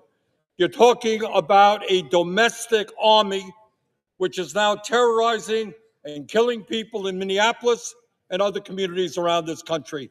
That must end. This amendment rescinds the $75 billion appropriation for ICE and transfers that money to Medicaid. We don't need a domestic army in America to terrorize people. We need to guarantee health care to all Americans. Thank you. Mr. President. Senator from Alabama. Mr. President, I rise today in objection to the amendment from the senator from Vermont. I would say the most dangerous thing that we have seen is the Biden administration letting countless numbers of individuals illegally enter our country. I think if you were to ask Laken Riley's mother or Jocelyn Nungary's, what they would say is we need more immigration enforcement. Our laws should actually be followed. And so the fact that this amendment would actually defund ICE and then also would send taxpayer dollars to illegal immigrants for Medicaid, which I'm pretty sure everybody over here has said they're not for, I think today will be a day of reckoning, and we'll see actually exactly where you all stand. Mr. President, I yield the floor. Questions on the amendment? Ask for the yeas and nays. Is there a sufficient second? There appears to be. Clerk will call the roll. Ms. Alsobrooks.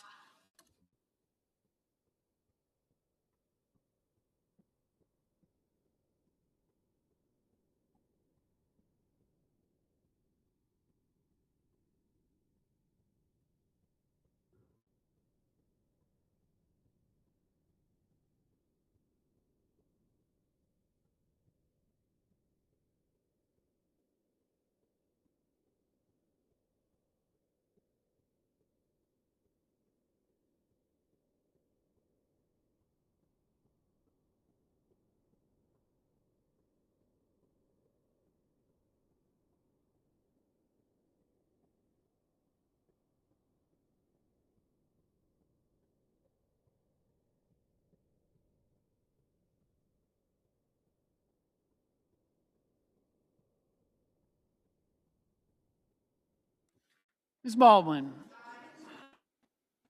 Mr. Banks, Mr. Barrasso. Mr. Bennett. Mrs. Blackburn. Mr. Blumenthal.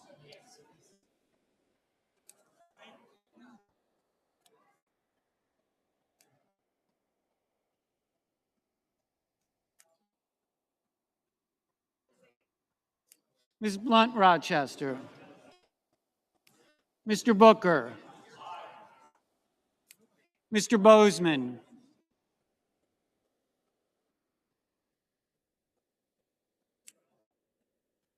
Mrs. Britt, Mr. Budd.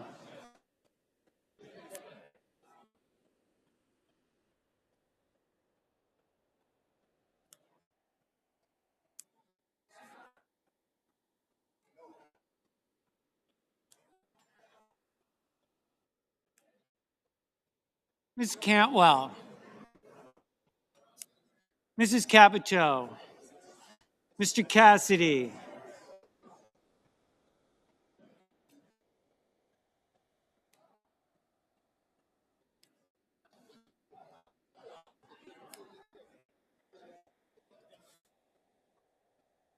Ms. Collins, Mr. Coons,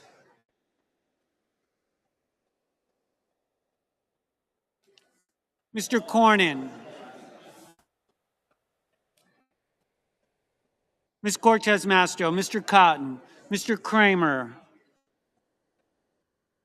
Mr. Crapo, Mr. Cruz,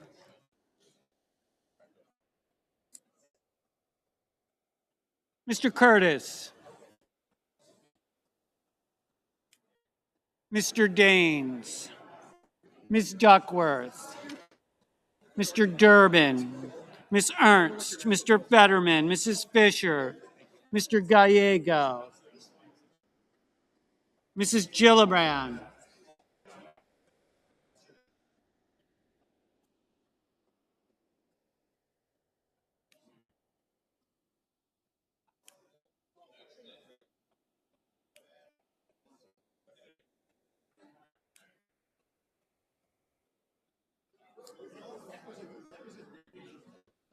Mr. Graham, Mr. Grassley, Mr. Haggerty,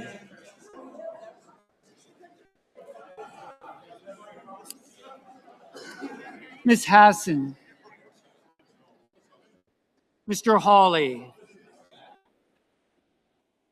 Mr. Heinrich, Mr. Hickenlooper, Mr. Rono, Mr. Hoven,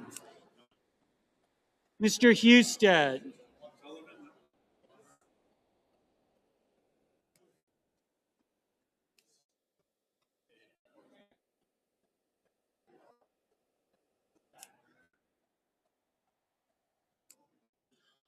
Mrs. Hyde-Smith,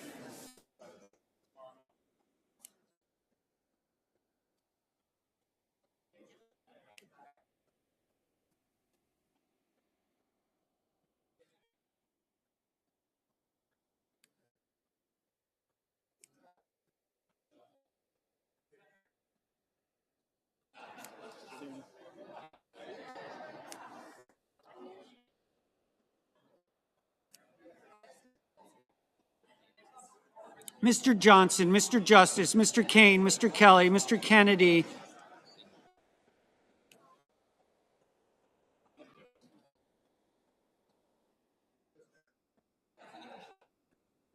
Mr. Kim, Mr. King,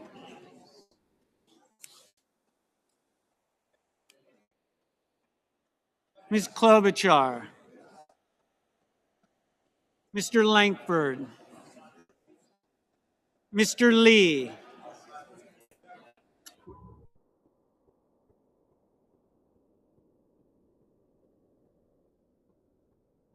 Mr. Lujan, Ms. Lummis, Mr. Markey, Mr. Marshall, Mr. McConnell, Mr. McCormick, Mr. Merkley, Mrs. Moody, Mr. Moran,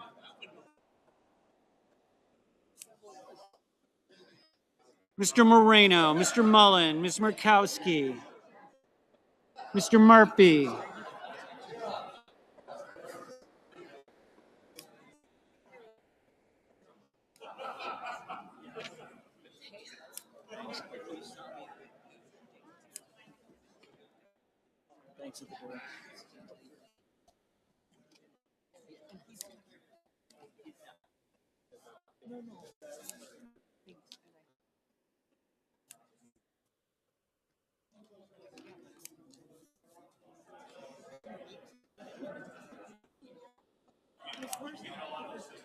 Mrs. Murray, Mr. Ossoff, Mr. Padilla, Mr. Paul, Mr. Peters, Mr. Reed, Mr. Ricketts, Mr. Risch,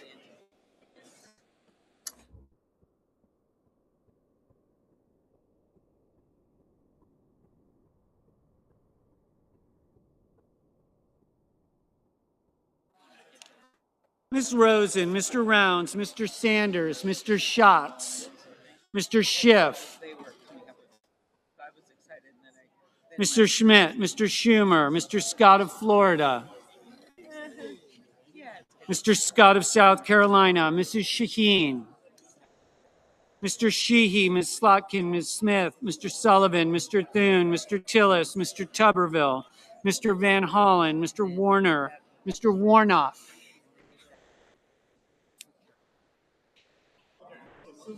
Ms. Warren, Mr. Welch, Mr. Whitehouse,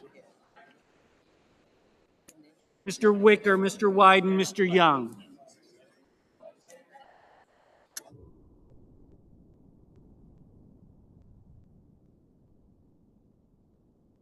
Senator voting in the affirmative. Also Brooks, Baldwin, Bennett, Blumenthal, Blunt Rochester, Booker, Collins, Cortez Masto, Duckworth, Fetterman, Gallego, Hassan, Hickenlooper, Hirono, Kane, Kelly, Kim, King, Lujan, Markey, Merkley, Murkowski, Murphy, Murray, Ossoff, Padilla, Peters, Rosen, Sanders, Schumer, Shaheen, Slotkin, Smith, Van Hollen, Warner, Warnock, Warren, Welch, Whitehouse, Wyden. Mr. Heinrich, aye.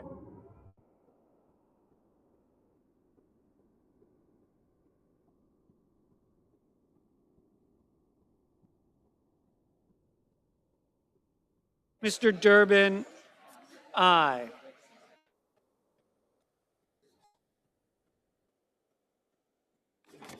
Senators voting in the negative.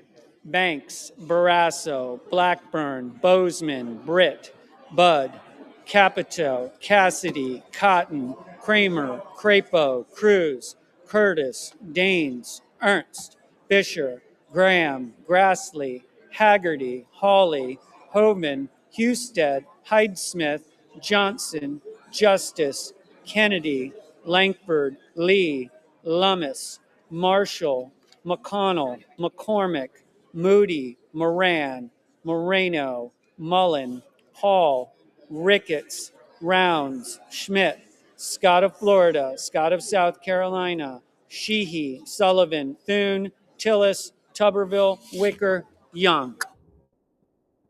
Mr. Schiff, aye.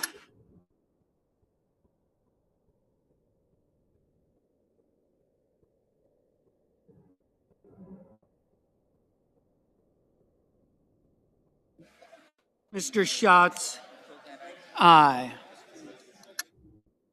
Mr. Risch, no.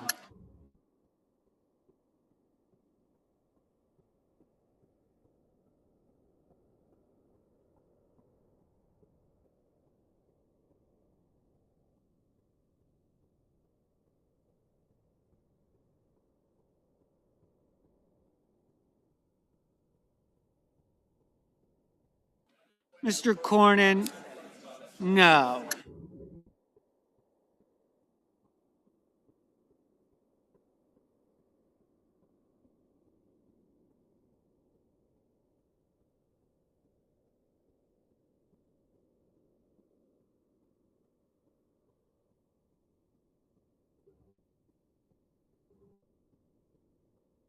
Mr. Coons, aye. Mr. Reed, aye.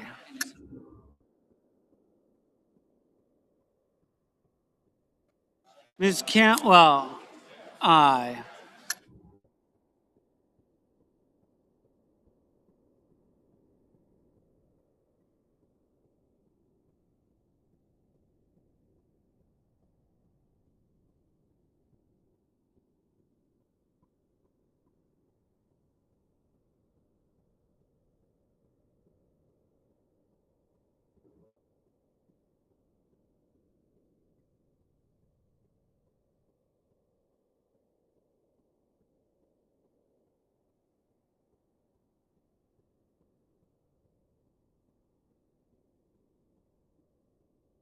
Mrs.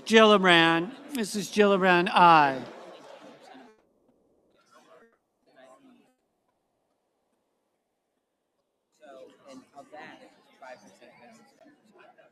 Mr. Warnock, aye.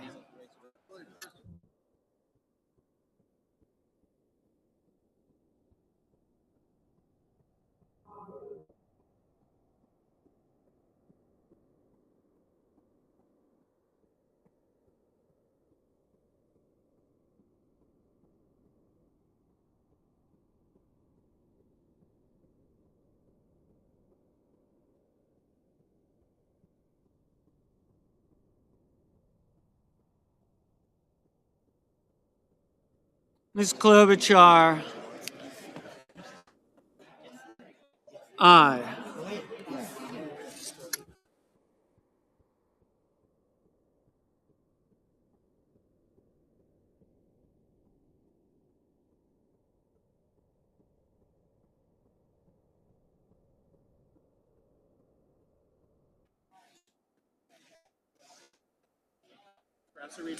On this vote, the yeas are 49 and the nays are 51. The 60 vote threshold having not been achieved, the amendment is not agreed to.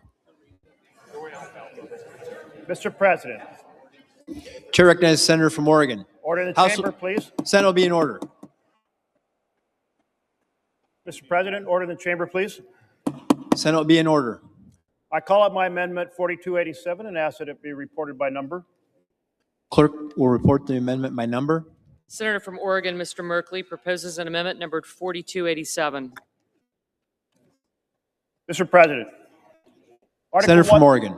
Thank you. Article 1, Section 9 of our Constitution puts the power of the purse here in Congress.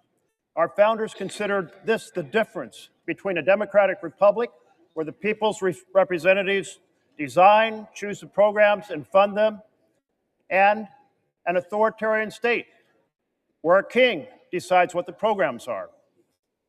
The Supreme Court has reaffirmed that vision multiple times, including in 1975, where they said a president could not impound funds, and in 1996, where they said Congress could not delegate the power of the purse because it's given to us.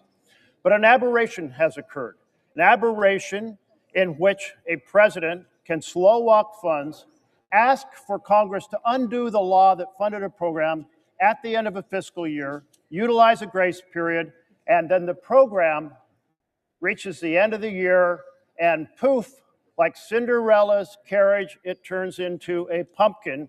And the work we pass by law and authorize by law is undone with no vote of Congress to do so. That is a violation of the Constitution. We have the responsibility to defend the power of the purse. Let's honor our oath to a democratic republic. We are not an authoritarian state as long as we hold on to the responsibilities assigned to us in the Constitution. Time has expired. President, Chair recognizes the senator from Wyoming. Mr. President, the pending amendment number 4287 contains matters within the Budget Committee's jurisdiction. I therefore raise a point of order against the amendment pursuant to Section 306 of the Congressional Budget Act and ask for the yeas and nays. Mr. President, Chair recognizes the senator from Oregon. pursuant to Section 904 of the Congressional Budget Act of 1974 and the waiver provisions of the applicable budget resolutions, I move to waive applicable sections of the Act and applicable budget points of order for the purposes of the pending measure, because it's our responsibility to defend Congress and the Constitution and preserve a democratic republic. I ask for the Senator's yeas time and has nays. expired. Questions on the motion? On the motion to waive? I ask for the yeas and nays. Is there a sufficient second? There appears to be. Clerk will call the roll. Ms. Alsobrooks. Ms. Baldwin.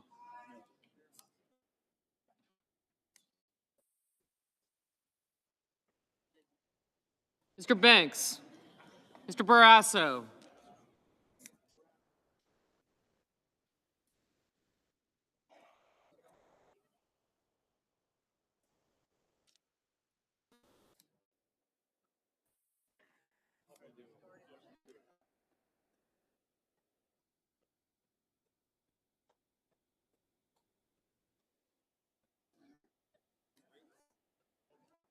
Mr. Bennett. Mrs. Blackburn.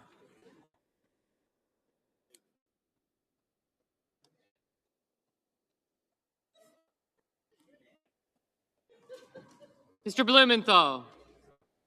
Ms. Blunt Rochester.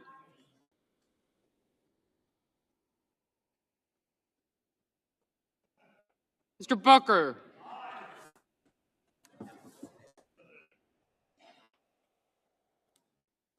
Mr. Bozeman.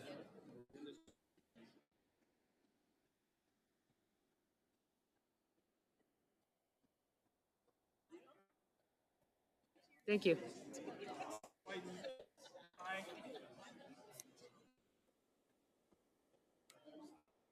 Mrs. Britt, Mr. Budd,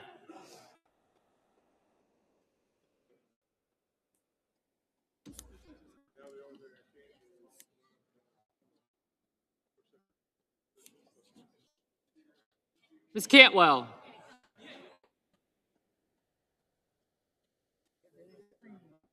Mrs. Capito, Mr. Cassidy,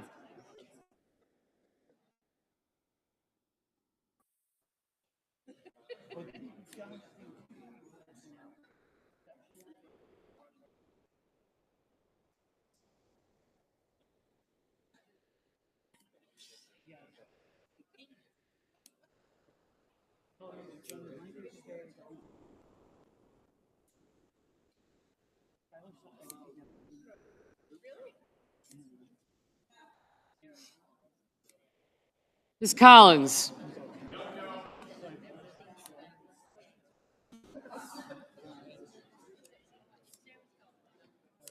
Mr. Coons,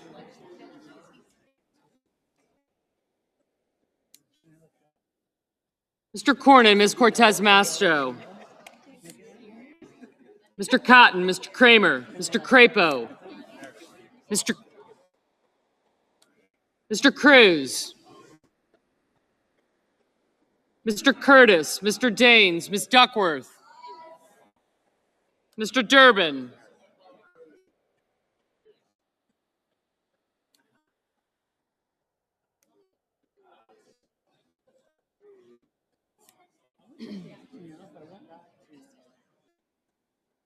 Ms. Ernst, Mr. Fetterman, Mrs. Fisher, Mr. Gallego, Mrs. Gillibrand, No, for being a professional, no,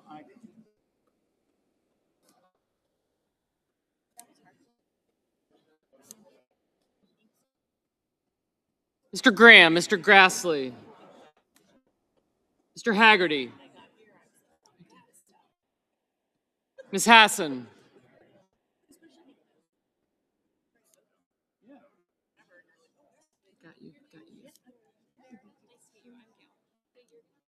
Mr. Hawley,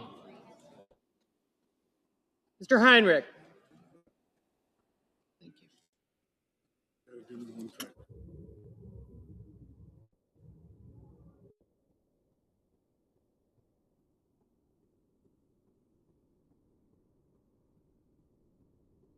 Mr. Heinrich, Mr. Hickenlooper, Ms. Hirono,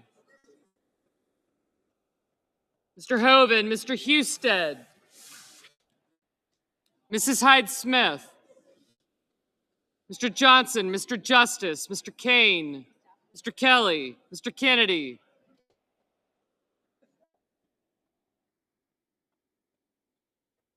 Mr. Kim,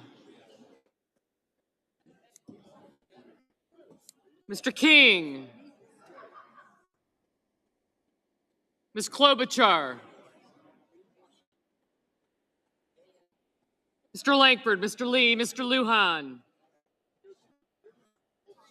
Ms. Lummis, Mr. Markey,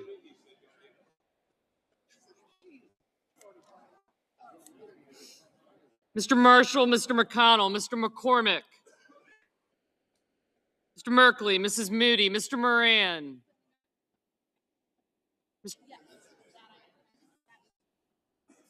Mr. Marino, Mr. Mullen, Ms. Murkowski, Mr. Murphy, Mrs. Murray, Mr. Ossoff, Mr. Padilla, Mr. Paul, Mr. Peters, Mr. Reed, Mr. Ricketts, Mr. Risch, Ms. Rosen, Mr. Rounds, Mr. Sanders. Thanks. Mr. Schatz, Mr. Schiff, Mr. Schmidt. No, he did not. Mr. Schumer.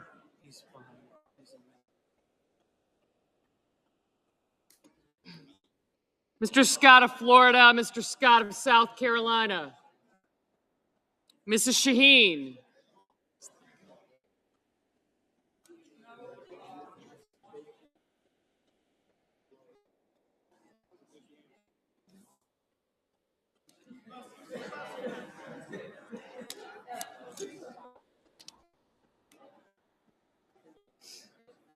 Mr. Sheehy, Ms. Slotkin, Ms. Smith, Mr. Sullivan,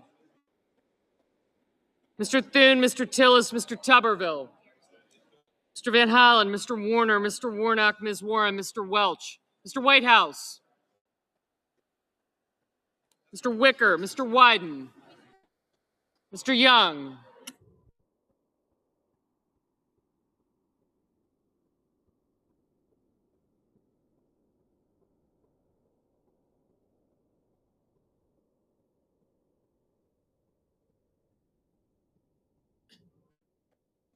Senators voting in the affirmative: Alsor-Brooks, Baldwin, Bennett, Blumenthal, Blunt-Rochester, Booker, Cantwell, Cortez Masto, Duckworth, Fetterman, Gallego, Gillibrand, Hassan, Heinrich, Hirono, Kane, Kelly, Kim, King, Lujan, Merkley, Murphy, Murray, Ossoff, Padilla, Peters, Rosen, Schatz, Schiff, Slotkin, Smith, Van Hollen, Warner, Warnock, Warren, Welch, Whitehouse, and Wyden. Mr. Markey, aye.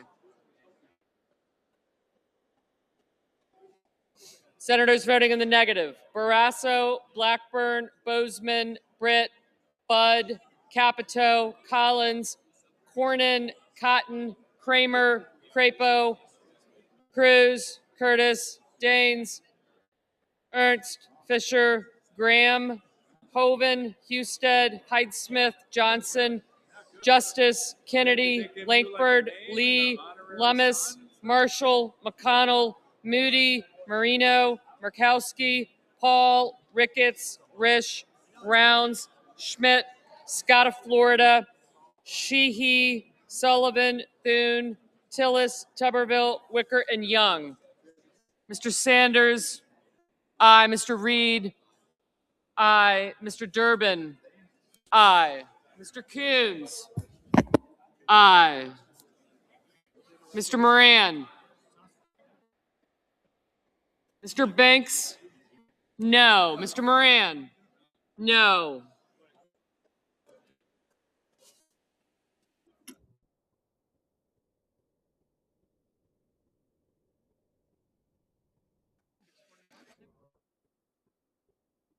Mr. Hawley, no.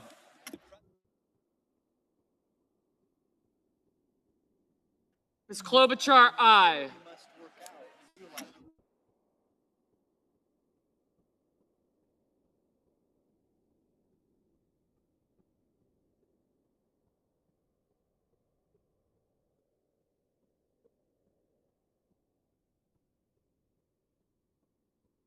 Mrs. Shaheen, aye.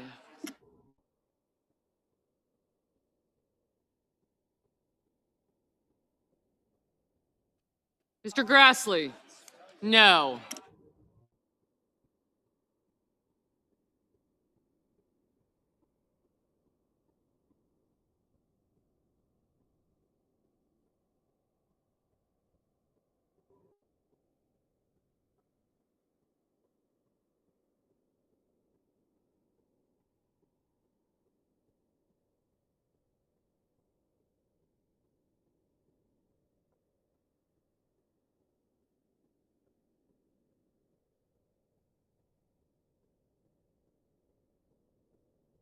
Mr. Cassidy, no. Mr. Bozeman.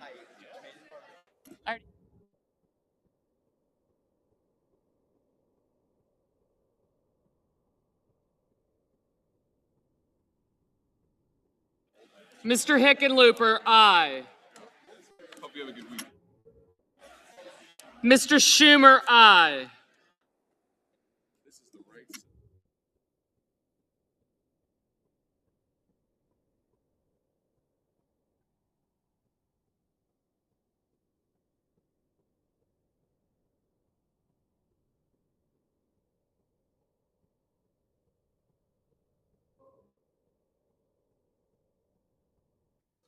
Mr. Scott of South Carolina, no.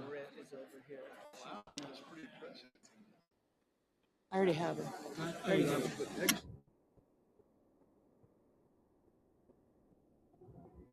It's all right. Mr. McCormick, no.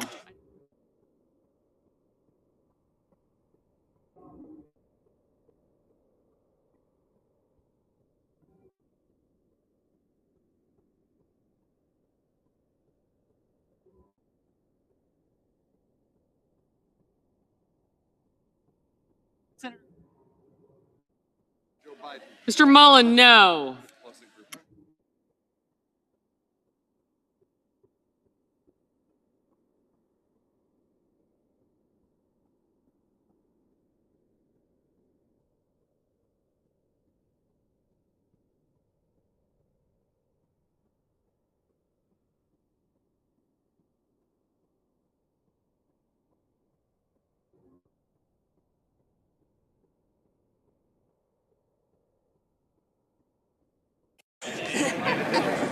Well,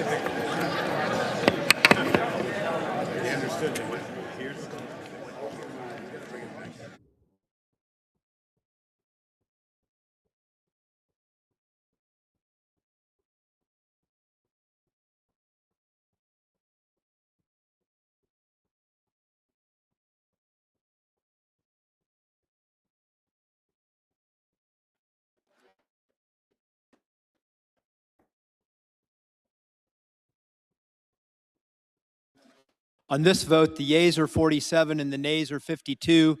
3/5 of the senators duly chosen and sworn not having voted in the affirmative. The motion is not agreed to. The point of order is sustained and the amendment fails. President, Senate will be in order. Mr. President, Senate will be in order. Senator Mr. from Maine. Thank you, Mr. President. I call up my amendment number 4273 and ask that it be reported by number. The clerk will report. The senator from Maine, Ms. Collins, proposes an amendment number 4273. Under the previous order, Collins Amendment 4273 is agreed to. The clerk will read the title of the bill for the third time. Counter number 302, HR 7148, an act making further consolidated appropriations for the fiscal year ending September 30, 2026, and for other purposes. Chair recognizes the senator from Maine. Mr. President, I urge my colleagues to support the funding package that is before us. It includes full-year funding for the following bills: the Department of Defense, Financial Services and General Government, Labor, Health and Human Services and Education, National Security, Department of Defense, Transportation, Housing and Urban Development. Colleagues, when we pass this package and when it is signed into law on top of the previous packages, we will have funded 96% of all of government.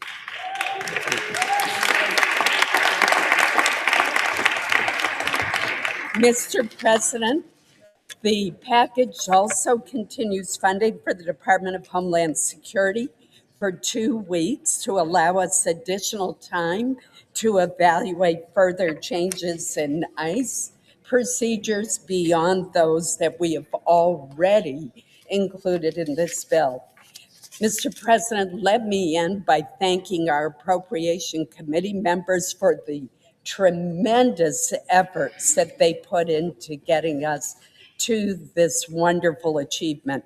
These are fiscally responsible bills that reflect months of hard work and deliberation from members from both parties and both sides of the Capitol.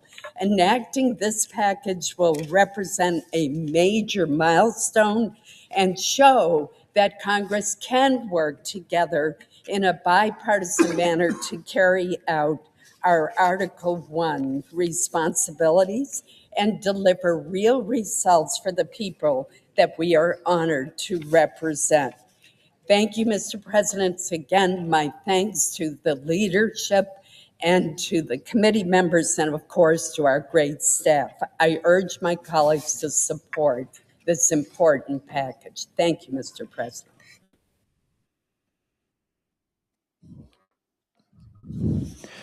The question occurs on the passage of the bill as amended.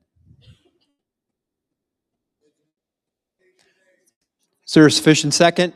There appears to be. Clerk will call the roll. Ms. Also Brooks.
Ms. Baldwin. Mr. Banks, Mr. Barrasso, Mr. Bennett, Mrs. Blackburn, Mr. Blumenthal, Ms. Blunt Rochester, Mr. Booker,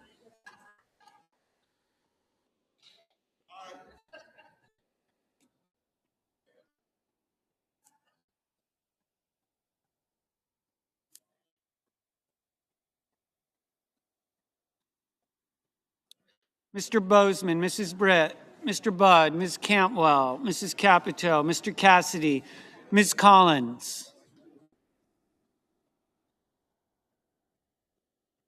Mr. Coons, Mr. Cornyn, Ms. Cortez Masto, Mr. Cotton, Mr. Kramer, Mr. Crapo, Mr. Cruz, Mr. Curtis, Mr. Daines, Ms. Duckworth, Mr. Durbin, Ms. Ernst, Mr. Fetterman,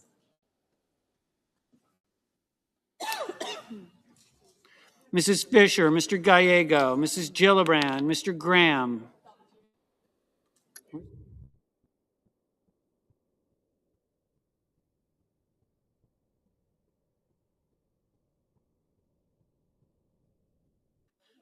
Mr. Grassley, Mr. Haggerty, Ms. Hassan, Mr. Hawley, Mr. Heinrich, Mr. Hickenlooper, Ms. Hirono, Mr. Hoven, Mr. Husted,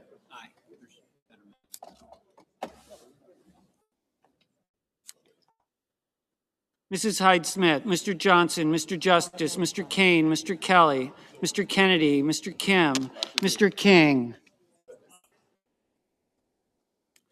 Ms. Klobuchar, Mr. Langford, Mr. Lee, Mr. Lujan, Ms. Lummis, Mr. Markey, Mr. Marshall, Mr. McConnell, Mr. McCormick, Mr. Merkley,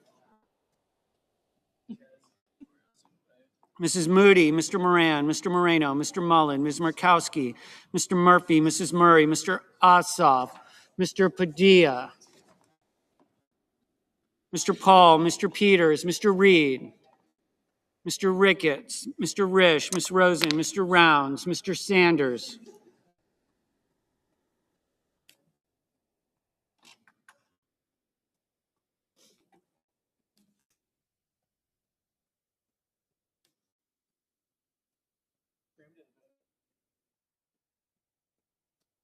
Mr. Schatz, Mr. Schiff, Mr. Schmidt, Mr. Schumer, Mr. Scott of Florida, Mr. Scott of South Carolina, Mrs. Shaheen,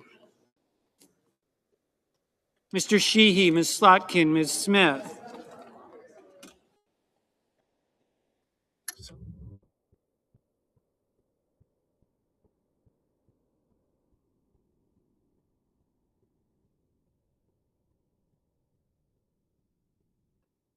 Mr. Sullivan, Mr. Thune, Mr. Tillis, Mr. Tuberville,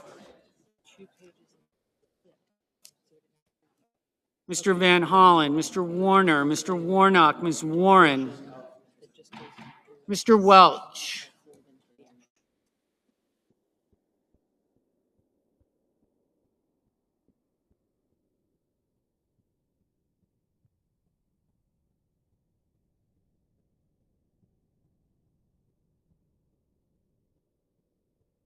Mr. Whitehouse, Mr. Wicker, I did see.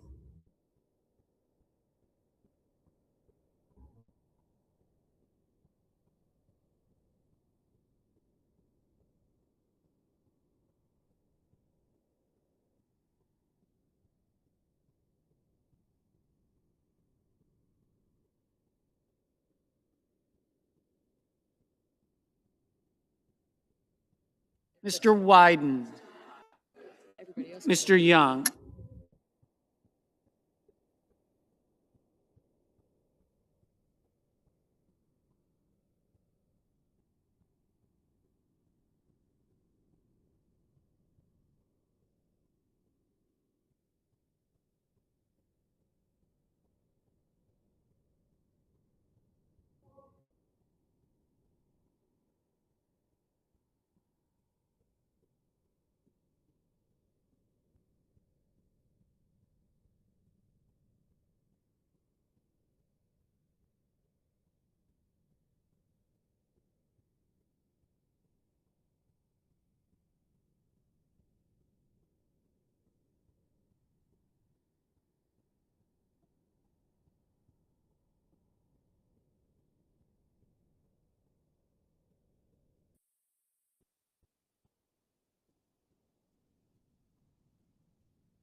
Senators voting in the affirmative: Baldwin, Banks, Barrasso, Blackburn, Blumenthal, Bozeman, Britt, Budd, Campwell, Capito, Cassidy, Coons, Cornyn, Cortez Masto, Cotton, Kramer, Crapo, Curtis, Daines, Durbin, Ernst, Fetterman, Fisher, Gillibrand, Graham, Grassley, Hassan, Hawley, Hickenlooper, Hirono, Hoven, Husted, Hyde-Smith, Justice, Kane, Kennedy, King, Langford, Lummis, Marshall, McConnell, McCormick, Moody, Moran, Moreno, Mullen, Murkowski, Murray, Ossoff, Peters, Ricketts, Risch, Rosen, Rounds, Schatz, Schmidt, Scott of South Carolina, Shaheen, Sheehy, Thune,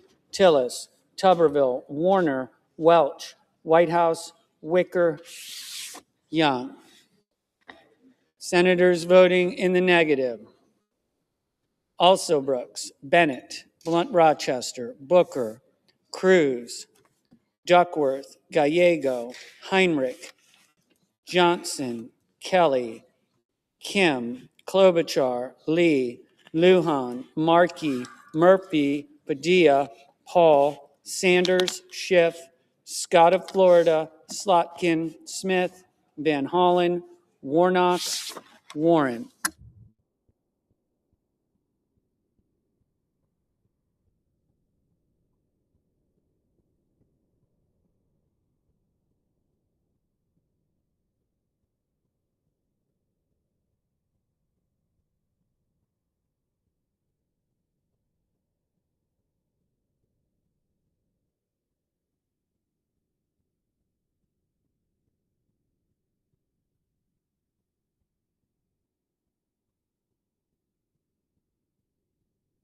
Mr. Wyden, no. Mr. Merkley, no.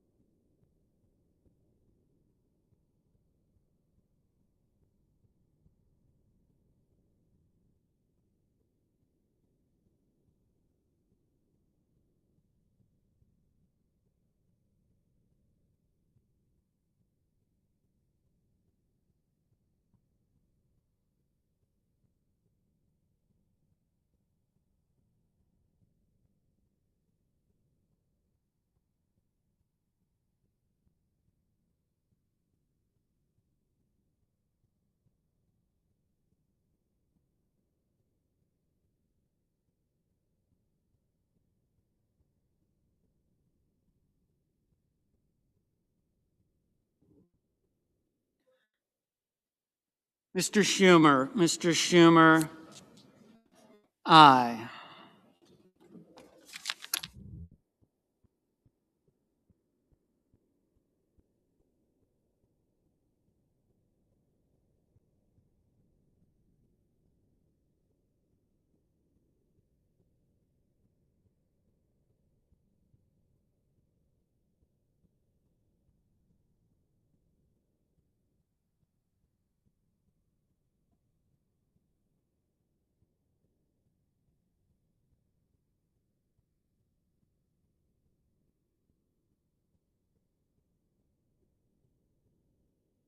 Mr. Reed, no.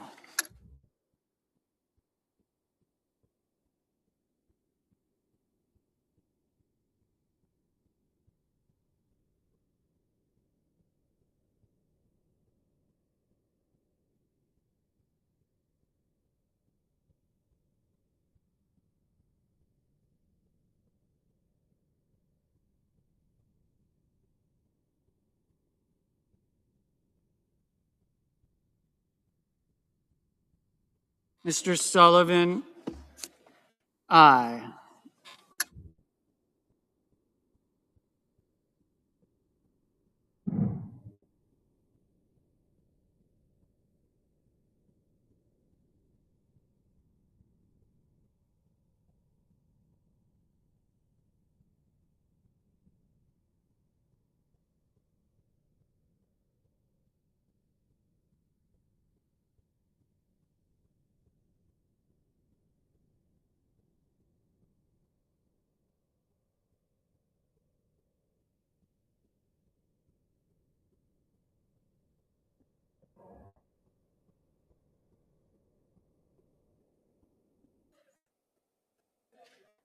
I thought I wrote it out. Well, just put a, I thought I took that off, so put it. Ms. back. Collins, aye.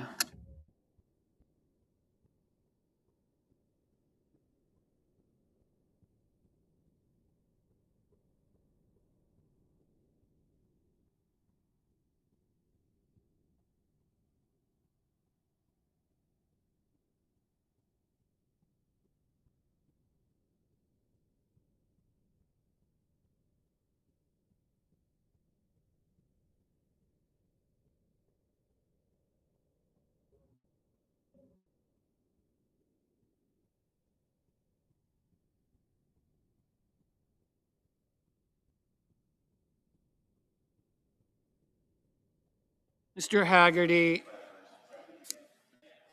aye. He needs to do that with the.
The yeas are 71, the nays are 29. The bill as amended has passed. Under the previous order, the motion to reconsider is considered made and laid upon the table.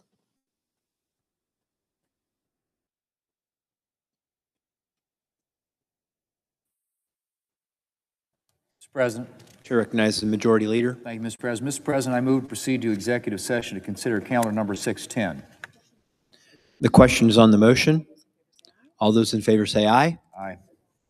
All those no. The ayes appear to have it. The ayes have it. The motion is agreed to. The clerk will report the nomination. Nomination, the judiciary, David Clay Fawkes of Arkansas to be United States District Judge for the Western District of Arkansas. Mr. President, I send a cloture motion to the desk. The clerk will report. Cloture motion, we, the undersigned senators, in accordance with the provisions of Rule 22 of the Standing Rules of the Senate, do hereby move to bring to a closed debate on the nomination of David Clay Fawkes of Arkansas to be United States District Judge for the Western District of Arkansas, signed by 17 senators as follows. Mr. President, I ask consent to reading the names be waived. Without objection. And I move to proceed to legislative session. The questions on the motion. All those in favor say aye. Aye. All those no. Ayes appear to have it. The ayes have it. Motion is agreed to. Mr. President, I move to proceed to executive session to consider calendar number 611. Questions on the motion. All those in favor say aye. Aye. All opposed, no. The ayes appear to have it. The ayes have it. The motion is agreed to. Mr. President, I send a... The clerk will report the nomination. Nomination, the judiciary, Nicholas John Gange of Texas to be United States District Judge for the Southern District of Texas. President, I send a cloture motion to the desk. The clerk will report. Cloture motion, we, the undersigned senators, in accordance with the provisions of Rule 22 of the Standing Rules of the Senate, do hereby move to bring to a close debate on the nomination of Nicholas John Gange of Texas to be United States District Judge for the Southern District of Texas, signed by 17 senators as follows. Mr. President, I ask consent the reading of the names be waived. Without objection. And I move to proceed to legislative session. Questions on the motion. All those in favor say aye. Aye. All opposed, no. The ayes appear to have it. The ayes have it. The motion is agreed to. President, I move to proceed to executive session to consider calendar number 614. Questions on the motion. All those in favor say aye. Aye. All opposed, no. The ayes appear to have it. The ayes have it. The motion is agreed to. The clerk will report the nomination. Nomination, the judiciary, Aaron Christian Peterson of Alaska to be United States District Judge for the District of Alaska. Mr. President, I send a cloture motion to the desk.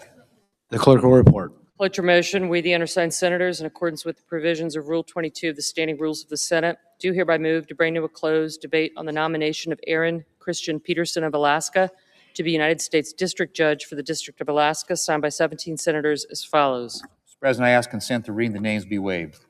Without objection. Mr. President, I ask unanimous consent the Senate be in a period of morning business with senators permitted to speak therein for up to 10 minutes each. Without objection. Mr. President, I understand that there's a bill at the desk, and I ask for its first reading.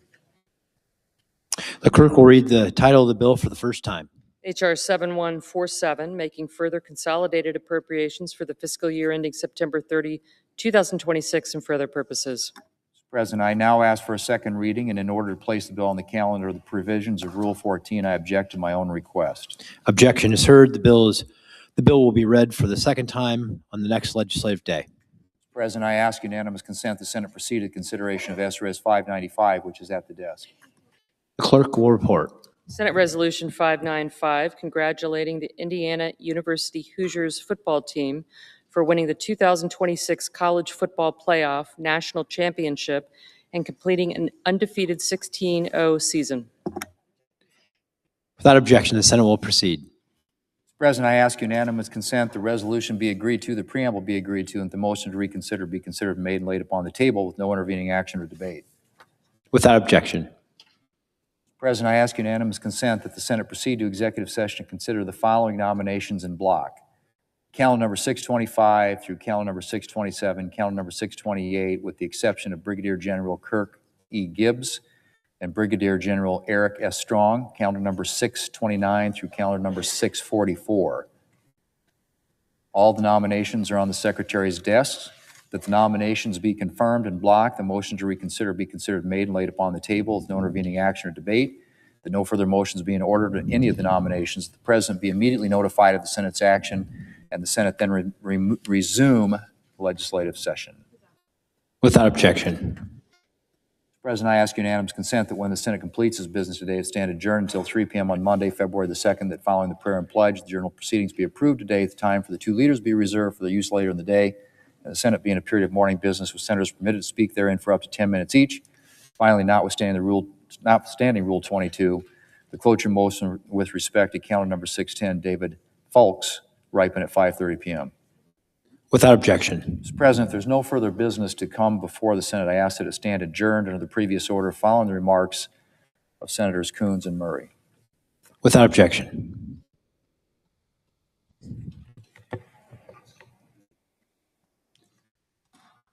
Mr. President. Chair recognizes Senator from Delaware. Mr. President, when we began this year's appropriations process, the task before us seemed almost impossible. It has been many, many years since we have completed the full appropriations process, and there were lots of challenges in a divided nation and a divided Congress. And I just wanted to briefly this evening, as we conclude this process in the Senate, take a moment and thank the chair and vice chair of the Full Appropriations Committee, Senators Collins and Senator Murray. They and their staff made the impossible real. The bills just passed through this body and headed now to the House will save lives and change them, will fund hundreds of billions of dollars of positive and valuable activity on behalf of the people of the United States. The subcommittee for which I'm responsible in this Congress as the ranking member is the Appropriations for the Department of Defense and for our intelligence communities. The chair, Senator McConnell. I have truly enjoyed working with Senator McConnell on the very complex, challenging, and urgent issues related to our national defense, to our intelligence community, and to the future of our nation. Senators, as we all know, don't do anything on their own, even on our best days. And so I wanted to take a moment and thank all of the staff and the clerks who worked tirelessly, who stayed up for weeks on end, who dealt with ridiculous crisis deadlines, who negotiated and renegotiated in good faith across the aisle to achieve this result. I want to thank in particular the folks who make the SAC-D subcommittee work. Of course, principally Rob Leonard, who is my clerk, and Robert Karam, who is the clerk for Senator McConnell. But in addition, Gabriella Armanda, Dylan Bird, Rachel Dapiv, Laura Forrest, Abby Grace, Megan Handel, Cole Hodge, Bridget Kolish, Alexa Lorick, Ryan Pettit, Todd Phillips, Catherine Plunkett, Kim Segura, Tom Schaefer, and Elise Stevick. If I missed anyone, count it as my fault, not the staff who helped me assemble that list and the following. I just wanted to also thank a number of the clerks of the subcommittees with whom I've worked. Evan Schatz, of course, who is Senator Murray's chief clerk, John Ryder, Joe Eckert, Jen Becker, Alex Carnes, who I am particularly thankful to for his Johnny-on-the-spot assistance at all times, including on this evening's vote, and Mike Gentili. There is more work to do. The next 2 weeks will require us to listen to each other, to work hard, and to hammer out more accountability and transparency for the Department of Homeland Security to help make sure that we meet this moment. But at the end of the day, as someone who is proud to be an appropriator and to have the opportunity to deliver more than $150 million for my little state of Delaware across dozens and dozens of targeted appropriations, and then more broadly through all of these different subcommittees to help fund critically needed investments in medical research, in university research, in the volunteer fire service, in law enforcement, in education, in infrastructure. It is important that this body do its principal job. The power of the purse is something that, going back to Old England, we fought for hundreds of years to wrest away from kings. When we began this process, it was not at all clear to me that this Article I body would succeed in exercising the power of the purse. But today we have, and for that I am grateful. And more than anything else, I'm grateful to the incredible and talented staff who have made this easy by their hard work. Thank you, and with that, I yield the floor.